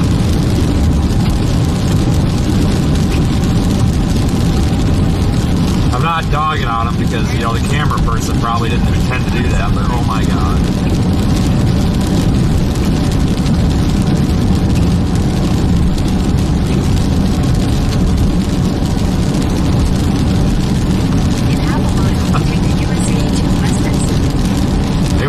Guy's a little bit of a goofball, though, apparently, for not being able to identify that was probably something sensitive. It's a reminder, folks, that, these I really shouldn't call it wildfires, more of a just a generalized, more like a freaking neighborhood fire. God dang, But no, these fires, there's a human impact with these guys. It's not just burning some trees down. I know there's animals in the trees in the forest and stuff, but it's a whole new type of impact when you start realizing, there's people that probably have burned to death in these fires trying to save their homes. I've seen a lot of joking and a lot of political bullshit about these fires. Folks, I'm sure that the politics out there aren't innocent and I'm sure they're not perfect. And maybe there's things that could be done better out there with politics and management that would help prevent situations like this. But at the same time, you need to understand this is an ecosystem that exists much larger than just a couple of people on a city board or whatever that governor friggin' flippin' weird ass dude wants to do. While those may be contributing factors from things, I'm not saying they are or aren't, but they may be contributing factors. That does not mean that there aren't other contributing factors like the ever-changing environment, the dryness, the fact that somebody thinks it's a good idea to put houses 10 feet apart.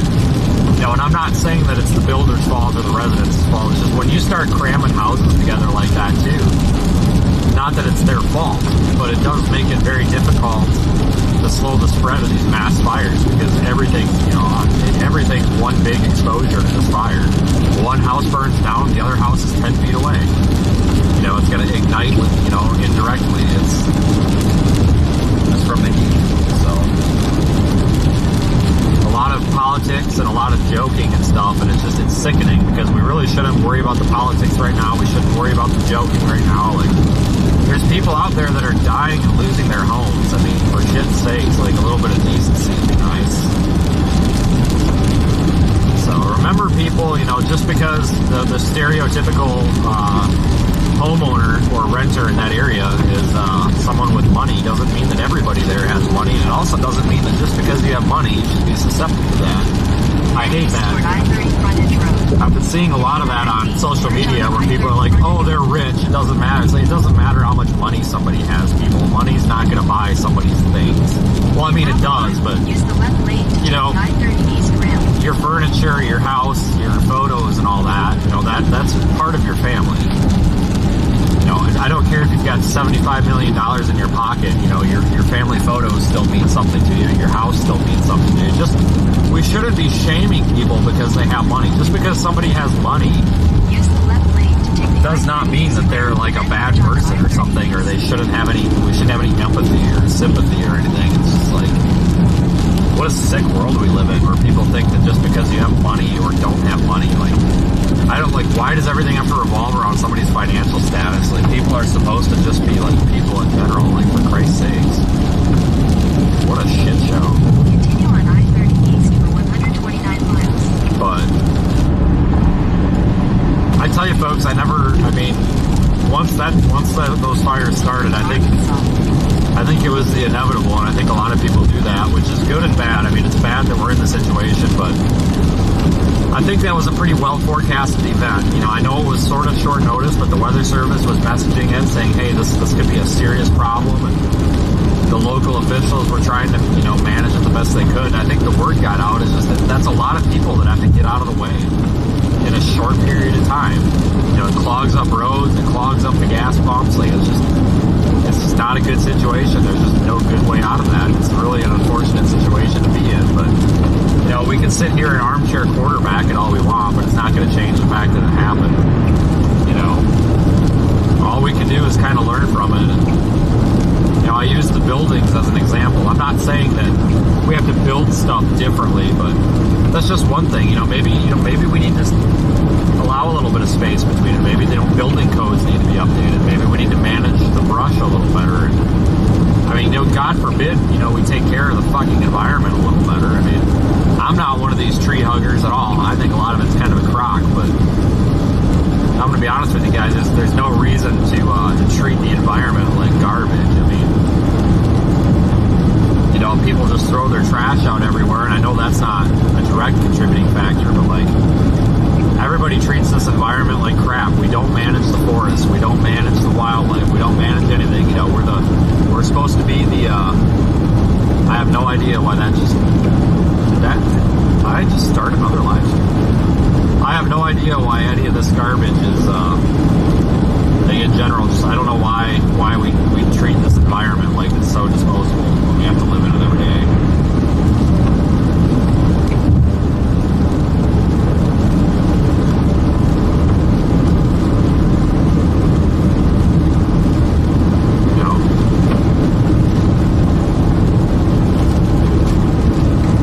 Down to forestry management too.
some satanic ritual did it, or then it was, no, it was like a bunch of kids did it, and then it was, oh, it was lightning, and it's like, well, I don't even know.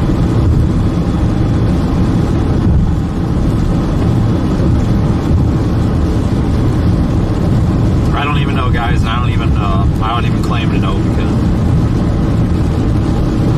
that's the thing with this stuff, you know, there's always so many rumors about this, rumors about that, when the stuff is happening, that it's really hard to sift through and figure out what's what.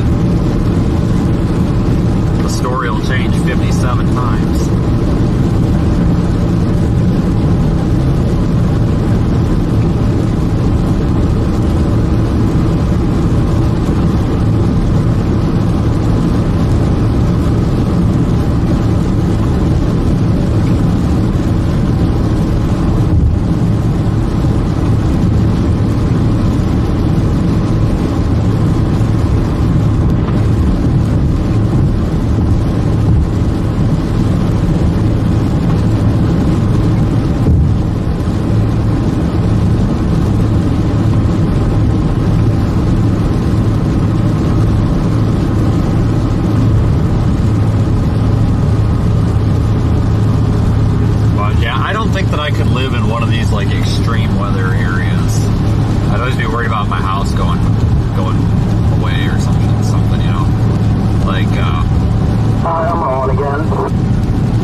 between like Prescott and Arkadelphia, maybe closer to Prescott.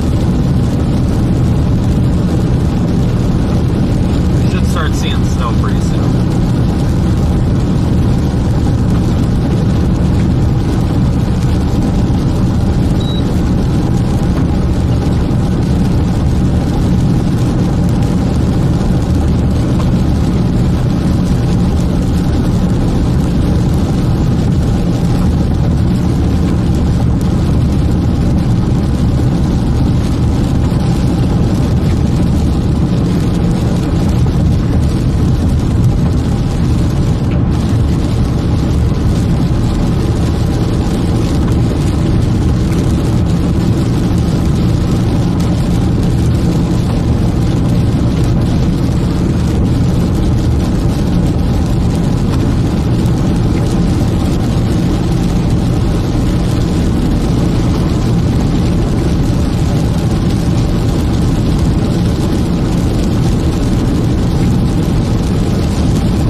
I almost went through Oklahoma. Probably should have, but I'm driving back this way, and then now we're in a tropical storm. I'm like, what the hell is going on here?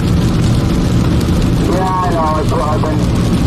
I'm like, this is the last, 2 or 3 hours it's been raining. I'm like, this is just rough. But once we hit that transition, they did put an MD out saying that the big precip over the next couple hours will change the heavy snow with rates over an inch per hour. So it's going to get bustling around Little Rock here in the next few hours, without a doubt.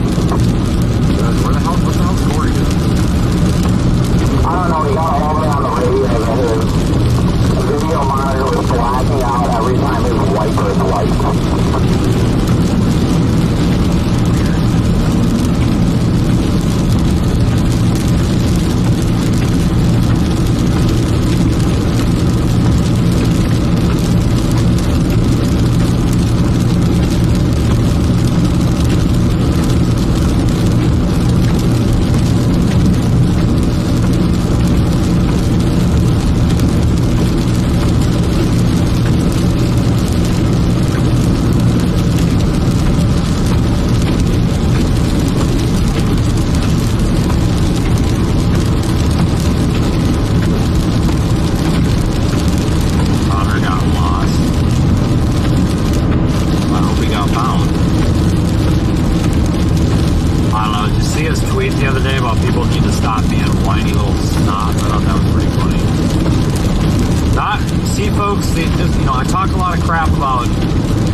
on here.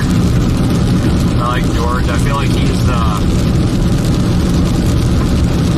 little bit more of a normal type person than we've seen the past couple of years. You know, not you know, whether you like the guy or not, he's very well, he doesn't seem like a crazy person. That's kind of cool. But I guess he drives an F-150, so I mean, he must be a true American then. So I don't know. We can probably get George on here, take him on a storm chase. Then we'll get Elon on here. And somebody told me Oprah, but I would prefer Martha Stewart. I really don't like Oprah, but Martha went to prison, so she can't be made. So we can bring Martha on and be alright with that.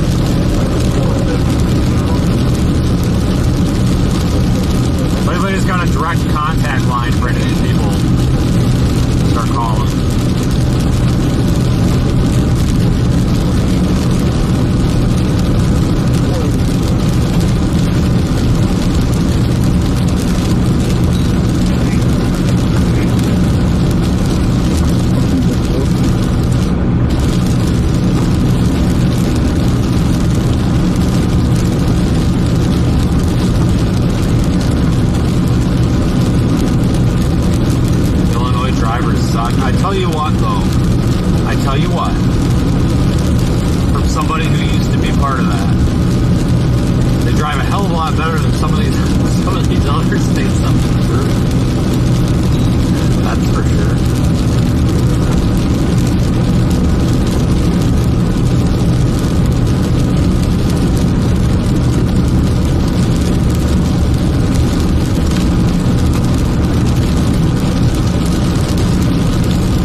Can't think of his last name either, but we've all known him for like 10 years. But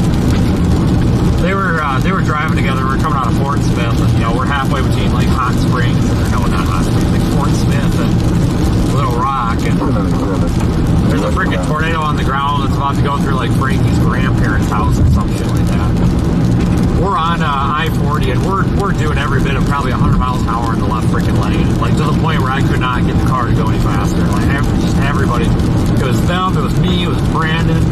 I think somebody else was behind us. I don't remember who it was, but we were just hauling ass. And you know, we just couldn't make it any farther, so we pull into a Love's, and I'm like, I gotta get gas. I pull up to the gas pump and I start pumping gas, and I look over and there's like a blacked out Dodge Charger with a bunch of lights on it, and I'm just like, oh fuck. And he comes up and he's like, are you Vince? And I'm just like, fuck. And I think that's what I said to him, like, fuck, why? And then he holds his phone up and he's got my live stream up and he's like, we've been following you since Fort Smith. And I'm like, we? And he points back there, and I'm not shitting you, there had to be 4 marked Arkansas state cops pulling into the freaking Love's, and I just went, oh shit. And he goes, oh no, I don't care. He goes, but you were going really fast. I'm like, oh, I know, I'm sorry, you know, we all were. He's like, I don't care. And I'm like, and he gave me and Brandon Arkansas State Police or Patrol, whatever they are, patches. I still got the patches in my Tahoe, but I thought that was pretty funny. But yeah, I thought he was gonna just freaking light my ass up and cuss me out for that. But he's like, oh no, we're watching you. I'm like, well, that's good. Yeah, we were talking for a minute. He's like, yeah, we were a ways behind you, and we were kind of fighting to keep up there for a little bit. Yeah, I was like, yeah, I bet you were. In fact, hold on a second. Are you within range? Yeah, what's up? You remember that night when the Arkansas cops pulled into the Love's and we thought we were going to get speeding tickets, and here they gave us like shoulder patches for speeding?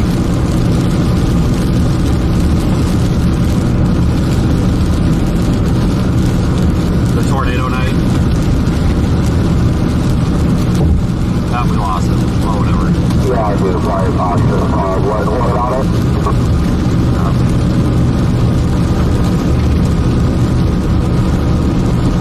I'm waiting for the day these 2 tell Fox brothers to stick it up their ass. I tell you what, that's gotta get annoying.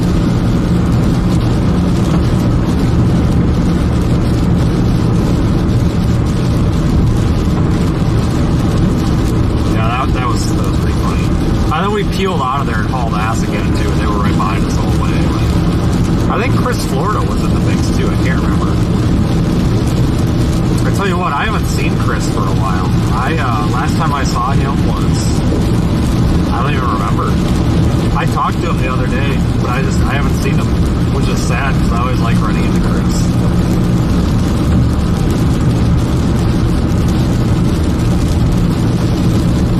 I'm a big supporter of Chris, even though he got canceled on the internet. He's not a bad person. Those people just made him out to be one because they didn't like something he said. And these 18-year-olds don't realize that the way... We're about to hit that transition line here any second. Good.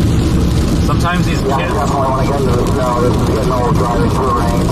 Sometimes these kids forget that 55-year-old men talk differently than they do, but...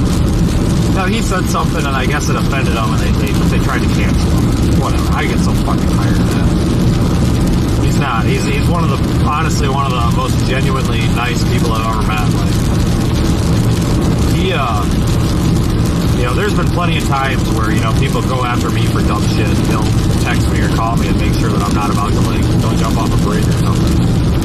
He genuinely is one of the nicest people I've ever met out here. You know, the last time I saw him, that was that damn, that last hurricane that went through Perry, Florida. What the hell was that? Not the first one this year, not the second one, it was the final one. Whichever one was the last one that went through Taylor County.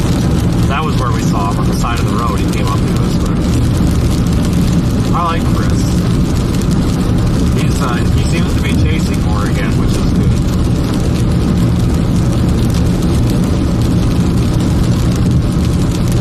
He's definitely one of my favorites out here. He's good at what he does too. He's a nice guy. I like him. You know, that's why I don't listen to the internet people. Just because somebody canceled somebody doesn't mean that they're they had a reason to. These people just like to stir the pot. They get off on it. They literally get sexually aroused over, like, basically just trying to destroy somebody because they didn't like something. Sometimes it's justified, more often than not it isn't. And his canceling was not justified. And I can say that very, very confidently.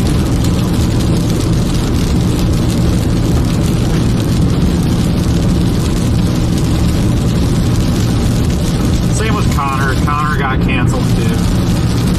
But he's still here. His was also bullshit.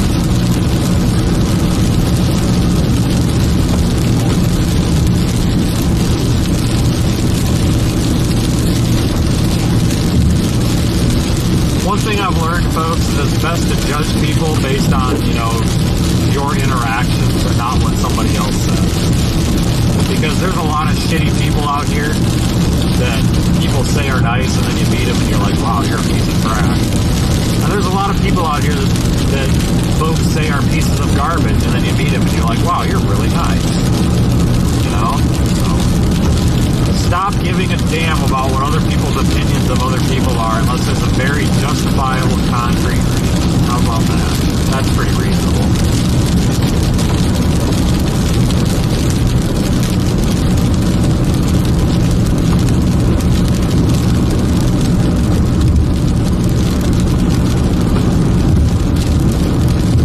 We're about to go into the area up here by Arkadelphia where there's a mesoscale discussion saying that there's going to be a changeover to intense snowfall. So, cross your fingers. Where am I? I don't know. We're between Hope and Arkadelphia. Somewhere in there.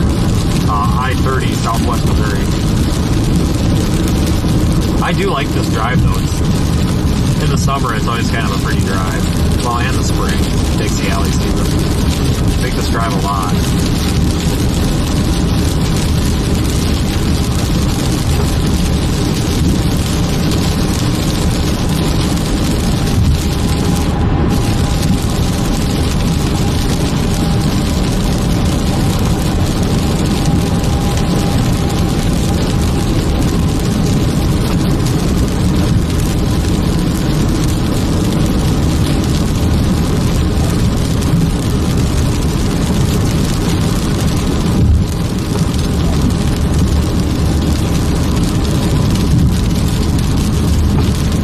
Cruising along at about 55, 60. I mean, obviously going a little bit slow just in case there's icy patches, but so far we've been very, very fortunate with the road conditions.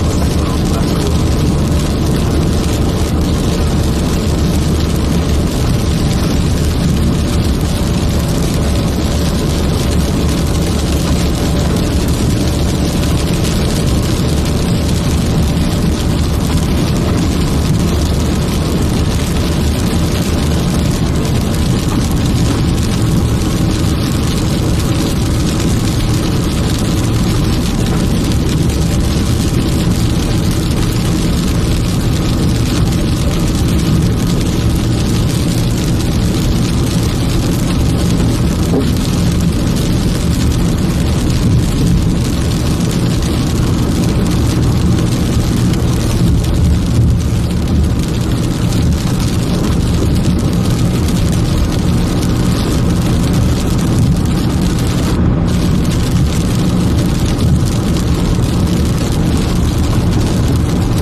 the chatter saying that Arkadelphia is in snow, so we are really about to hit the transmission line. Good. About time. Better slow down just a little bit here.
Any way you could back down this shoulder? I'm still moving. I can't even stop yet.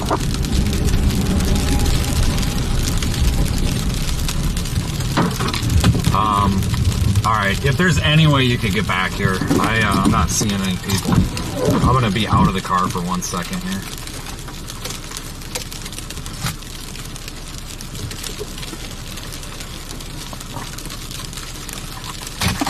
Fuck. Shit, hold on.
Can you copy on radio?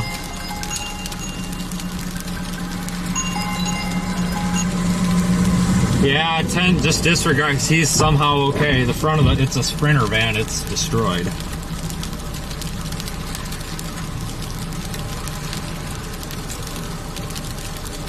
He says he called for help, and the whole front of the Sprinter van is gone. I don't even know where it's at. He went through like a 1.5 foot round fence post.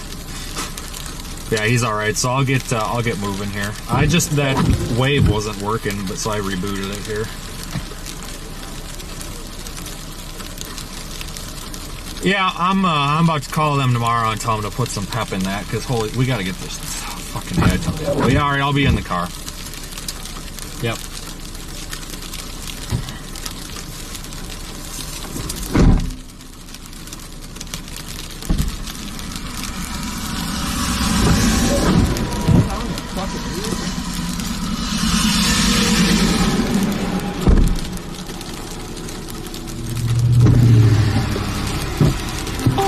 Channel 2.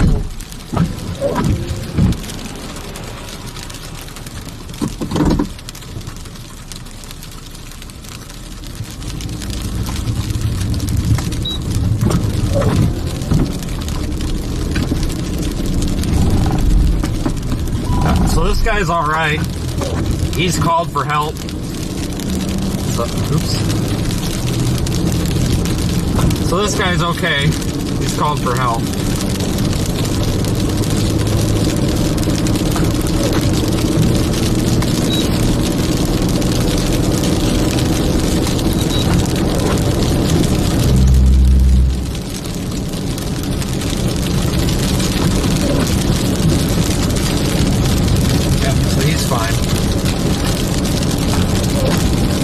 Coming, he'll be all right. He's got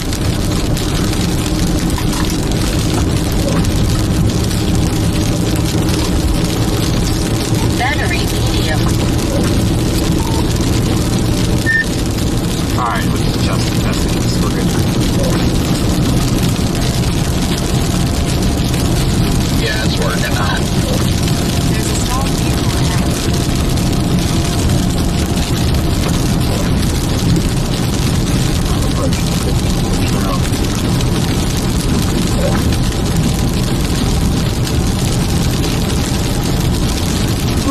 33, page 34, Cannons is stuck in traffic, 35.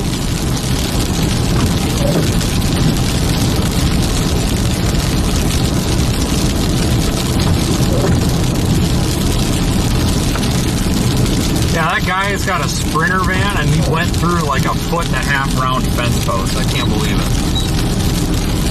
He's alright. Somehow.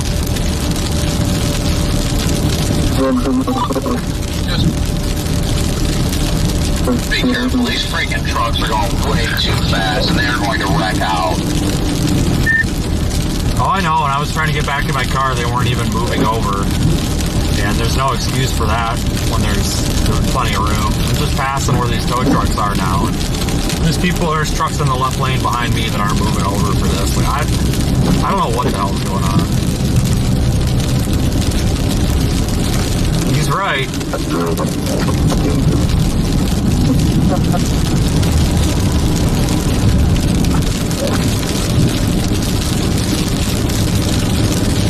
That's why he said he couldn't stop for that van, because there was somebody on his ass like that. So I don't understand why sometimes these commercial drivers or these commercial vehicles are driving like that in this weather. I don't know why.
I like delivery van.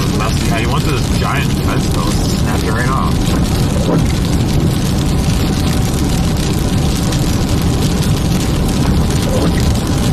I'm surprised he's okay.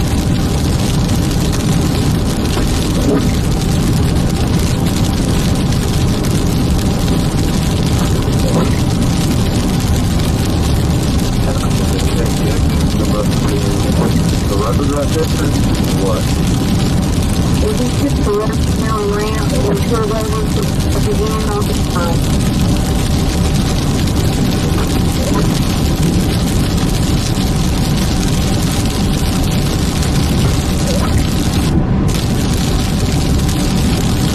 See green lights, is that? Oh, it's a monster.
Everybody on the road, you fucking idiot.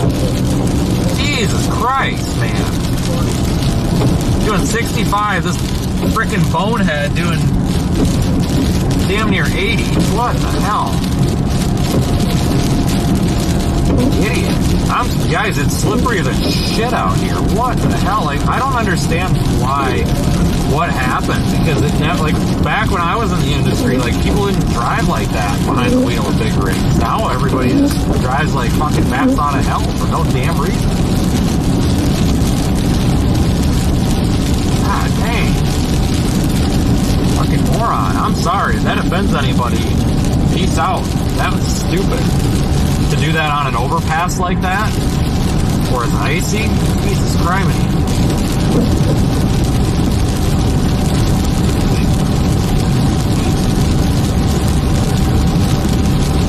Like I said, I'm doing 65. Like, I'm doing plenty fast. God dang.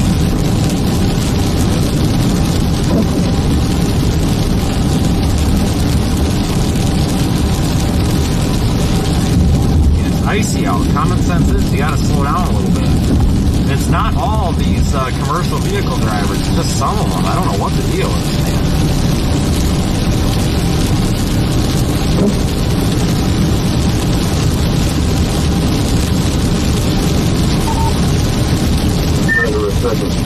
It might be a minute or two, but there's going to be a white truck with van trailer that's going to come up. He's going to blow your doors off at the left lane to about 85 miles an hour. And if you're lucky, he's going to hit every pile of slush, take your visibility out, and make you almost wreck the guardrail. So be careful. There might be a couple of them that's about to fly up on your left. Yeah, they're going to win the hard way. I'm sitting on the left lane right now. Everybody's only doing about 40 to 45 right now. I high beamed the living crap out of him because he was on a bridge of all places, so I tapped the brakes to slow down because he was blinding me with the slush as he's going by, and I tapped the brakes and I started back in, started sliding over. It's like, God, thanks a lot. So I don't know what's going on out here. Everybody else is slowing down. I don't know why they're not. That must be that car he was talking about over on the right. You know, these semis are only doing about 45 to 50 right now. Everybody's going pretty smoothly. We're still in that, like, mix, but the road's pretty slushy. Yeah, looks like tow truck or somebody's checking on that.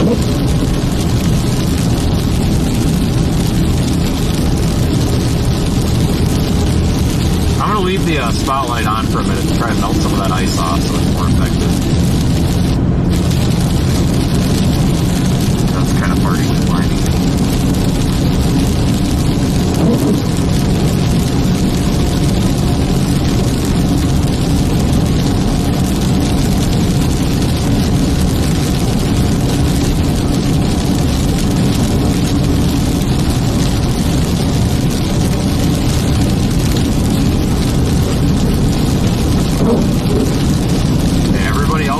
Down. It's just some of these commercial vehicles for whatever reason. Traffic moving pretty good, you know, everybody's slowed down so they're not bumping into each other and it's flowing pretty good, except for a couple of bad apples and bugs.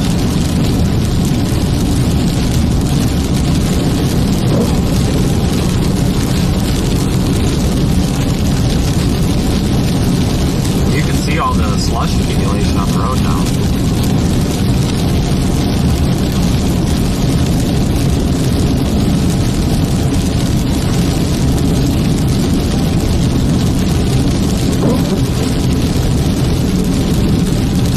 Funny, now we're coming up on them. Now it's just nothing but a line of trucks. Like, yep. You got there real quick. We're just south of Arkadelphia on I-35, or I-30. Yeah, I-30. Thanks for a minute.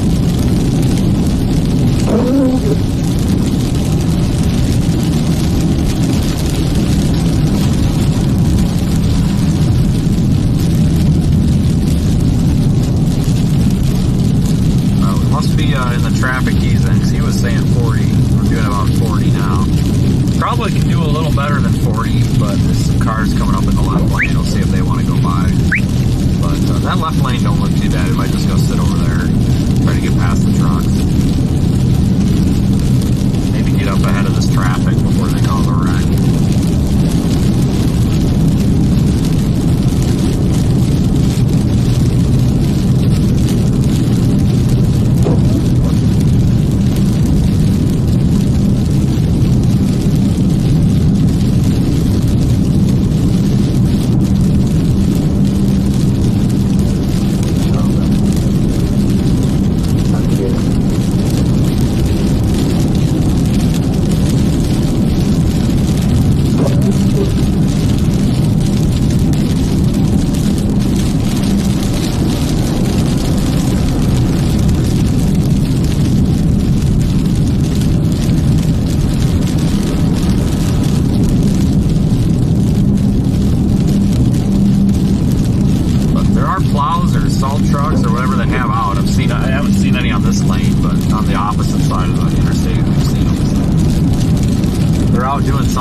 so that's good.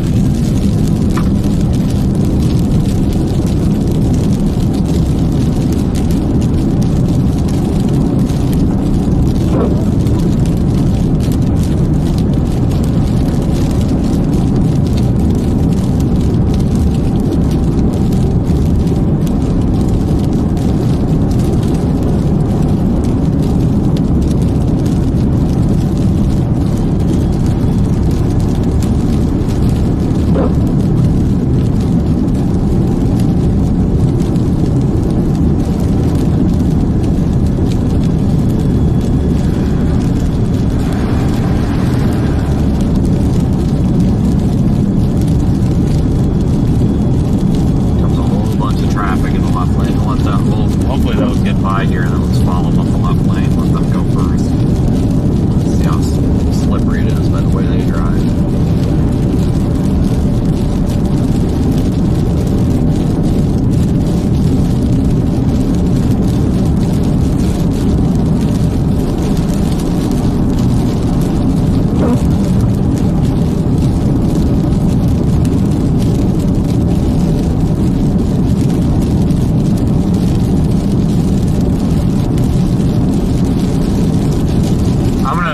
Grab the left lane here and see what it's like before we commit to passing anybody.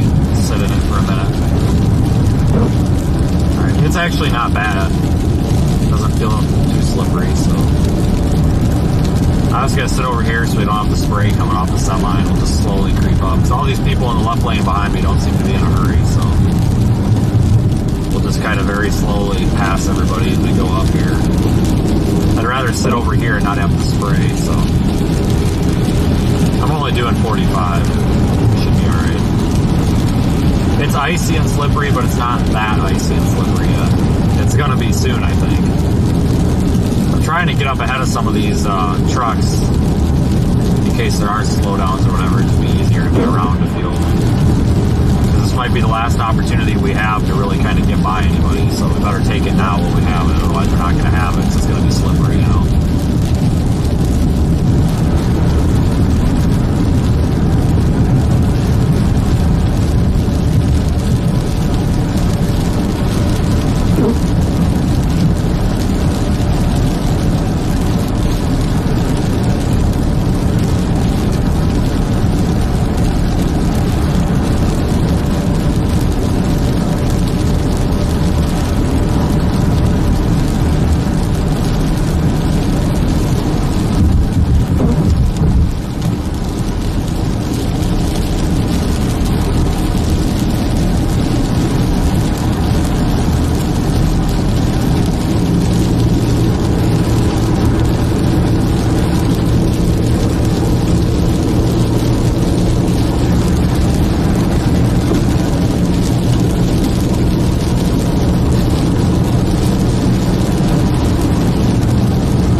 what though? Traffic's flowing pretty well. That's good. Yeah, if you keep traffic moving, the road's usually in a little better shape too, because you keep the slush broken up.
Oh, they got sock in their mouth.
earlier, and then I felt like an idiot because I was able to drive through rain for 4 hours, but whatever. At least we found the winter part again.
People, they put their four-way flashers on and then everybody else just puts them on.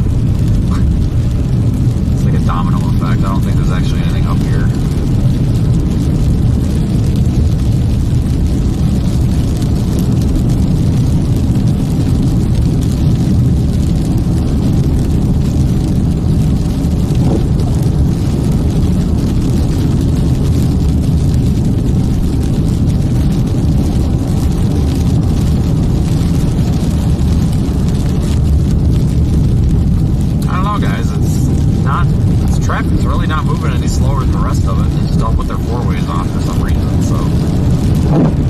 said, one vehicle puts them on, and then everybody else puts them on, even if there's like no reason to. So I think we're all right. Everybody's moving about 45. Well, they're moving about probably 30, 35. I'm moving about 45. And we're doing fine.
At least we're moving.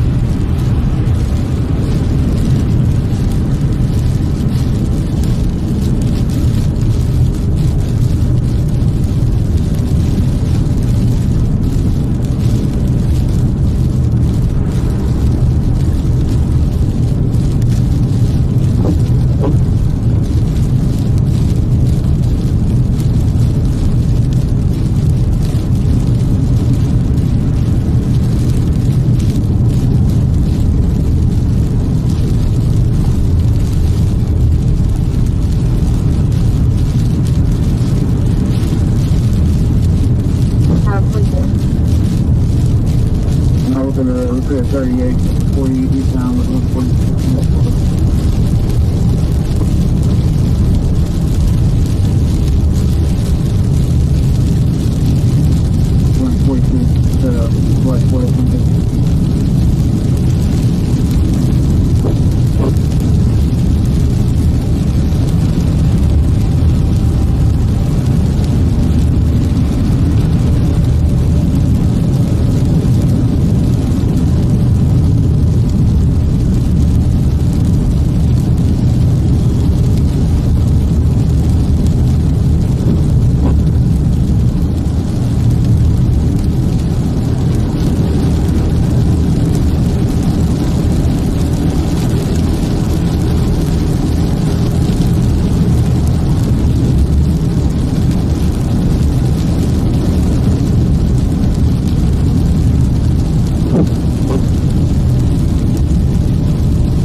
gonna slide in here amongst.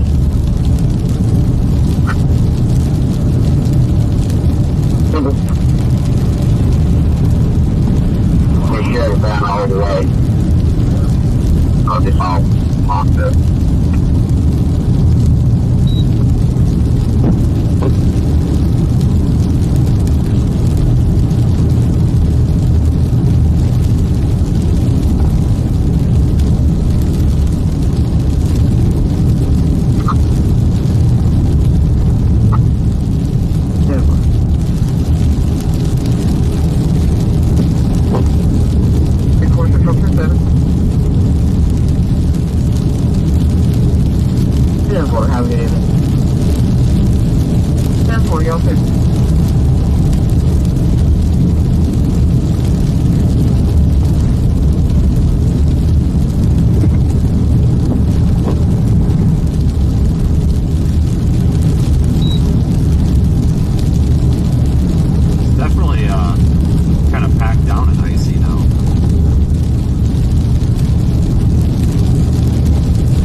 Like once the semis ran into each other. Why does that not surprise me? You know, I'm not, you know, hopefully nobody's hurt, obviously, but, you know, you guys saw the way these people were passing us. So why does this not surprise me that terrible much?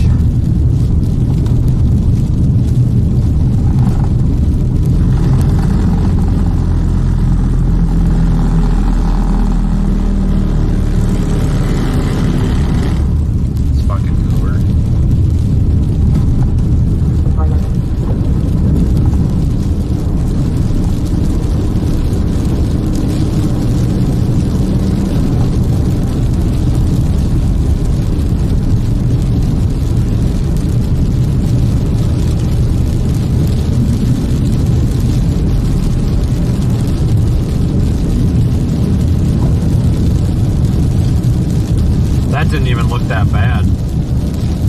The accident, it really didn't even look that bad. It just looks like they all kind of just bumped into each other and got stuck.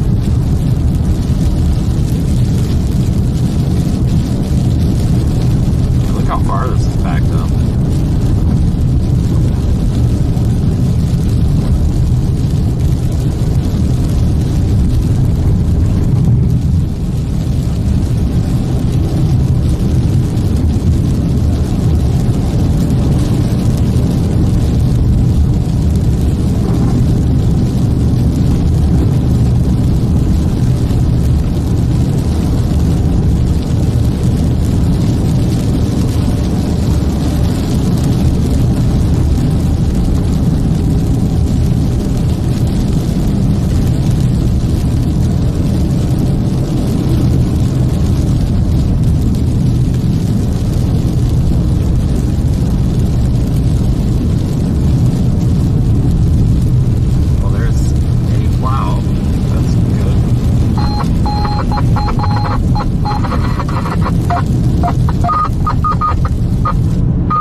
snow burn pretty soon.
Sleet that's falling. There's really not much snow.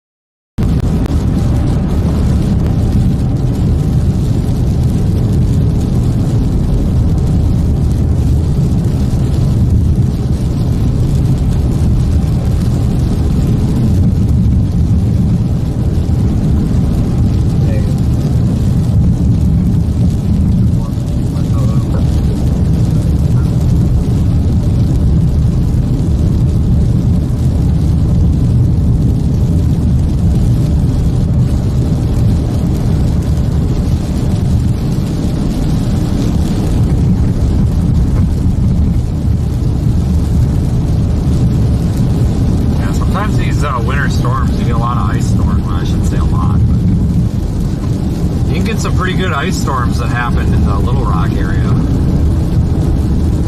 Remember there was one back in, I think it was either 2020 or 2021. I think it was 2021. I don't know. Either way, I remember there was a pretty significant ice storm down here.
tow trucks up there, way up there on the hill on the right. Oh, what's going on there?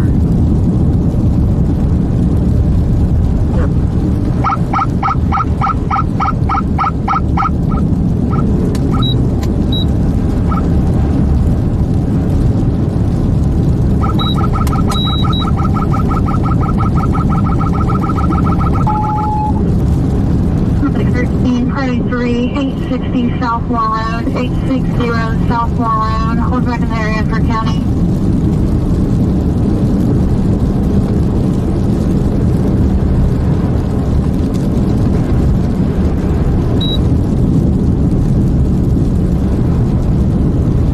Still within range then?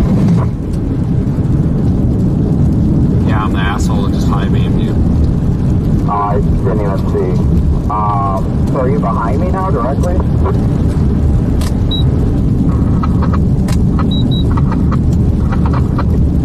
See, they look like a truck got stuck at the top of that exit 98T.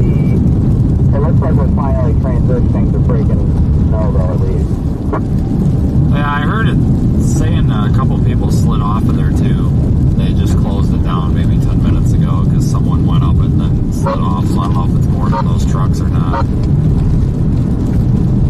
Yeah, who really knows? DL and Garrett had a semi-jackknife right in front of them. Well, I'm not surprised, man. I don't know what the deal was with this, but like, no wonder there was 5 of them running into each other back there the way they've been driving out here today. Yeah, I'm gonna keep heading northeast for the time being. I want to see how the road conditions keep up and get through Arkansas and everything, but I just want to get to like Jackson, Tennessee tonight at minimum. Yeah, I'm gonna keep going for now too, because like right now this isn't really that great anyway. Yeah, the roads are definitely messy. I'll give them that, but that's about where it is.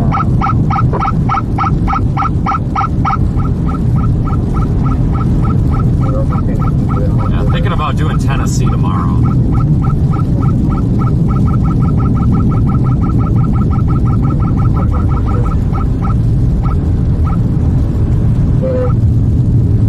You're about to go to the 12, turn right over there. Seeing what house goes.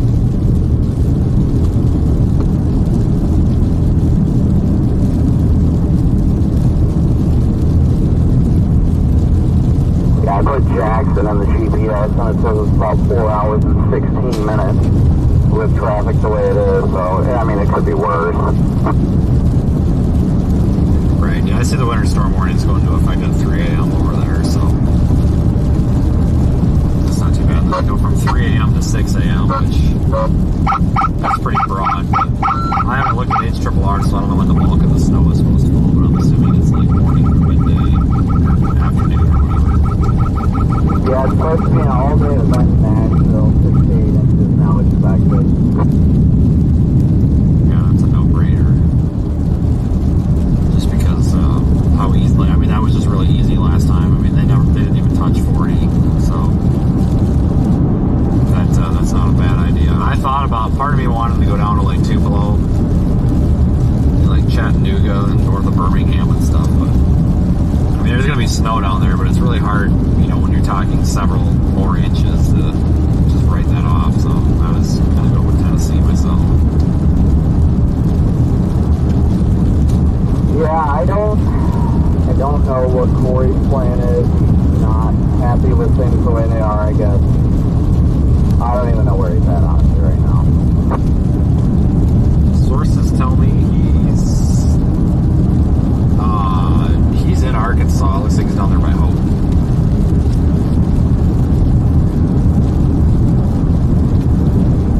Yeah, I don't know what his plans are or anything like that. I asked him if he's planning to chase tomorrow. He said he doesn't know, so I don't know if he's going to bother going east or not. It'd be cool to get over there and buy Atlanta and everything, but I just don't think I can do it. It was pretty much almost would have had to have taken 20, which would have been okay, but or you can go up to Memphis and then back down, what is it? Is it 22? Whatever that is, it goes from Memphis to Tupelo to Birmingham, but that's a lot of running out of the way. Like, yeah, let's do I-40. It's finally straight rain here, though. You mean snow? Yeah. Roads are not so slushy. Straight snow. I don't know if I said straight rain or straight snow, but obviously it's straight snow.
tropical storm, rain showers. Now we're in freaking snow flurries in Little Rock. This is just weird. What a weird day.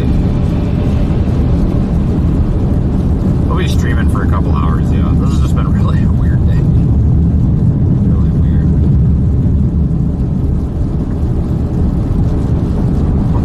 We're gonna have to cancel travel.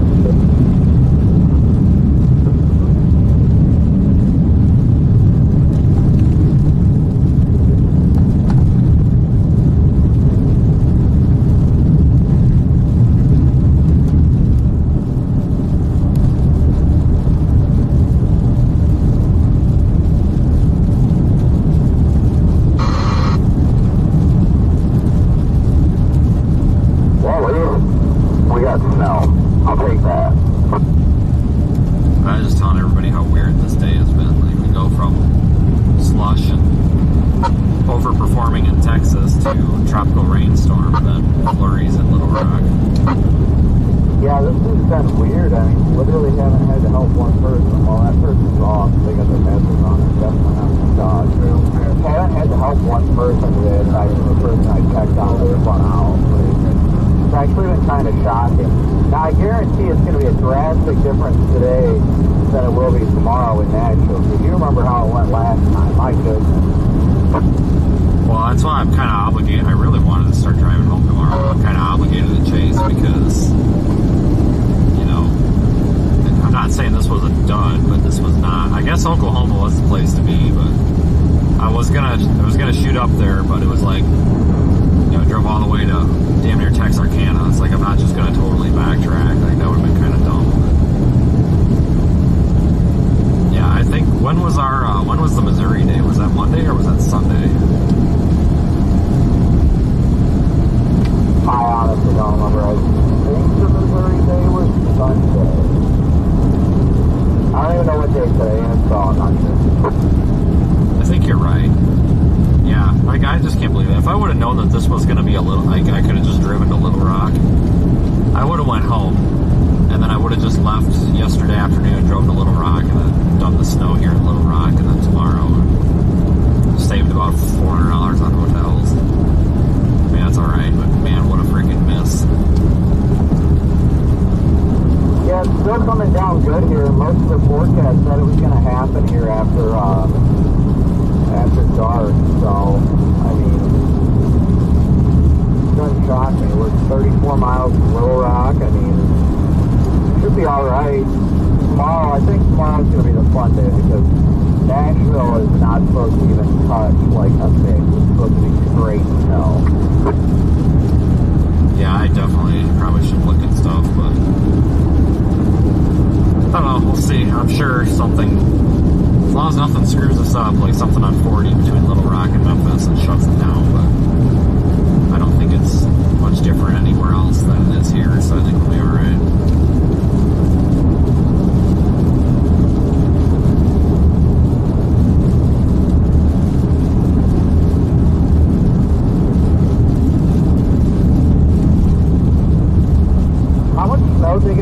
So last time we were over there, was that like 8 or 9 inches?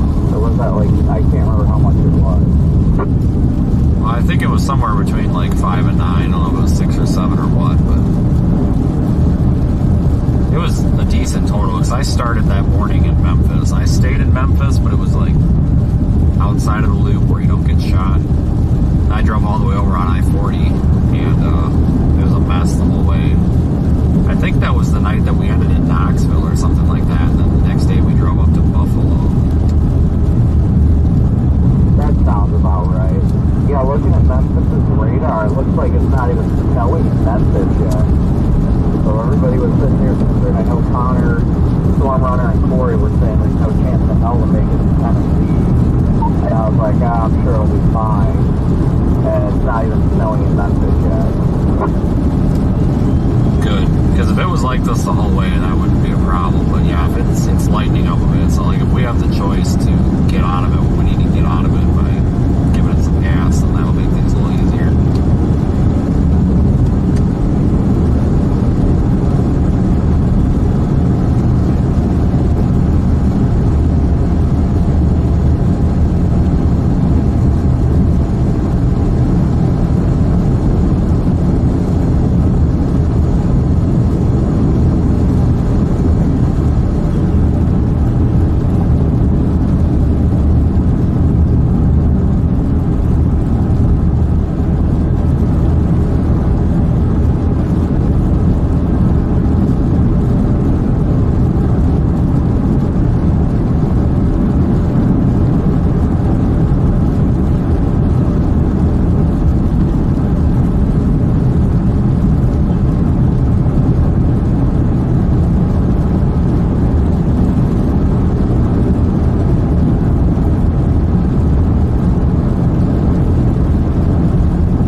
Wednesday morning, it's like, oh yeah, better get to Texarkana. Drove over there. But then this morning, drove all the frick the way back to I-35. Like, you gotta be kidding me. Really kind of screwed this one up. Oh well.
might get better though as we get up here into Little Rock. Maybe there'll be mass chaos happening or something. I don't know, but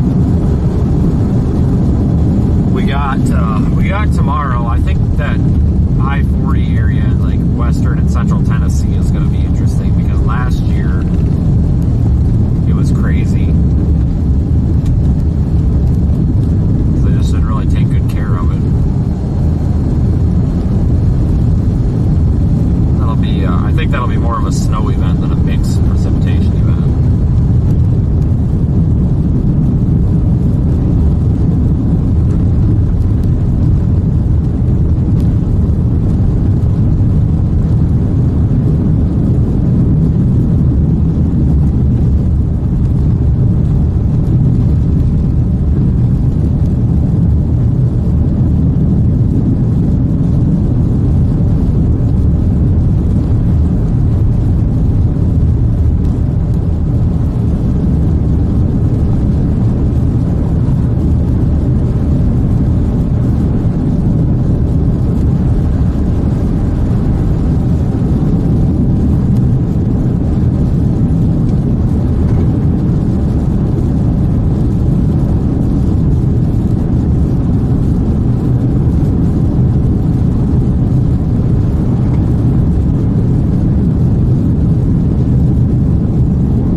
guessing where the road is right now. There's nobody behind us, so it's fine. But I'm kind of. Road is just nothing but snow. I love it. Exactly.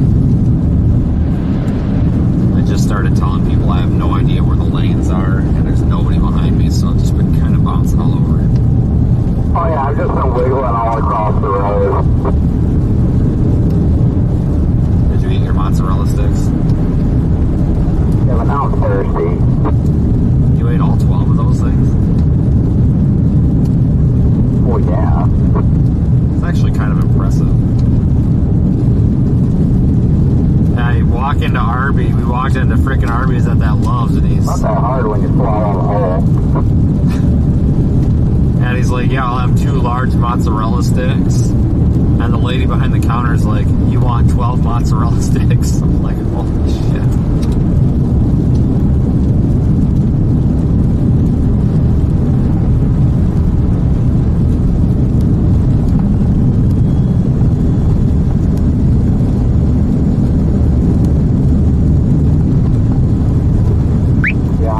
Right now at this rate, I think I'm going to keep going.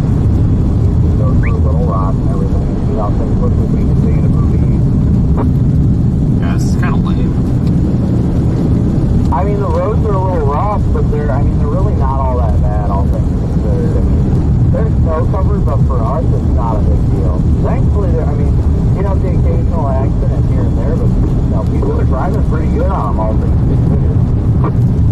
Oh yeah, I just told everybody this is honestly the most boring thing I've done in a long time. Like, whatever. I mean, I would have been upset if I would have missed it, but this is probably one of my least favorite days I've had in the past 3 years. It's just like, wow, we're doing absolutely nothing today.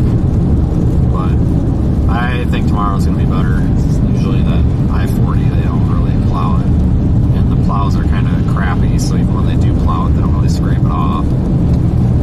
Yeah, I don't know. I'm kind of curious how it's all going to go. If we didn't end up in rain for the most part of this event, I think it would have been a lot more interesting. But being stuck in that rain for a while really sucked. Yeah, what a letdown. Hey everybody, we're going to be in a winter storm warning, and then everybody joins in, and it's like, oh, is this a hurricane or what? Yeah, freaking downpour in the winter storm. Whoop-dee.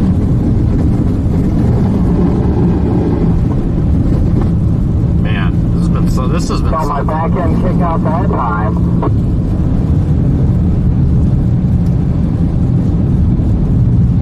Yeah, I mean, it's a little crappy, but I think it's just coming down so slow that it's just not. I think the traffic's kind of breaking it up because I haven't seen crap for plows.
drive through here very often when there's snow. It's pretty unusual.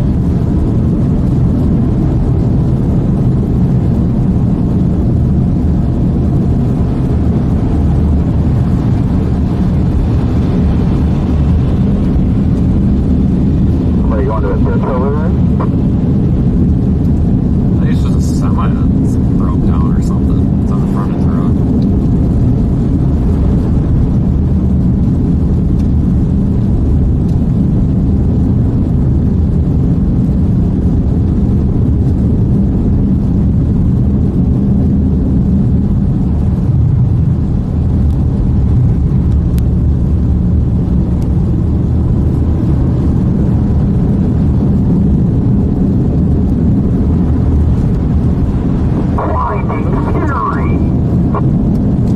What's your problem? I don't know what was going on over there. It really confused me. Tom was talking all about. Yeah, it's some shitty lights.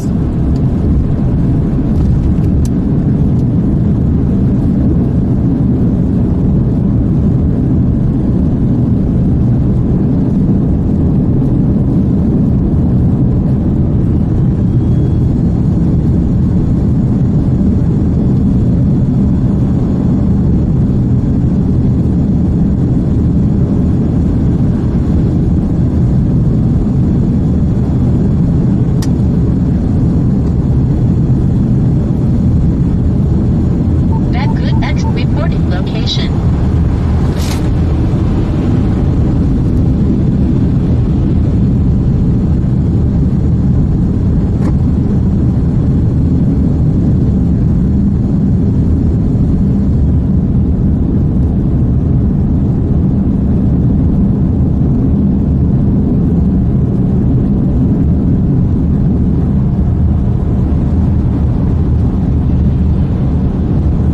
Still don't know where the paint lines are, so I'm just kind of going wherever here.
There's an unplowed road reported ahead. Yeah, I think I found it. Just saying.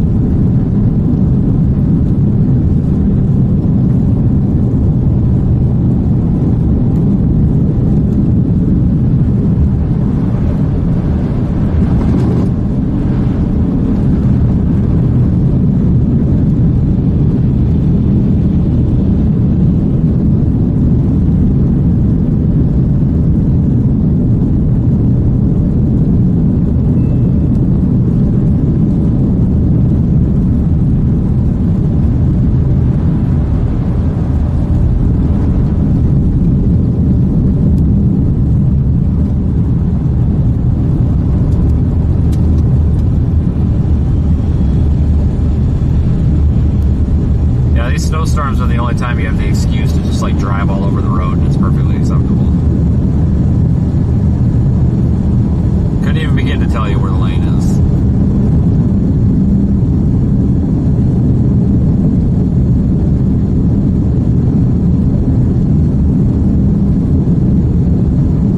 It's a surprise.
how 40 looks. I think I'll get fuel somewhere, maybe on the east side of Little Rock, and we'll kind of maybe regroup a little bit.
On 30, but he's behind me and he's not on 30. Stupid Google Maps. Stupid Google Maps.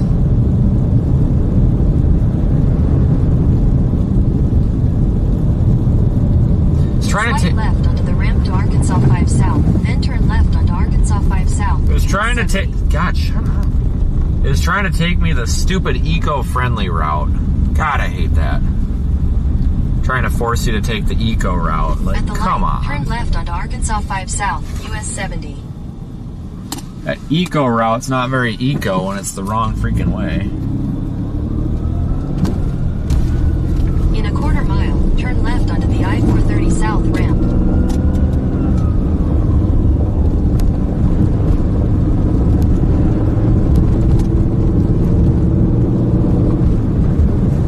I turned that off, stupid eco route thing off, but apparently not. Yeah, you gotta turn that off, otherwise it always tries to take you the way that it thinks it's gonna be the most, fuel efficient, but... Turn left onto the I-430 South ramp. Yeah. It's, I made it in the intersection before it turned red. Yeah, I wish I cared. burn it. Just make sure you zoom in on it, like right. But no, it's just I don't see how it's eco-friendly. It seems to take you through all the stop and go stuff, and I can't stand that stupid eco route preference.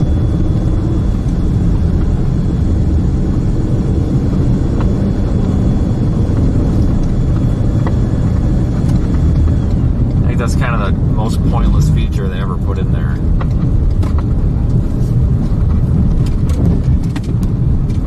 We're all going to go 3 miles an hour here.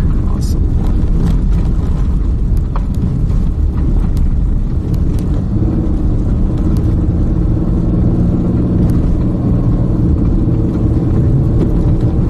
Look out, everybody. Here we go.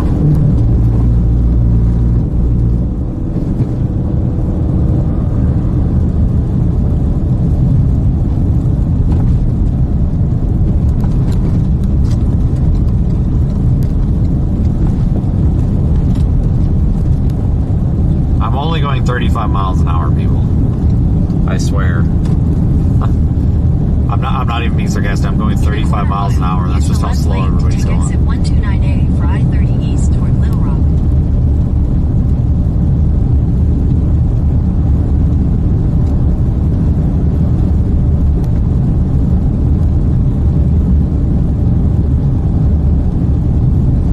Use the left lane to take exit 129A.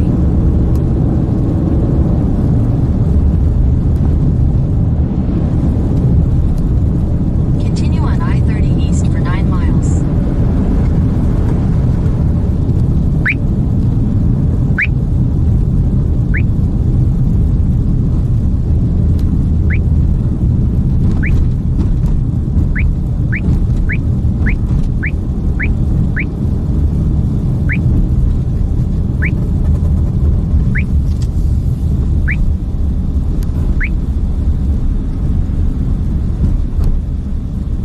I got on the wrong wheel. Oops. Man, you're not doing too good back there. I was about to take the chance and lock up the brakes, but I'm like, nope, not doing that. Not once in the snow. I get stuck in the grass. So, which way are you going now? Are you going, like, north or something? Going west. Oh, jeez. How long till the next exit? I have no idea. 2.5 miles. Nice.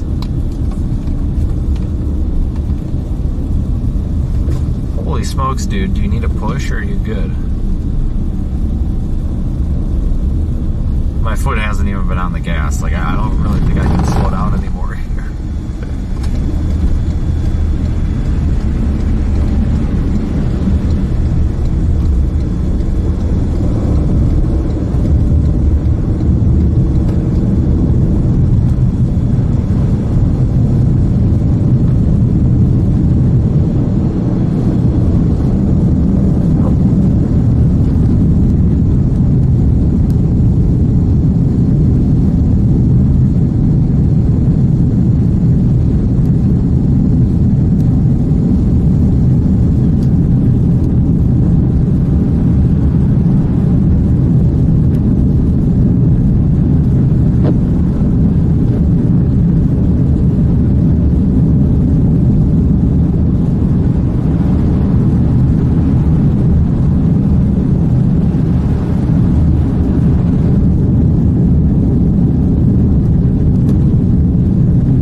watching paint dry, folks. Man, this is just extremely uneventful for some reason. But tomorrow should be better.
Sunday night. That was Sunday night. Because Monday was the day I was going to drive home, but I didn't get out here for this.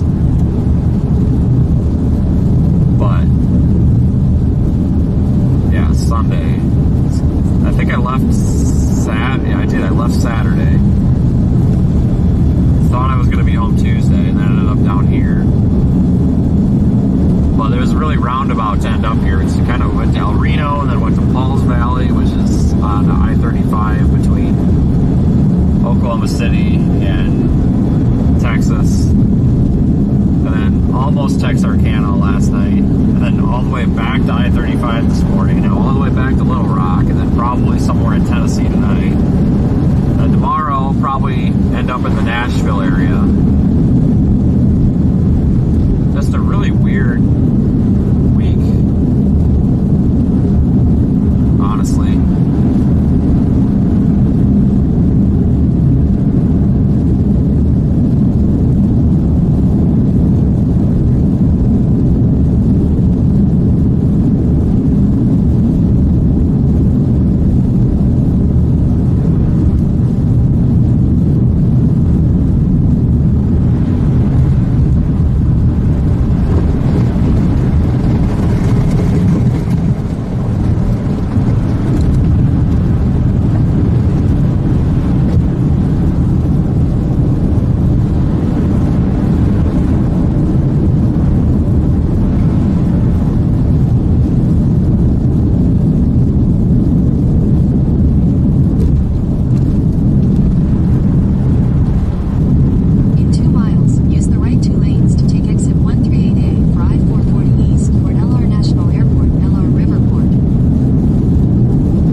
like I've been out here a lot more than I have.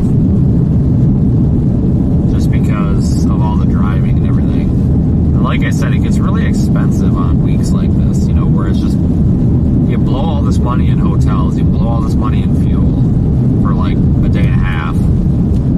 But sometimes you don't have a choice because you don't have time to go home. And that's just kind of part of doing this. Like, you have to accept that some of these weeks you're going to operate at a pretty significant loss.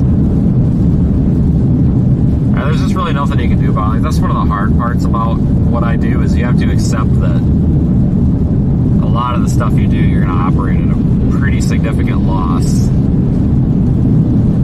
But there's just no way around it. Like, there's absolutely nothing you can do, because if you sit out the event, well, then you're not out there. The reason people watch is because you're out in the weather. If you're not out in the weather, nobody's going to watch. Well, if nobody watches you, then they're not going to find you next time. And things like that. So sometimes you just have to kind of deal with it, which is fine. I mean, it is a pain in the ass, though, when you realize that your detour, which for me was Oklahoma City to Dallas to Texarkana, could have been completely eliminated, and I could have went home then. I could have went home on Monday. Been home Monday evening. Could have had all day Tuesday and most of the day yesterday, and then could have just drove like 7 hours to Little Rock. Well, 8 hours to 8 to 9 hours to Little Rock. Yesterday, and then showed up for today and just chased this between here and Oklahoma City, and would have been all right. But this winter storm was, I don't want to say that it was badly forecast, because it wasn't. It's just that the forecast really changed significantly at the end. Because last Monday, when we were forecasting this, use the right 2 lanes to take exit 138A. When we were forecasting this after, you know, leaving the Kansas City area, it really looked like it was going to be Dallas. In fact, it looked like it could even be Abilene. So I was planning worst case scenario that we might have to be in Abilene. And it also, Abilene, Texas, that is, which is way the hell down there. And on top of that, not only Abilene, but it looked like Abilene on Wednesday, not Oklahoma on Thursday. So I have a big difference in space and time there. So I was really kind of planning, well, worst case scenario, I need to get to Abilene, potentially. God dang, good thing we didn't go all the way down there, because, man, I would have really blown everything all to hell. But that's just the way this is out here, and it's just part of it. But yeah, it's, you know, you go back and you think about it, and it's kind of funny, because you're like, yeah, hard to believe that I thought I was going to have to go to Abilene, you know. Boy, was I freaking wrong. That sucks, though. I was so excited, because I thought we were going to get snow all the way down there on I-20 in Texas, like, down there in Abilene, Sweetwater area. That would have been awesome. I would have loved that. I love being down there, and to get snow down there would have been really cool.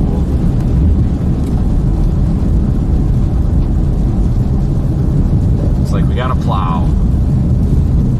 I tell you what, though, guys, the plowing operation down here is definitely different, because they, oh my god, he's barely moving.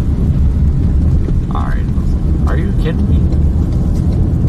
I don't think they got the practice some of the northern plows get.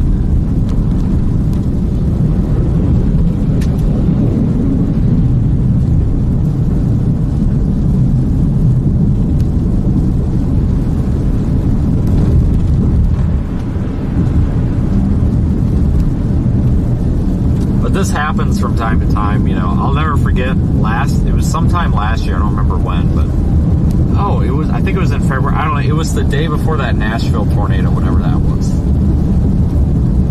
Well, the event before it. Well, no, it was the Nashville tornado. See, what had happened is I went all the way down to Texarkana and I got to Texarkana a day early, because it looked like we were going to get a significant severe weather event in the Texarkana area, like southern Arkansas, northern Louisiana, northeast Texas. 2 days before the actual, or no, the day before the Nashville tornado, I had to go from Texarkana back to Little Rock, because, oh shit, what was it? Yeah, because something shifted, whatever, and I think the SPC moved to the risk area all the way up there to like Memphis. So really blew the target area by about 2.5 hours one way. So basically blew it by about 5 hours total. Stayed in Little Rock, and then it turns out Little Rock wasn't even far enough northeast. Had to go all the way to Nashville. So that was a noteworthy kind of screw up, misforecast. So.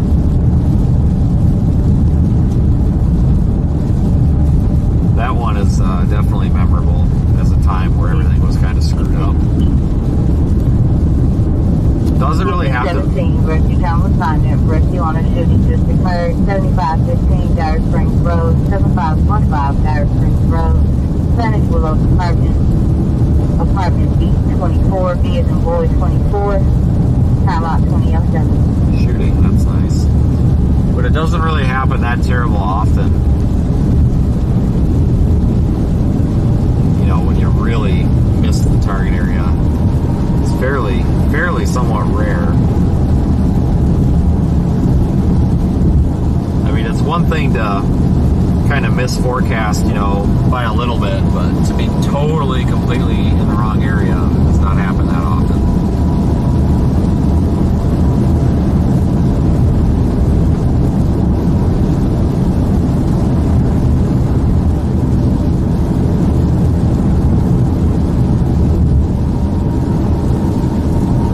In fact, that Holiday Inn Express right there on the right side of the road, that's where I stayed that day.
Up here, not too far if I remember right. I think it's the one on Dick Jeter, so.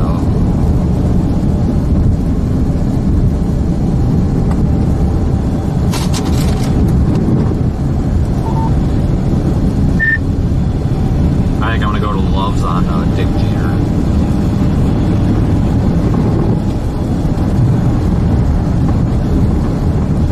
What a terrible name for a road. I'll probably swing in there as well. I'm starting to run a little hot. Actually, I'm starting to run very hot.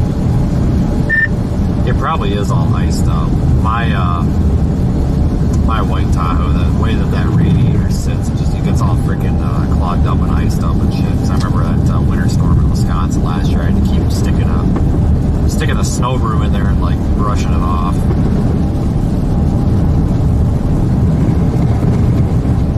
Yeah, it's starting to cool back down now, but yeah, I'll stop there at that Love's, top off, and get all that ice out of there. That way it'll stop running so warm.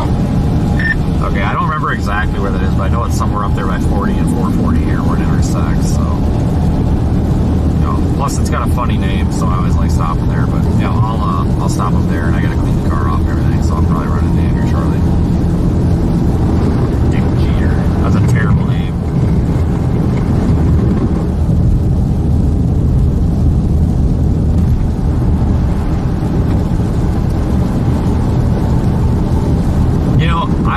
I need to start keeping track of all the Loves that I stop at. Seriously, because when you walk into Loves, they've got those like maps that have all the locations, and I think I'm gonna start checking off all the ones that I've been to.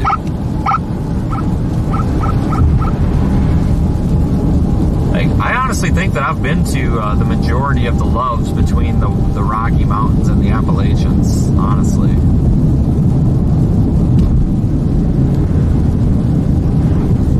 I'm trying to think if there's any that stand out in my mind that I haven't been to that I know exist, and I don't think so, because Shit, I can almost name all of them too. But you get, the longer you do this, you know, you start remembering where all this stuff is, and you remember, you know, all sorts of weird details about weird places out here.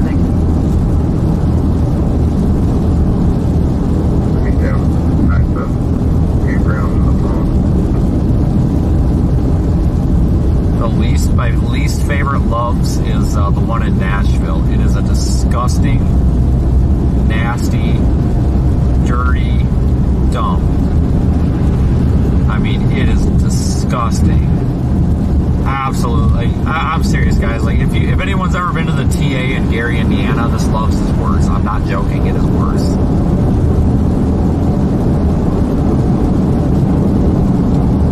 The Loves in Gary, Indiana was pretty nasty too, but then it burnt down. So it ain't nasty no more, but I think they built a new one, so.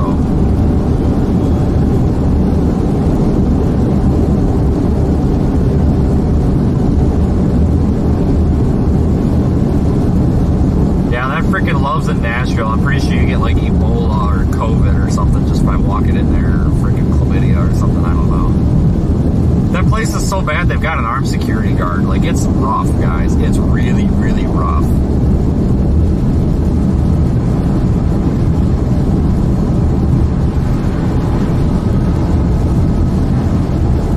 It's Gary. Yeah, Gary, Indiana's pretty bad.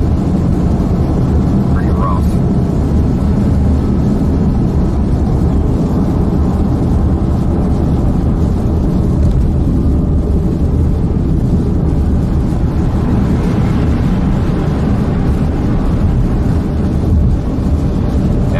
I-40 exit toward Memphis.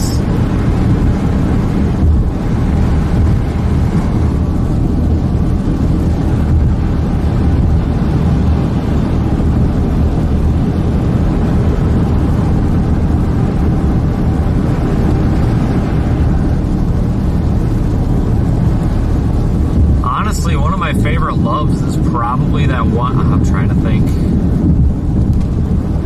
It's either Gulfport or Biloxi. To take exit 11 for I-40 east toward Memphis. I think it's like right between the two. I don't know if I don't know which it technically is considered. I think it's considered Gulfport, but that's a really nice one. The Loves in El Reno is really good too. That's new. They built that what, like 2015, 2016. It's fairly new.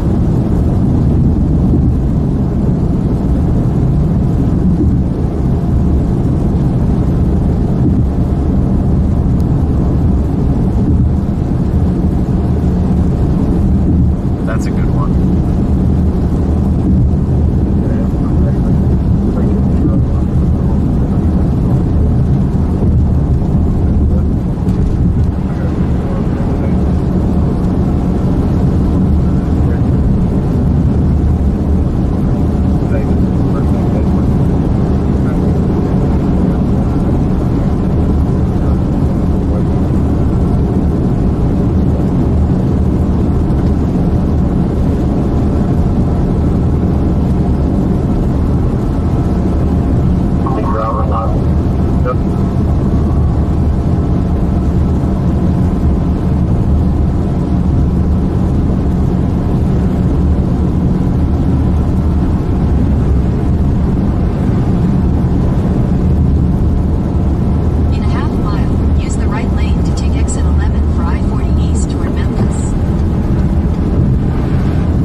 get. There's probably a bunch of ice on them. I gotta get all the ice busted off them.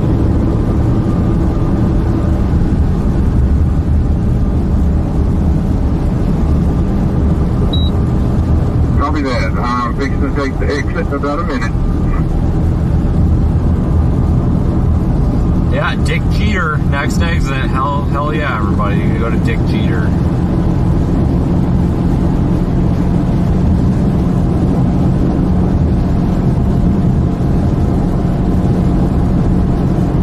Just quite a few times.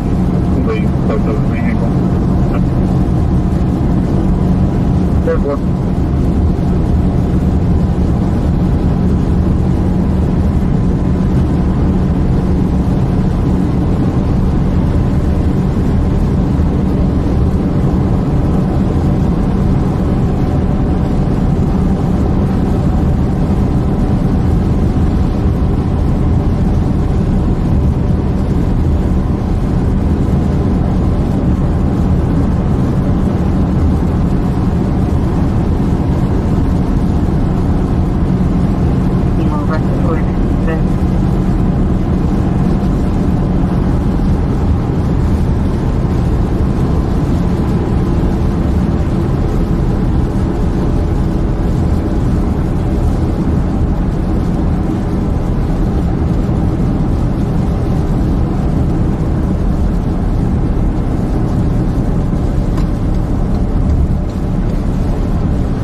Arkansas 391 South.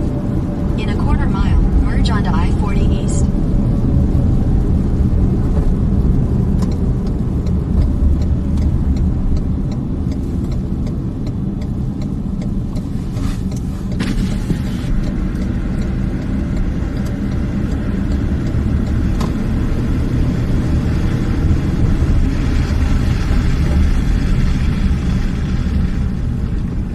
What are you talking about?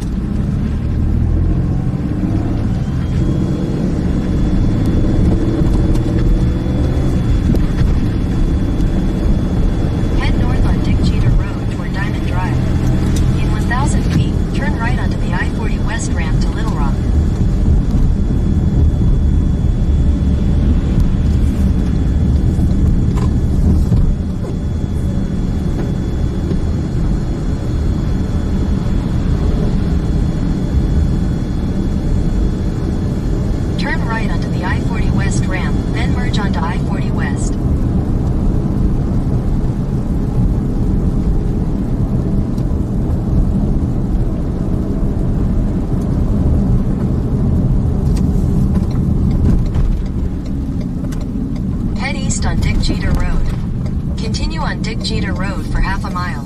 Stupid. How far? Head south toward Dick Jeter. You're in the loves. Just rolled in.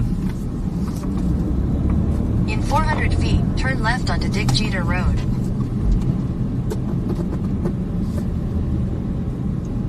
Turn left onto Dick Jeter Road.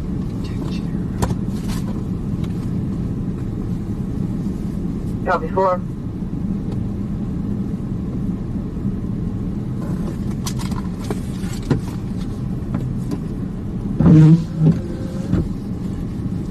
Dick Eater Road.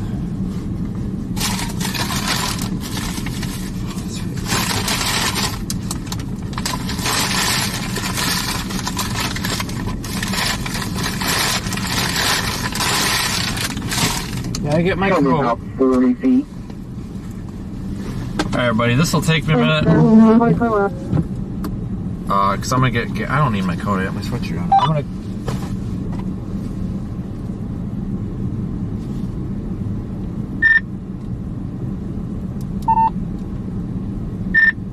He beeped, but I didn't get it. I'm under the canopy. I took it off Wi-Fi.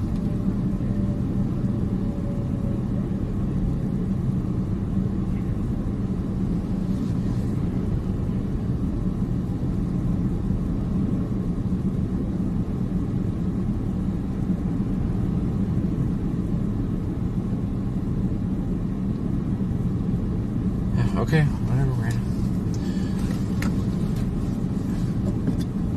I'm gonna go in and get fuel and take a piss in a minute. So I'll be back.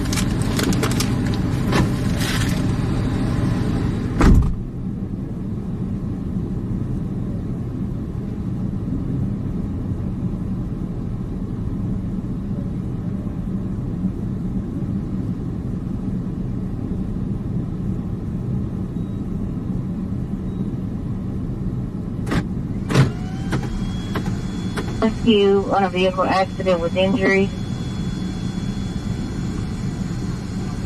420 Napa Valley Drive, 420 Napa Valley Drive, West Ridge Place Apartment.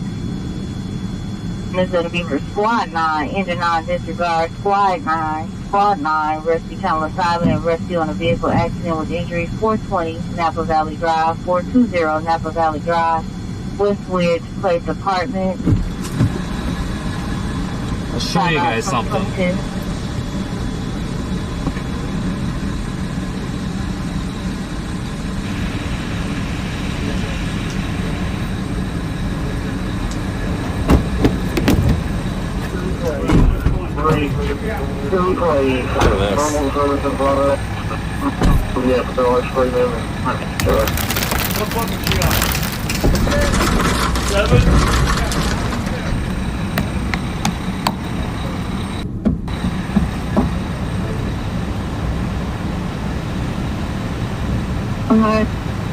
Sheriff Bombing 47 double K.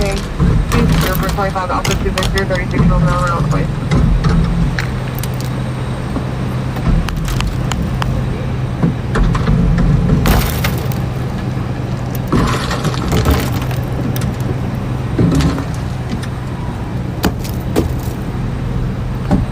This is what I'm talking about.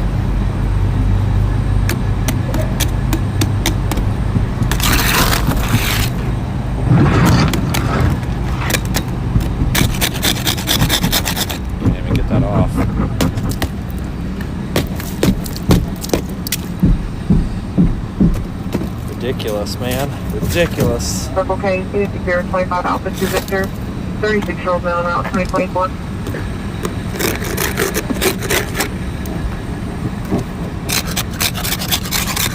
Oh my god.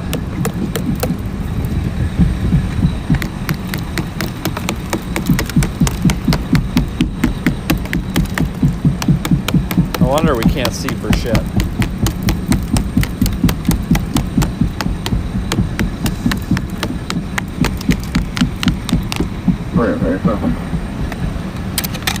Wherever you live.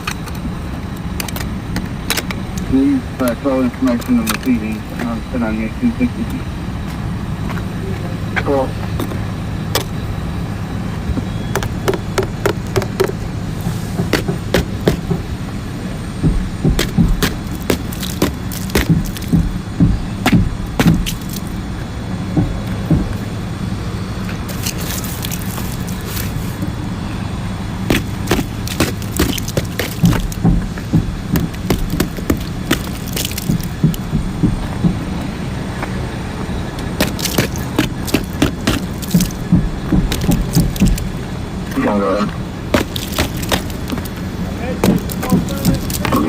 Oh yeah, yeah, it can be. That's for sure.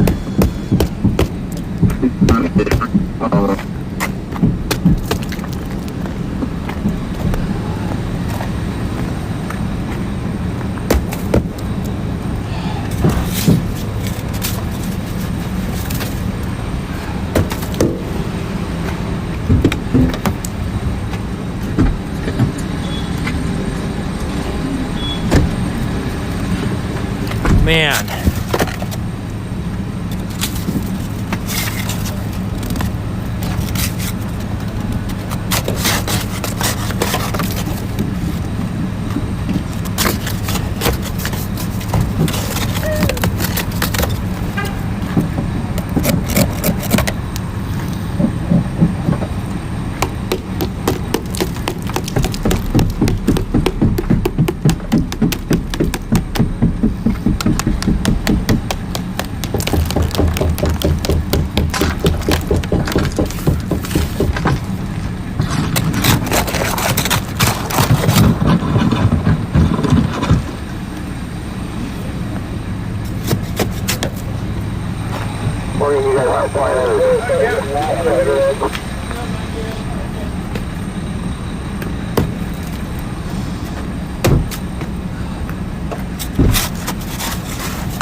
Alright guys, I'm gonna run it.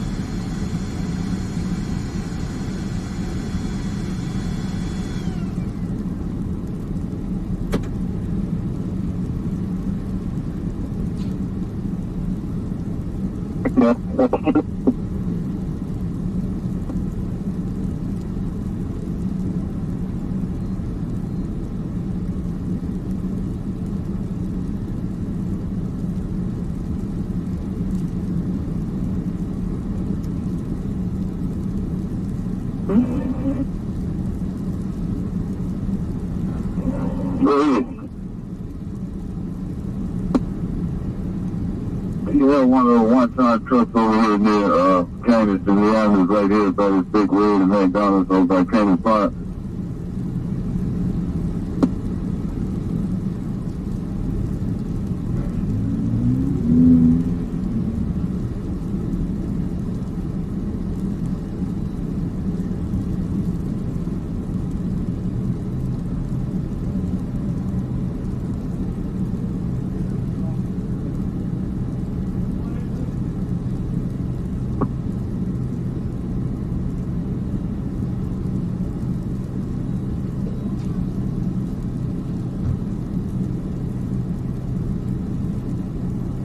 Oh.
Right.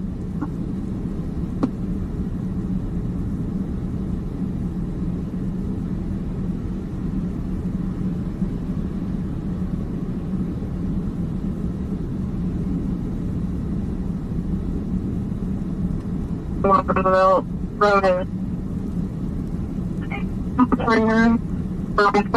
is like 30 open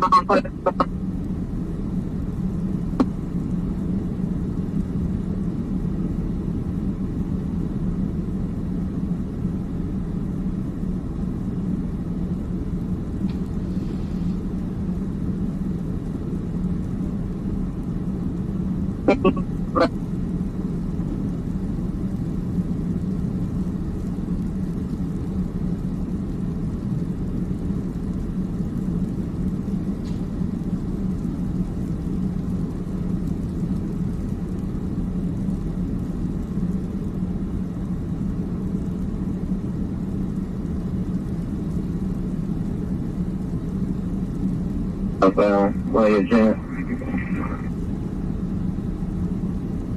3.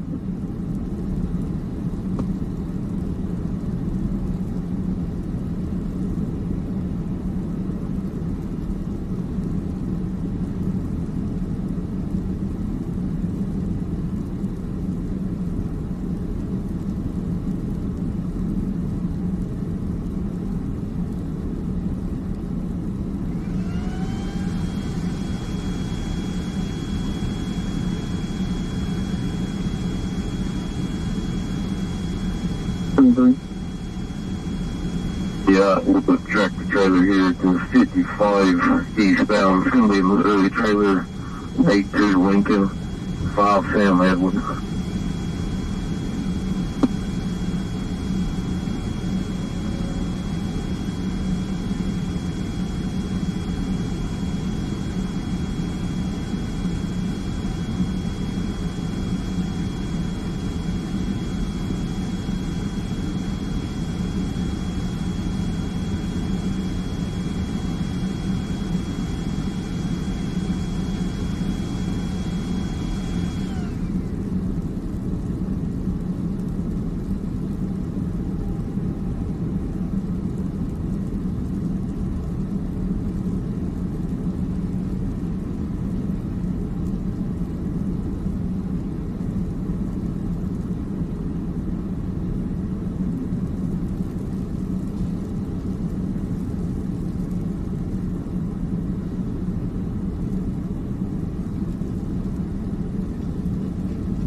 Hey, can you give me a call by cell phone, please?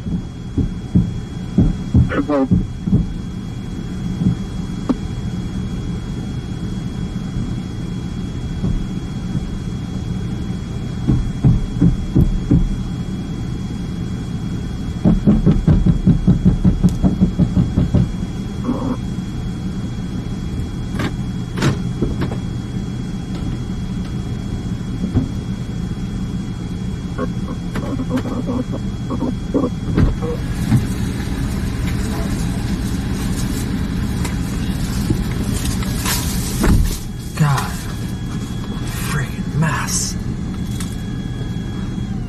Yeah, I was going to call you on my personal phone, but this one.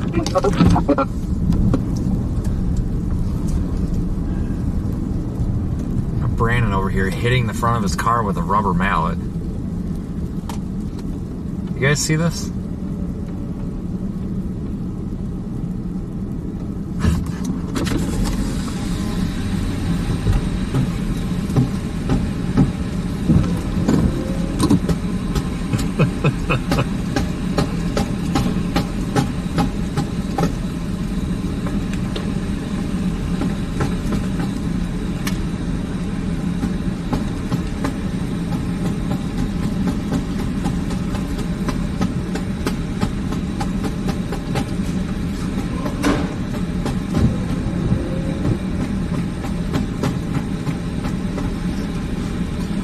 I got this pizza I'm gonna eat.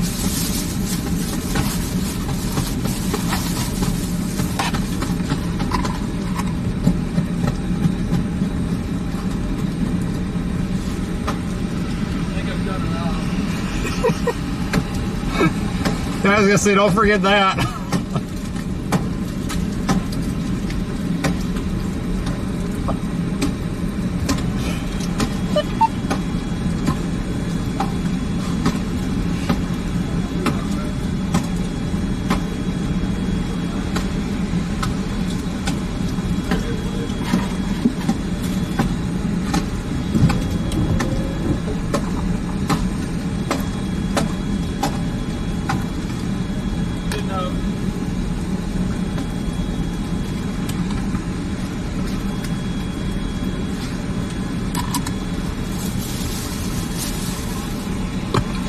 He's over here beating the shit out of his car with a hammer.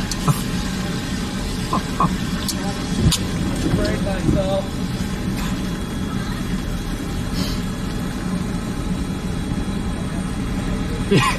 Yeah, that's good for it. What? That's good for it.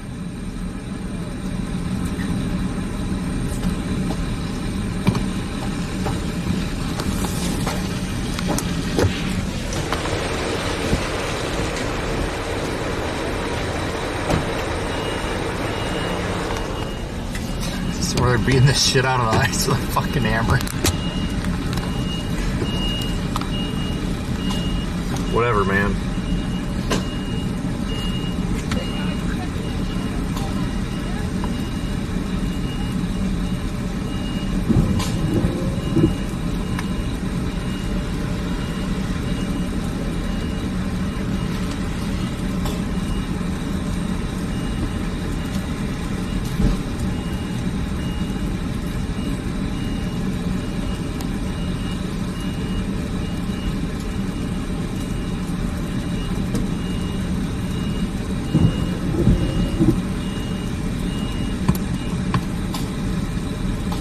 It's important to get the ice off the damn vehicle, otherwise it ends up being so much you can barely turn the wheels.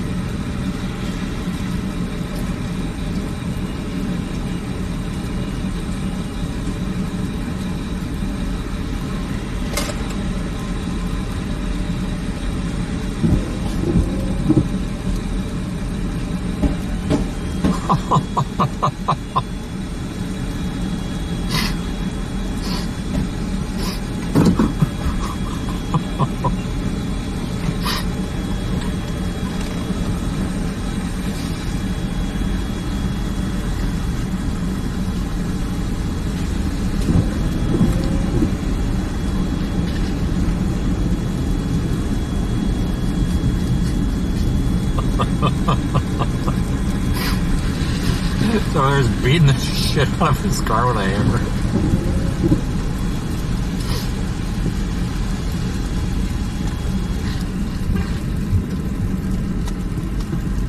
In a quarter mile, turn left onto the I-40 East ramp. Go ahead. Bob, please just speak from your phone. Thank you.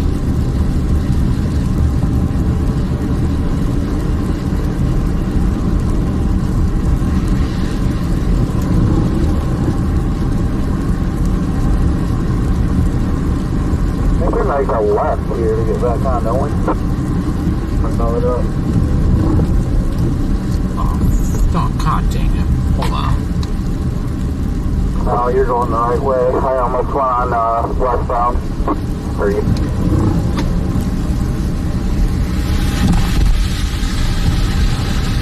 What were you saying about something overperforming in there? One node, freaking 2,150 kilowatts, supposed to get freaking freezing rain. Yeah, I haven't paid any attention to it, but Turn left onto the I-40 yeah, this is a mess. I tell you what, though, if temperature drops at all, we're gonna have an ice skating rink.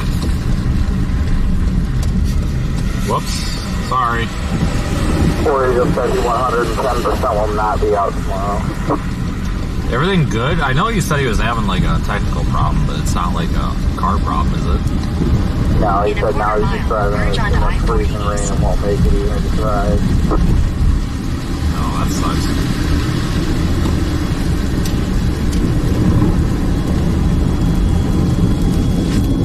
He might make it though. He's down there by Malvern. He's not far behind us. Man, I almost went off that huge whip. Typically once he just calls it, he calls it and he stops even trying, honestly. Same. Continue on I-40 East for 118 miles. Totally feel that attitude, trust me, man.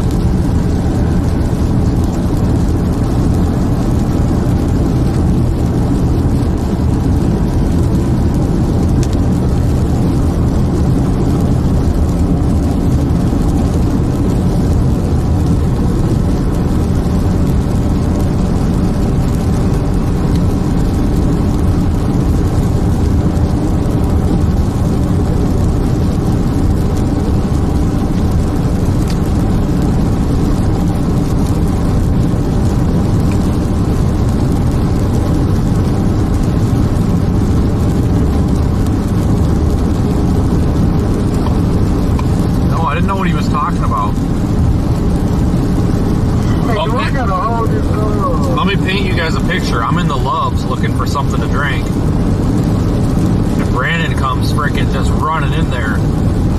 Right in front of everybody, just looks at me and yells, "The worm nose is overperforming. We gotta get farther east." And just goes back to the pisser. Now everybody's staring at me like I'm an idiot or a lunatic. And I'm just like, wow, thanks. But I got a little pizza thing to eat. It's not too bad. It's also not very good. But it's not too bad.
I'm a white beater, remember? Sorry. Fucking trolls. Not you. Not you. The people accusing me of that. You're not the troll. I know.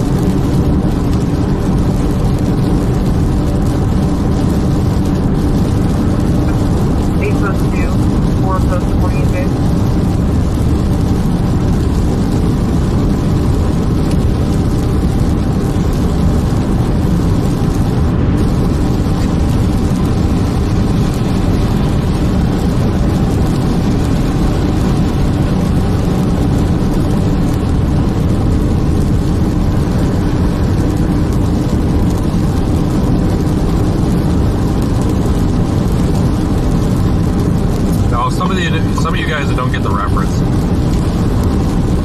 there's a bunch of real wishy-washy weirdos on Twitter that think they know my relationship with my future wife more than her and I do. And they think that I like keep her chained up at home and like beat the shit out of her and stuff and like force her to make social media posts about me.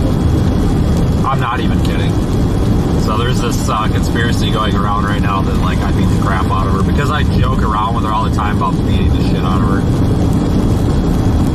Like literally, she was in the car in a live stream and I said something like, I don't know, she said she's gonna hit me with a snowball and I said I'll beat the shit out of you.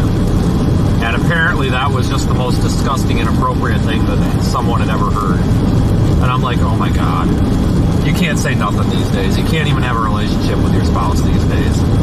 So that's where that reference comes from. So they were just going off on me, about a week ago for this, and it's like, whatever.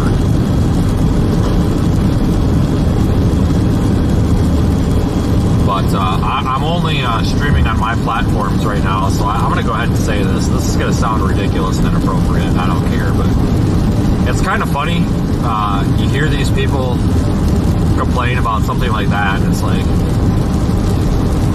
this is the woman I have a kid with. Like, you really think that we don't physically contact each other? Like, this one freaking kid, like 19-year-old kid, was tweeting like, there's no reason that two people should have any physical contact with each other. There's no reason that a husband and wife should have any physical contact. And I think they meant like physical contact, like hitting. But the way that they wrote it, I'm like, okay, well, it's like, you know what, dude? We have a kid together. I'm pretty sure that I've contacted about every part of her. And, you know, I know that's a little probably inappropriate, but I mean, realistically speaking here, like, how many times do you, like, isn't it a little inappropriate to just go find a random couple on the internet and be like, oh, hey, you know, I'm going to start all this conspiracy crap with you, and, you know, and then I'm the inappropriate one, and she's the inappropriate one, but just trying to invade our lives when nobody asked, like, aren't you the inappropriate one, you fucking weirdos? God dang. But somebody made a good point in the chat, and I didn't delete it, although it was inappropriate, I left it. I think YouTube filtered it though. But someone made the comment, they're like, yeah, it's funny because about everybody that's tweeting that was going off about that probably doesn't have a spouse or a girlfriend or a boyfriend or anything. I'm like, yeah, probably not. You know, it's not a good thing to make light of domestic violence, because there are domestic violence victims out there. But just because there's domestic violence victims doesn't mean that I'm not allowed to joke around with my spouse. And she's not allowed to joke around with me. You know what I'm saying? There's people that are offended by the color of my socks, but that doesn't mean that I shouldn't wear my socks. You know what I'm saying? Like, it's just, not everything has to be an insult. We gotta stop having, what do you mean we? It ain't us. People gotta stop having such soft frickin' skin. God dang, you look at them wrong and it's, oh, stop, you're hurting me. Like, okay, I looked at you. Yeah, but you looked at me with, you mean you hurt my feelings. Okay, calm down, it's gonna be okay. Just let me know which feelings I hurt and I'll apologize for it, I guess. For God's sakes.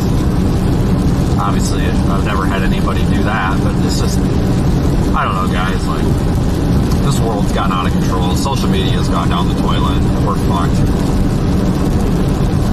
I hope to God Elon runs X into the ground. That's our only hope. We need to self-destruct X. Sorry, Elon, but we gotta get rid of it. It's gotta go. It's got to go.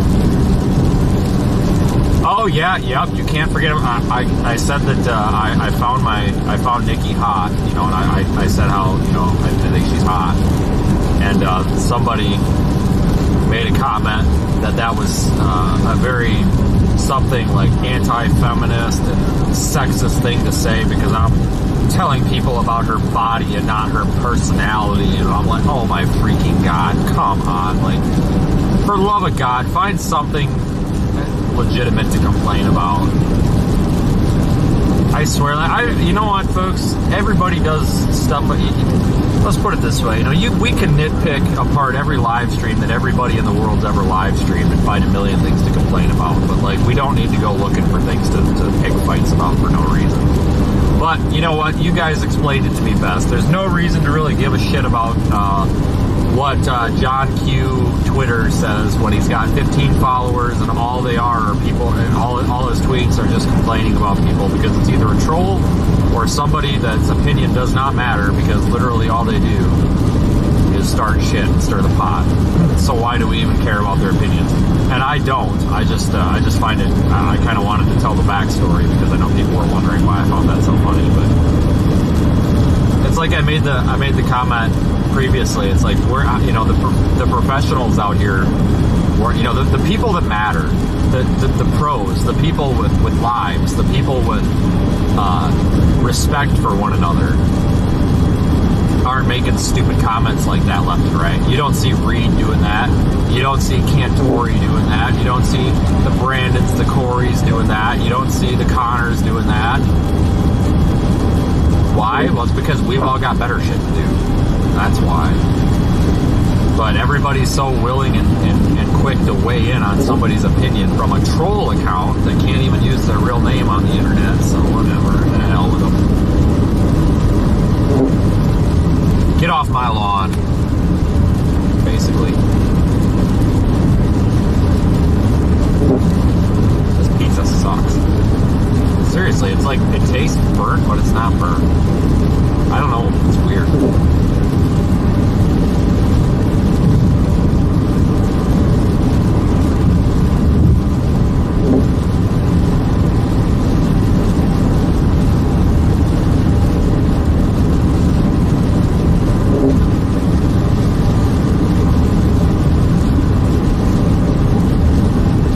This same group used to go after Brandon all the time too. Like, don't get me wrong. Like, Brandon's an interesting person to this weather community because, like, I say this as nicely as I can, but he does a lot of dumb shit. And I tell him he does dumb shit all the time. Not dumb as in like criminal or anything, just dumb as in like, hello, are you freaking thinking? But you know, everybody knows that guy, and he's that guy. But he's apparently, because of that, he's the target for like the dumbest complaints on the internet. Like, there's people out there that think, you know what, and he'll admit when he deserves it. But these people, 9 times out of 10, will find a reason to use him as the target of like the shit posting and stuff for absolutely no reason. And they've done this for the past 10 years. I've known of this guy for almost 10 years now, and it's been like this ever since 2014. I'm not kidding. And it's always the same people, and it's just like, shut up. Like, if you've got absolutely nothing better to do than to sit on the internet and bitch about people, like, beyond just casual conversation, like, you know, like, we'll bitch about shitty drivers, like, that's just normal, but, like, if you make it your life's duty to just bitch and cut down and defame and try to ruin people's lives and opportunities, like, go get a freaking life, or a job, or a hobby, or a cat, I don't know, anything. Like, good God. Have you seen these people? They do it to, like, James Spann all the time, too. And they do it to Ginger Z all the time. I'll be honest with you guys, I'm not a Ginger Z fan. And I don't... She made a tweet because I called somebody a weatherman. And she quote tweeted it and was saying how insensitive that was. Because there's female meteorologists out here. It's like, you know what? Okay, Ginger, you're right. There's female meteorologists. But that is a man. He is the weatherman. If you want to be called the weather woman, then I'll call you the weather woman. But in my house, when I grew up, and my grandparents, my grandma, who's damn near 90 years old, the guy on TV telling the weather, that's the weatherman. There's a girl on the TV that tells the weather, and she calls her the weatherman. It's not meant to be offensive. It's just what people say sometimes. We don't have to find offense in everything. But anyway, yeah, she freaking put me on blast like 4 years ago. I'm just like, wow, thanks, lady. That was real kind of you for simply not even talking to you and saying the weatherman. Like, okay, whatever. But she gets this crap all the time. Like, if you're anything in the weather world, if you've got more than like 15 people that follow you, you're instantly a target by a bunch of other people who are jealous. Because instead of trying to be your friend, they get aroused by just like cutting you down in the knees, and you see this all the damn time. And they're going after Reed. You know, they're going after him because he promotes gambling. He doesn't promote gambling. He got sponsored by that Poly Market shit, whatever, where you basically bet on anything. But it's not like he's telling kids to go to the casino. Like, you know what? I'll be honest with you. And I told him this. I told him this when him and I went and got ice cream the other night. I told him this, damn it. You know, we were talking about it, and I'm like, you know, I don't know if I necessarily like agree with it, but you're not in the wrong. You know, it might not be in the best taste, but at the same time, folks, we are all broke out here. We're all broke. This is not a profitable industry at all for any of us, period. You know, and we have to get sponsorships from basically whatever the hell we can. And you know what? If you don't like Reed's Kelshi, whatever the hell it is, sponsorship, then you know what? You don't have to click on the link, I guess. It's not like he's out there promoting gambling. And all these people online are like, you know what? He's betting on people's misery. You know what? Okay, listen. He's not betting on it because he's not on the platform, because he's sponsored by the platform. That's against federal laws. But second of all, you know, the thing is, it's like, it is, but it isn't. Like, we gotta stop being, you know, if you find that offensive, then just move on. It's like, we don't have to be offended over everything. Like, I'm gonna run for president one of these days as a write-in, and my campaign motto is gonna be, we've gotta stop being offended by everything. Like, we should be offended by some things. Like, there's some pretty screwed up stuff out in this world.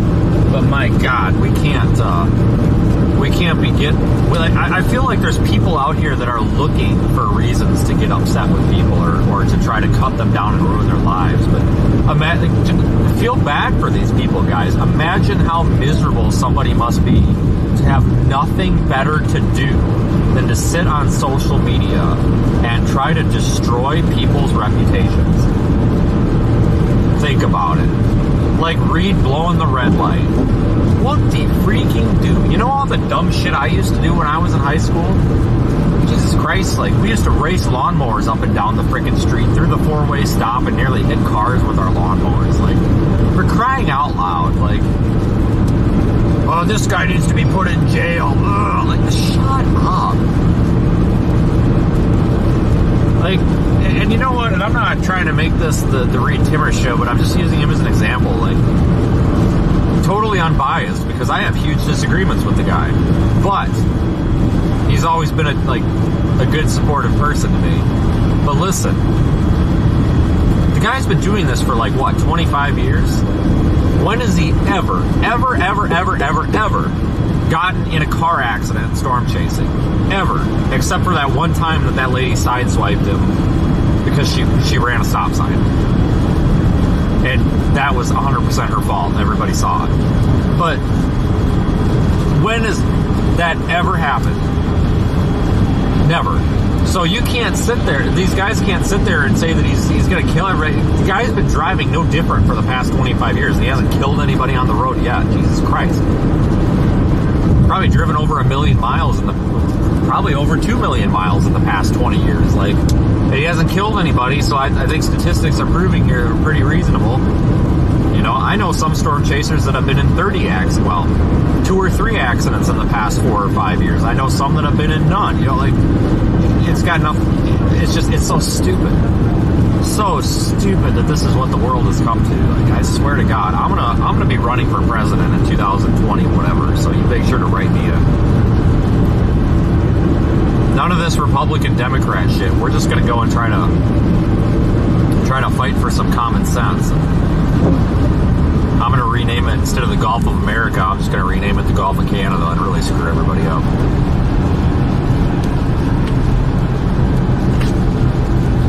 Does anybody know, can he actually rename it the Gulf of America? Like, can he do that?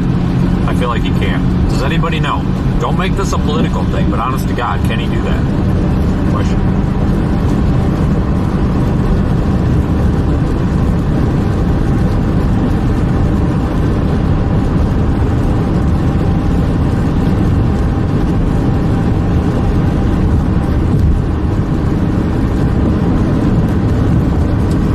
Of us aren't on social media 24. Exactly. Well, but here, and that's the thing. Like, I think people spend too much time on there. You know, and it's, people will spend their lives on there and totally let everything pass them by. Like, there's so much stuff you can do. Like, go walk your dog, go pet a cat. I don't know, but maybe go get a girlfriend or a boyfriend. Have a life, or start a family. I don't know. Freaking go be the Walmart greeter. There's so many things we can do besides just doom scrolling Twitter all day.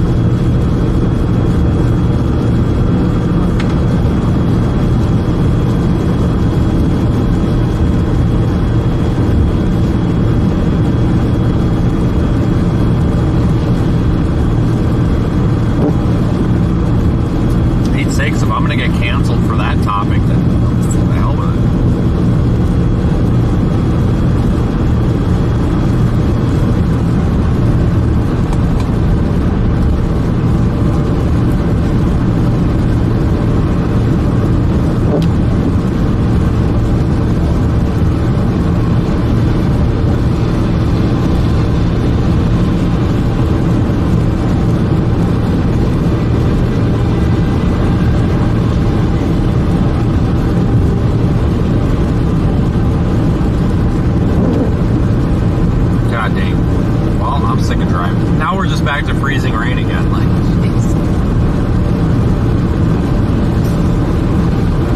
feel like an idiot for putting this winter storm is overperforming in the title. I guess that's what I get for putting that there. My God.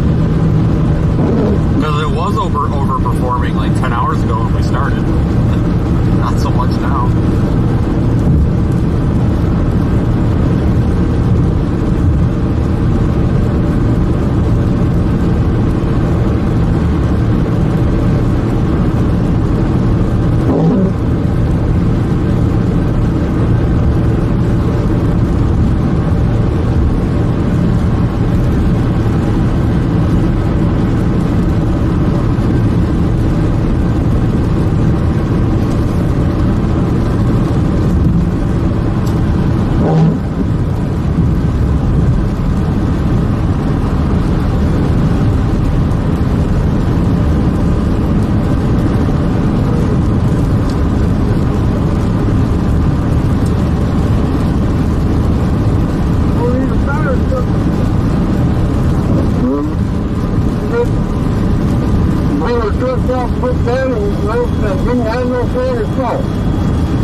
I have no idea what that guy just said.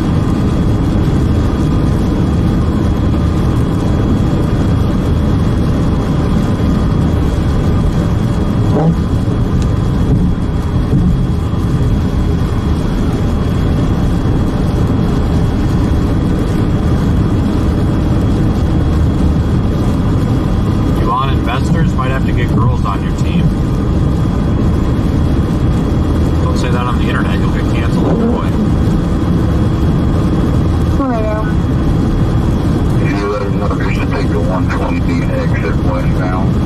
I do have girls on my team. She was in the car with me for the Buffalo snowstorm a couple weeks ago. That was fun.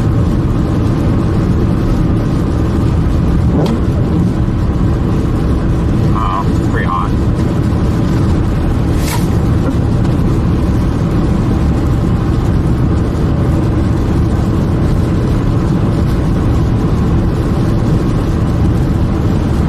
We also got Keenan.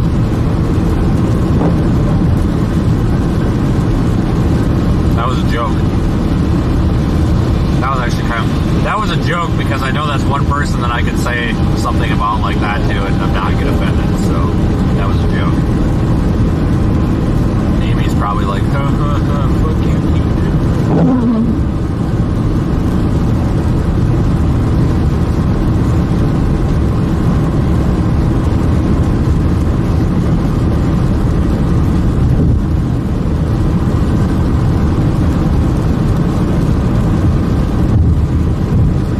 We got any Corey fans on here, but he said earlier that he was going to rename the Gulf of Mexico the Gulf of Rapid Intensification. I thought that was actually pretty freaking hilarious.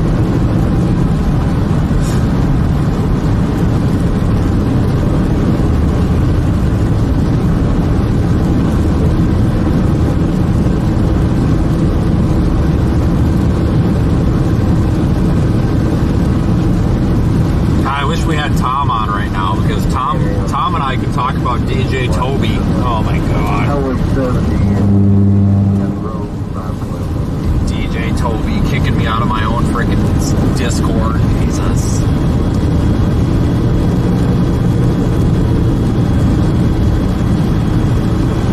I bet he wasn't even a DJ.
what the hell? What's the story behind the goose licking thing? I very, very vaguely remember that being a thing. What's the story behind that? You guys gotta remind me. Oh yeah, there wasn't it that big old freaking dude that was stealing our live stream? Yeah, that big guy in the chair, freaking goose foodba or something like that. I'm not even kidding. I'm pretty sure that was his username. God. That guy, oh my God, that guy was terrible. Freaking ripping our live stream that day, and then I took text and I put text all over the live stream like, this guy's jacking our stream or whatever, go watch it at seethestorm.net, and he just freaking wigged out. He's all like, oh, fuck this guy, blah, blah, blah. Freaking out like goose bar or something like that. I forgot what his username was, but oh yeah, we trolled the hell out of that guy. I forgot all about him. That was probably 2.5, 3 years ago now. God dang.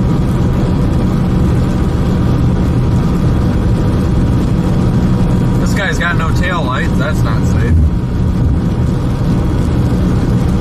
Yeah, the basement dweller.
like surface ops or any sort of data up ahead? I mean, are we done with snow? Like, I'm assuming we are for now, but I haven't looked. Yeah, I'm kind of feeling that way so far. I'm not 100% sure. I haven't looked at the models. I mean, Omega is showing it's either a mix or rain. It's even showing rain over by Memphis right now. Yeah, I've noticed that the algorithm's really kind of missing a little bit. I think most of the mix today has been rain, so I'm leaning toward it's all rain. I'm trying to figure out what to do with the stream. But man, this is just a tropical rain shower now. Yeah, I'm not complaining. I like the drive to Jackson better. I mean, we're only showing 2.5 hours left, and we're about 80 miles, a little over an hour away from the state line, so we're doing pretty good. Yeah, it's not too bad.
I don't, following up on that, I really don't. Like, I do care, but I don't, because here's kind of what I've found in life. The only way to survive out here is to be genuine. And, you know, I grew up on a farm where it was always, you know, effing cow, effing tractor, effing cat, you know, stupid shit like that. And that's just how I grew up. And anybody who's ever worked in, like, the fire service understands, like, the terrible cussing that goes on there.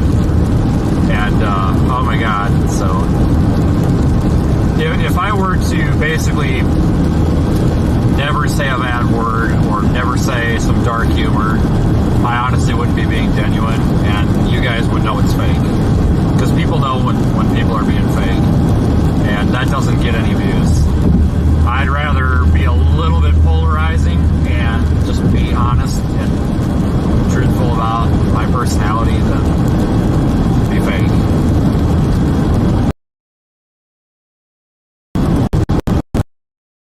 I've noticed though the big bulk of our audience, most of you guys, believe it or not, are guys over the age of 45.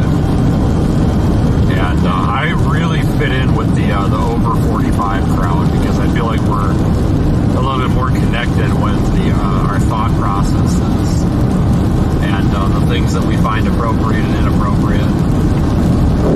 There's a small vehicle ahead. The new, is it Gen Z? Is that what we're calling them? But the Gen Z crowd or whatever the young TikTok crowd is, they don't like me because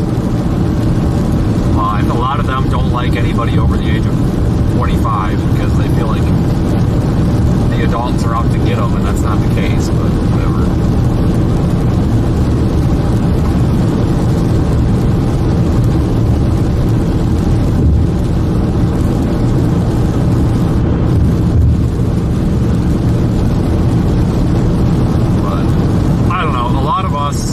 Especially you folks that grew up, you know, that were born, you know, before 1990, and nothing against anybody after 1990 by any means at all. But it seems like the common thing here for you folks born usually sometime before the 90s. A little bit thicker skin, a little bit more reasonable senses of humor, and a little bit more, it's like everybody's got more reasonable expectations for what a human is. And people forget too that, you know, nobody's perfect. Everybody's going to say something that's going to irritate somebody at some point. Like, but at the end of the day, it doesn't really matter unless it's something like heinous or something. But can't we, you know, as a society, we've got to start being just a little bit more accepting. Like, I'm going to say something that's controversial, but I ask that everybody take it with an open mind here. It really feels like these younger kids that are claiming that we all need to treat everybody as equals and be more tolerant of other people and more inclusive. It almost feels like they're the ones with the cancel culture, and they're trying to be less inclusive. They're trying to pick fights. They're trying to not see other people's viewpoints. If you don't see their viewpoint, or if you don't agree with their way of life, it's almost like they're not being very tolerant of anybody else's opinions. Not all of them, but some of them. But I just find that kind of ironic, you know. The younger kids that are all about equality and talking about, you know, being, you know, inclusive to everybody. I'm not saying we shouldn't be inclusive.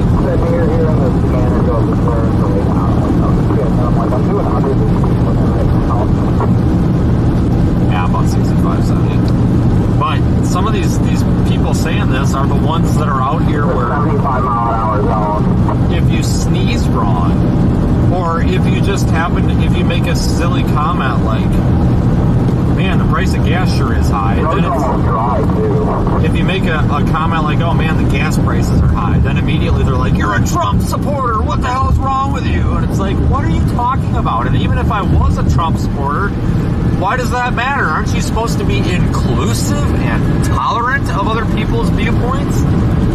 God dang. I can't be the only one noticing this, right? I can't be the only one.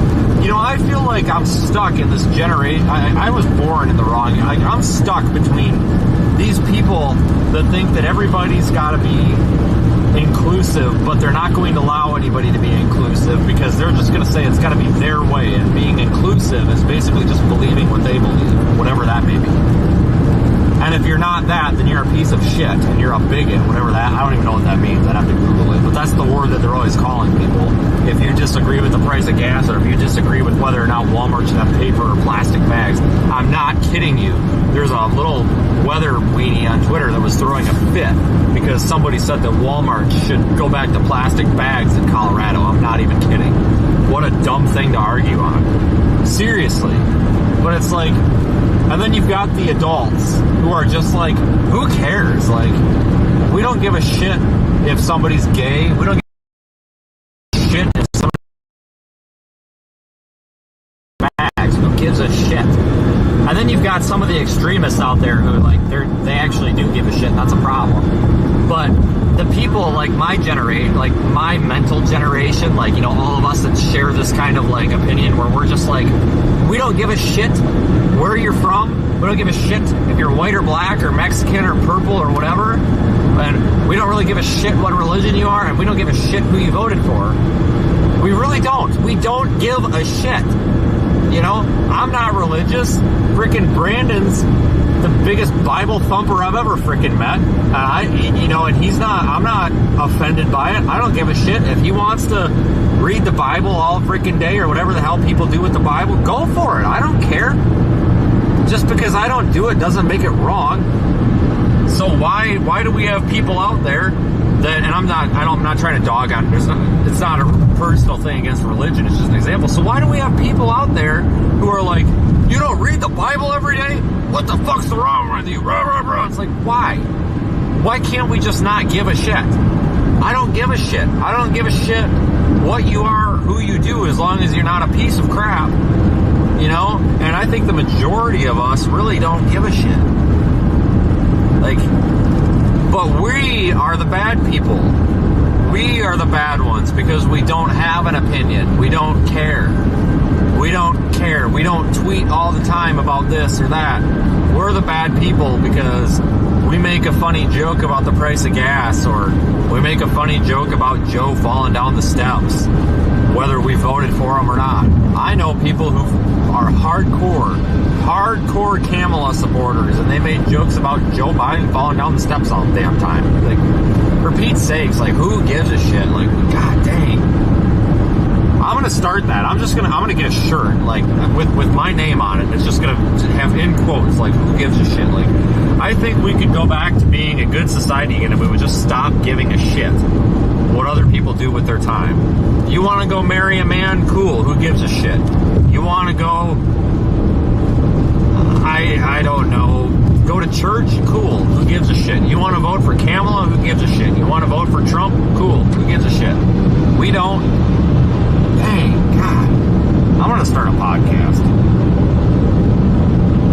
You know, a lot of people on Twitter, and I shouldn't say a lot of people, a good handful of these very young... I just shut mine down.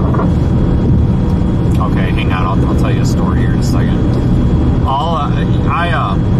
I've noticed a couple of handfuls of these younger kids in the weather community, like, they go after us. And they hate us. They hate us with a passion. They hate me. They hate Reed. What they don't see, because they don't listen, they don't watch the live stream. They just watch the little clip that Andy Hill took out of it, or, you know, somebody else took out of it, or Reed's gambling thing, whatever. That's all they see. They don't see the personality. They don't listen. They don't get to know us. They don't know who we are. They don't care who we are. They just see us as a target because we're not blatantly, fuck you, blind the shit out of me.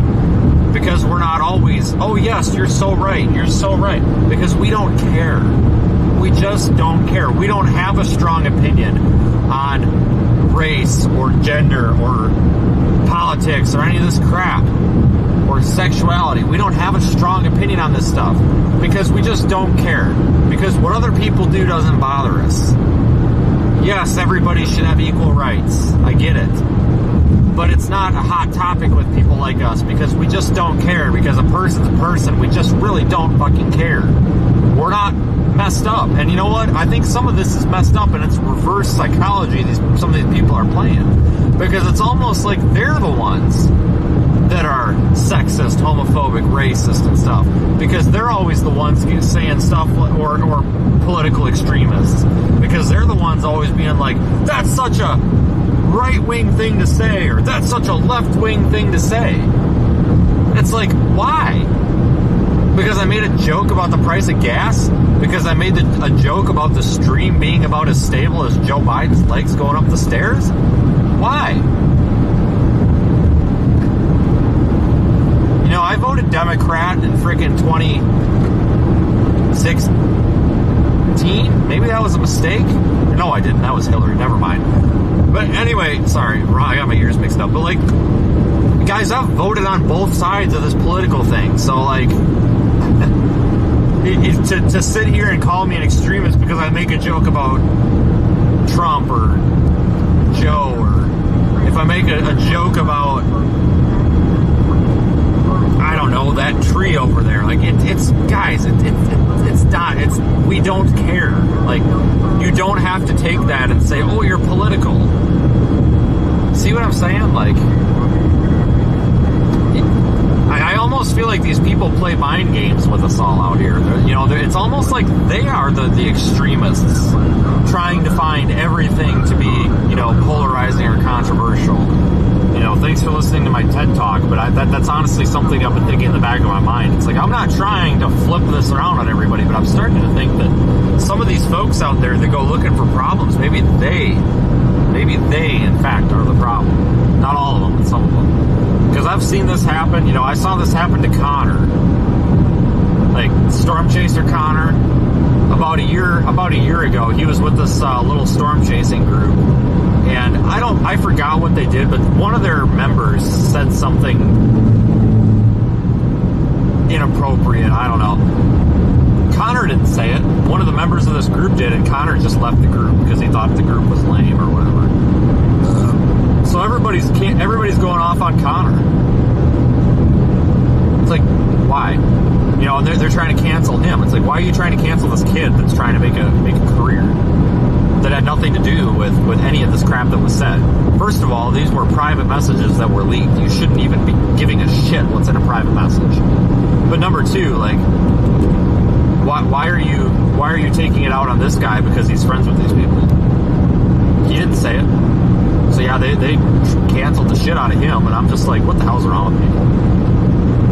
Like, talk about shoving an opinion down somebody's throat for no reason. And that right there is why I'm controversial and get canceled, is because I'm willing to kind of stand up for some of the bogus crap out here. But, you know, I call it like I see it, guys. You know, my live stream's an open forum. If you want to disagree with me, you are more than welcome to go in the chat. 100%. I will 100% have a happy, a respectful debate with anybody in here. But I just, my God, folks, I just look at this stuff some days. It's like, I need to start a podcast.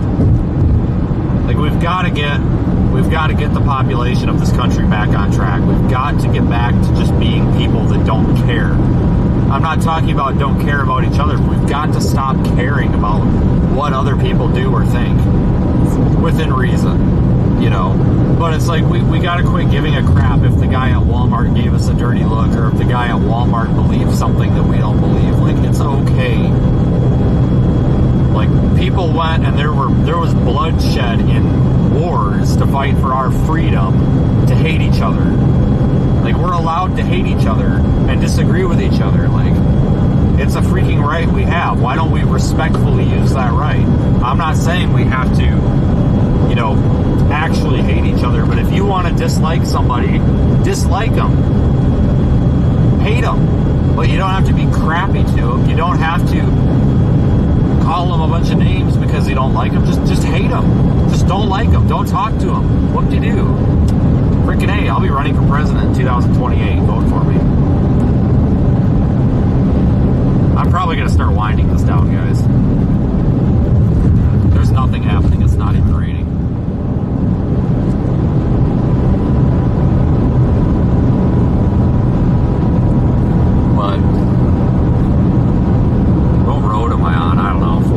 Interstate 40.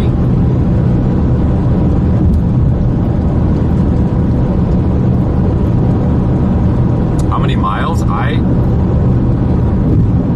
don't know, but I think I've gone through 2 tanks. We've probably gone 500 miles. Shit, we probably have gone 500 miles. I'm not 100% sure, to be honest. That's a good question. But if you want to figure it out, you can go on Google Maps, put in Mount Pleasant, Texas. So Mount Pleasant, Texas to McKinney, Texas to Texarkana to Little Rock. And that's roughly about how many. However many that is, I don't know.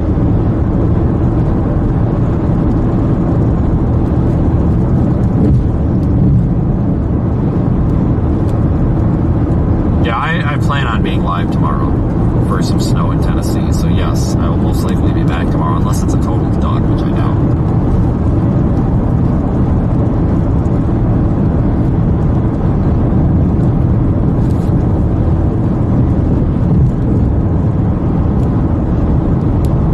Oh, I'm not even going to have a vice president.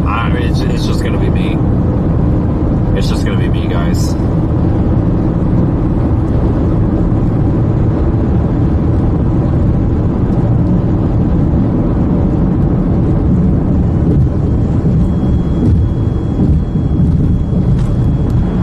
Talk Bernie into it.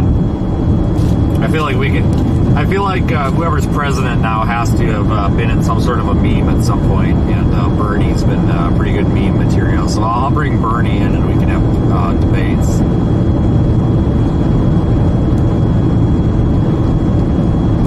Maybe Martha Stewart, like I mentioned earlier. I think it's going to be Martha. It's going to be me and Martha Stewart.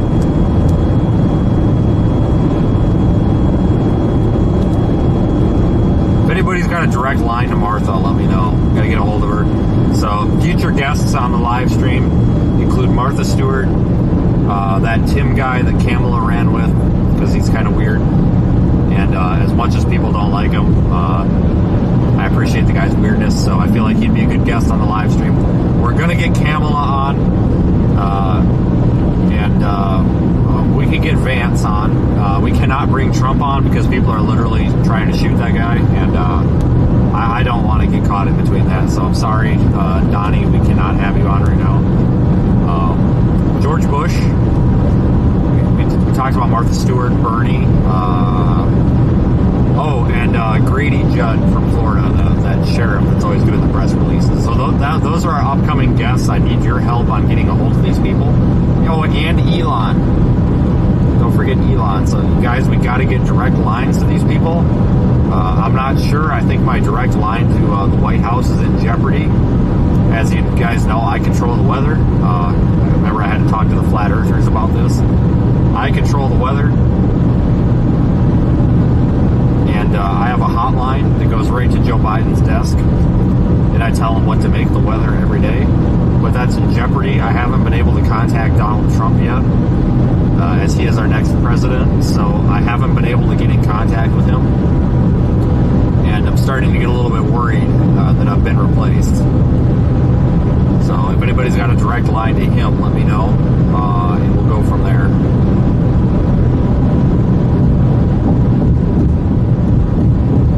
Alright, I don't know why YouTube filtered that, but the guy that suggested that I have Elmo on as a guest,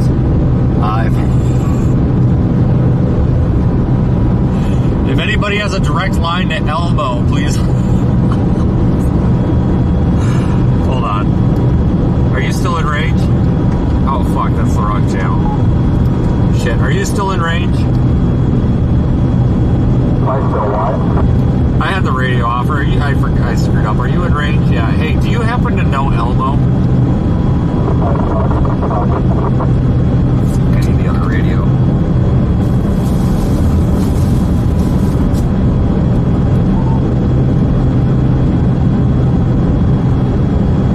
Oh, this fucking piece of junk.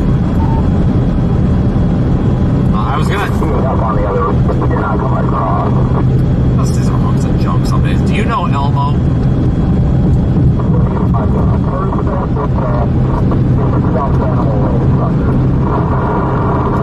Yeah, the stuffed animal. You do know Elmo, right? Can you get in contact with him for me?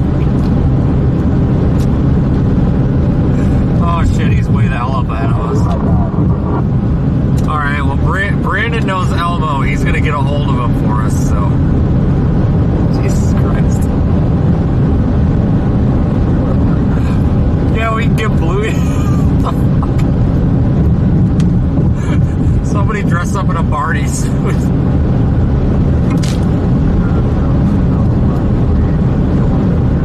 Holy shit, this chat has gone downhill.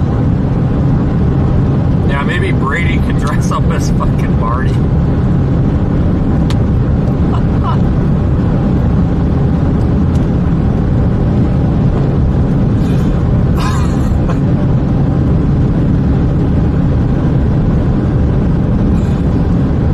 Oh my god, can you imagine the internet losing their shit and how viral that would go if we actually had somebody with a freaking elbow bumping in here all day?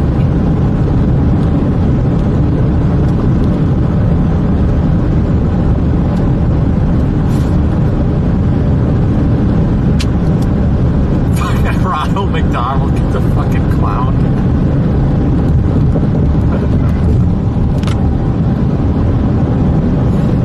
Yeah, if anybody here knows Elmo, please, yeah, we're gonna have Elmo on.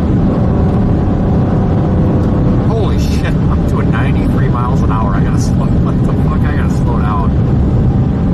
Holy shit, I wasn't paying any attention. I looked down, I'm doing 93 miles an hour. That's a little ridiculous, but alright. Ludicrous speed there. Felt like I was going a lot slower than that. Anyway. Folks, I'm out of here.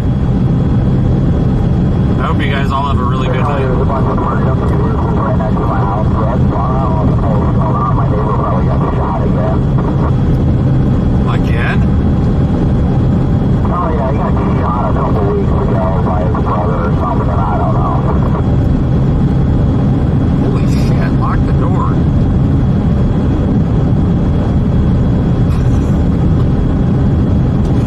Alright everybody, have a good night. See you tomorrow. And hopefully I'll have a better word on our special guests. Take care. Have a good night.